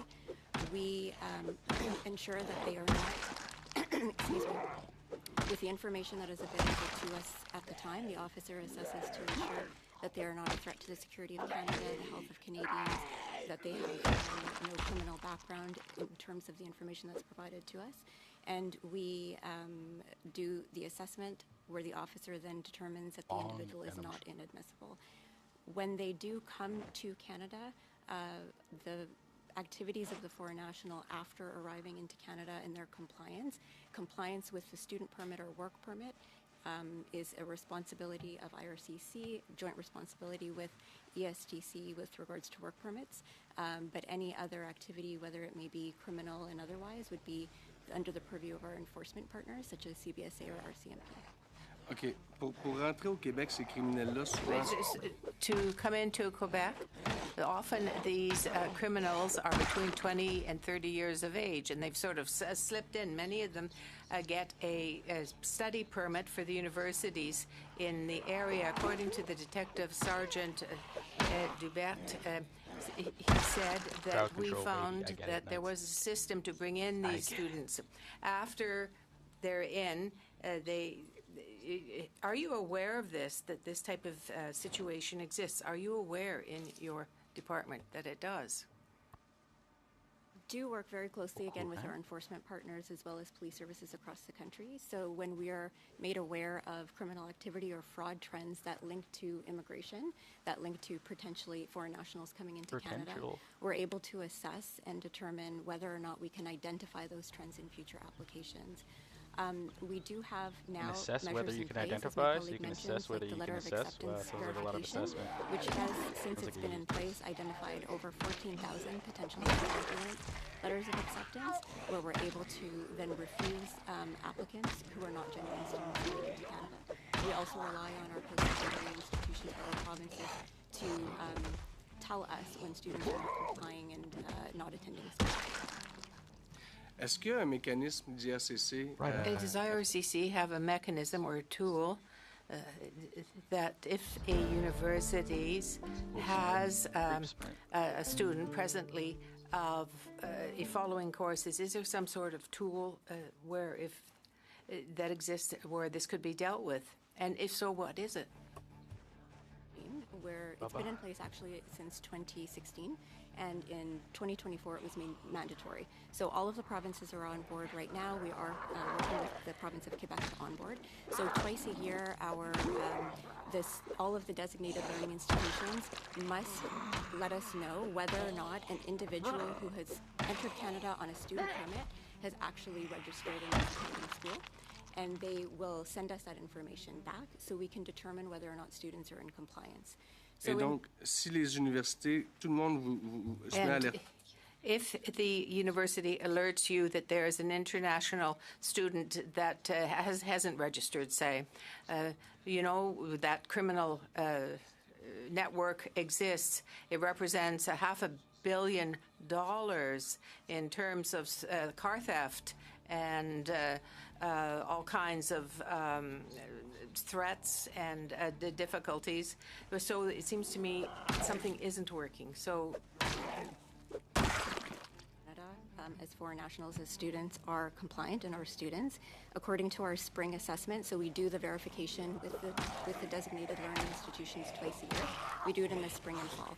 And according to our spring data, 91% of the students that were reported on were compliant, were registered and in school. 8% were potentially non-compliant, which means there's further activities that we need to do to look into whether there could be an administrative error.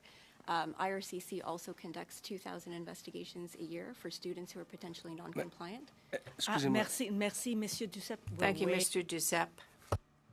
Si on But if 15 seconds after each of my replies to answer my question, it goes far less quickly than it happens in English. So I think you're going to have to find a solution when you pass from English to French. It can go very quickly, bing bang, where you're using one language. But for me, when you're switching languages, there is a few second delay always with the interpretation. And if that's taken away from my time, it's a problem.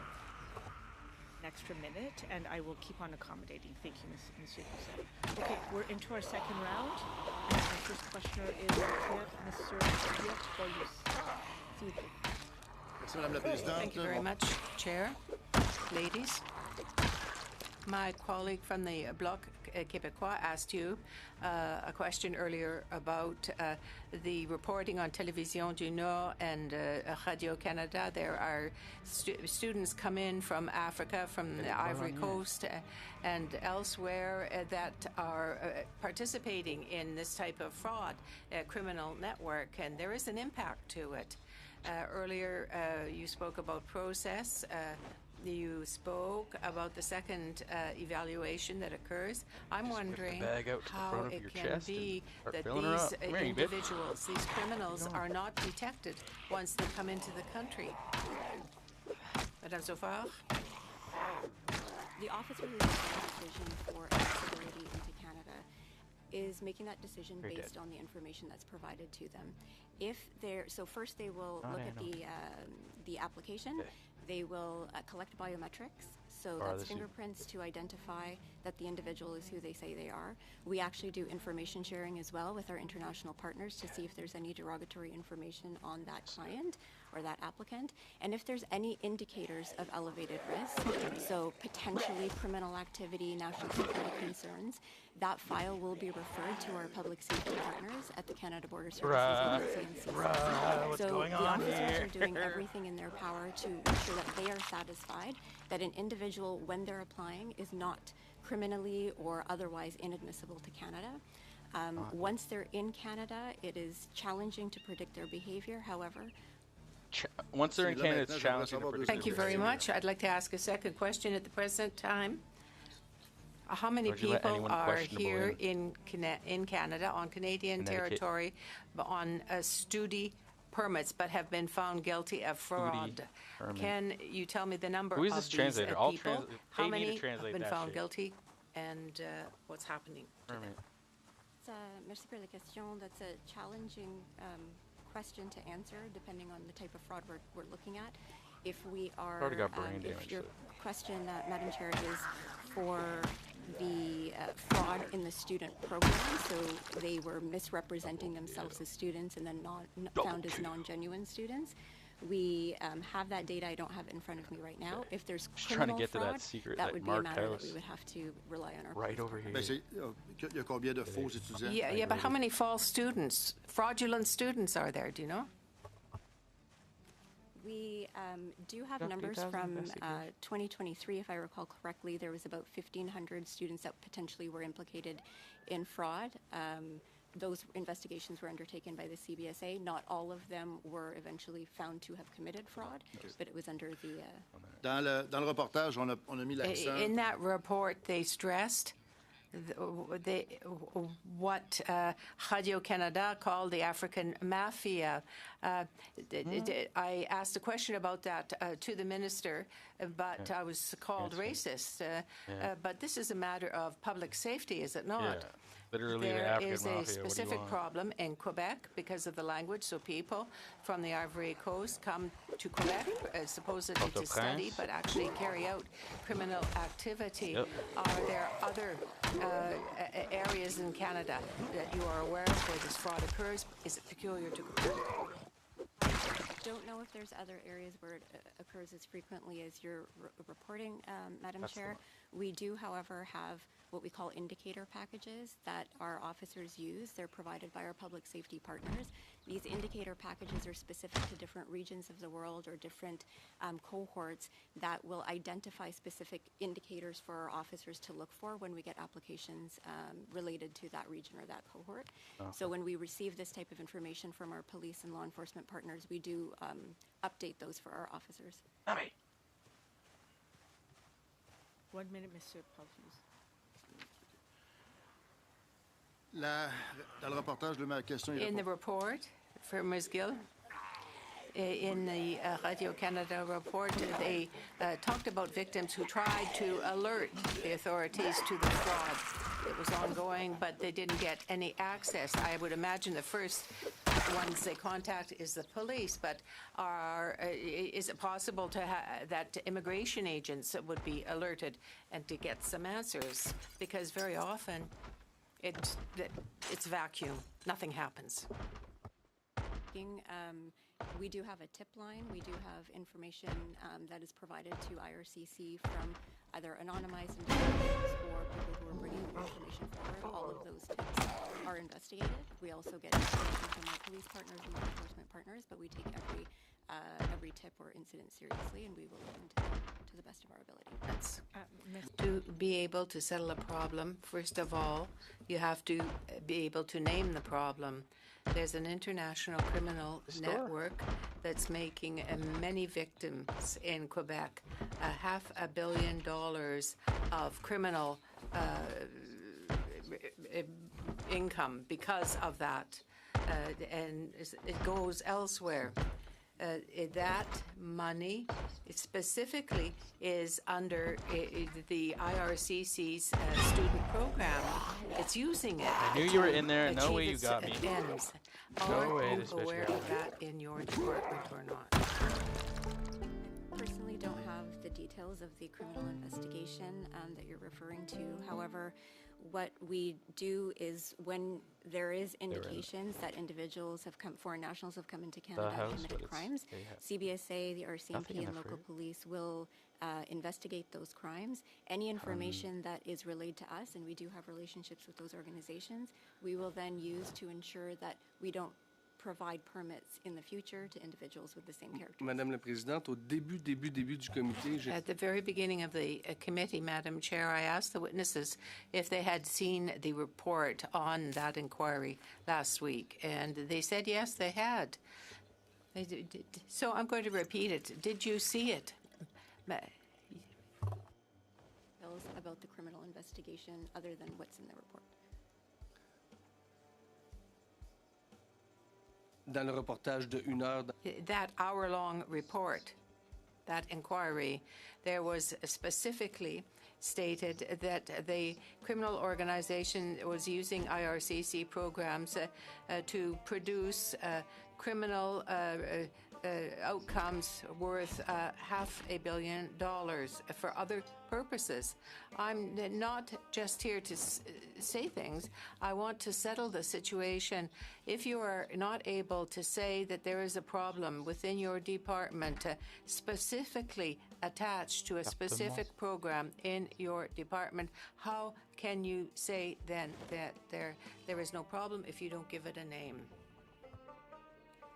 Mr. Frederick-Skatos, point of order. I have immense respect for our colleague, and he's a experienced member of this committee in particular, but he will have the opportunity to ask the minister questions that are probably more political in nature rather than putting officials in a... I was right here and I had it cleared. The game had to do this. Can I answer can I answer the point of order? Good one. When a spokesperson of the Department for Immigration responds to that report, to any report, I think I'm entitled to ask that so-called spokesperson questions, and that person is here today, so I think I'm fully entitled to ask questions of this nature. 30 seconds. Bashing these guys? Yeah, but nobody's answered my question yet. Is there a problem or not?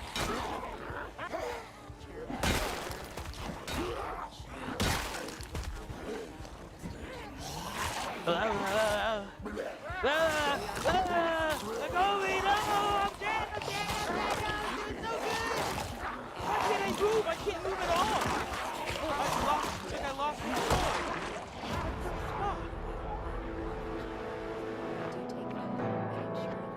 Fuck! 5 hours down the drain.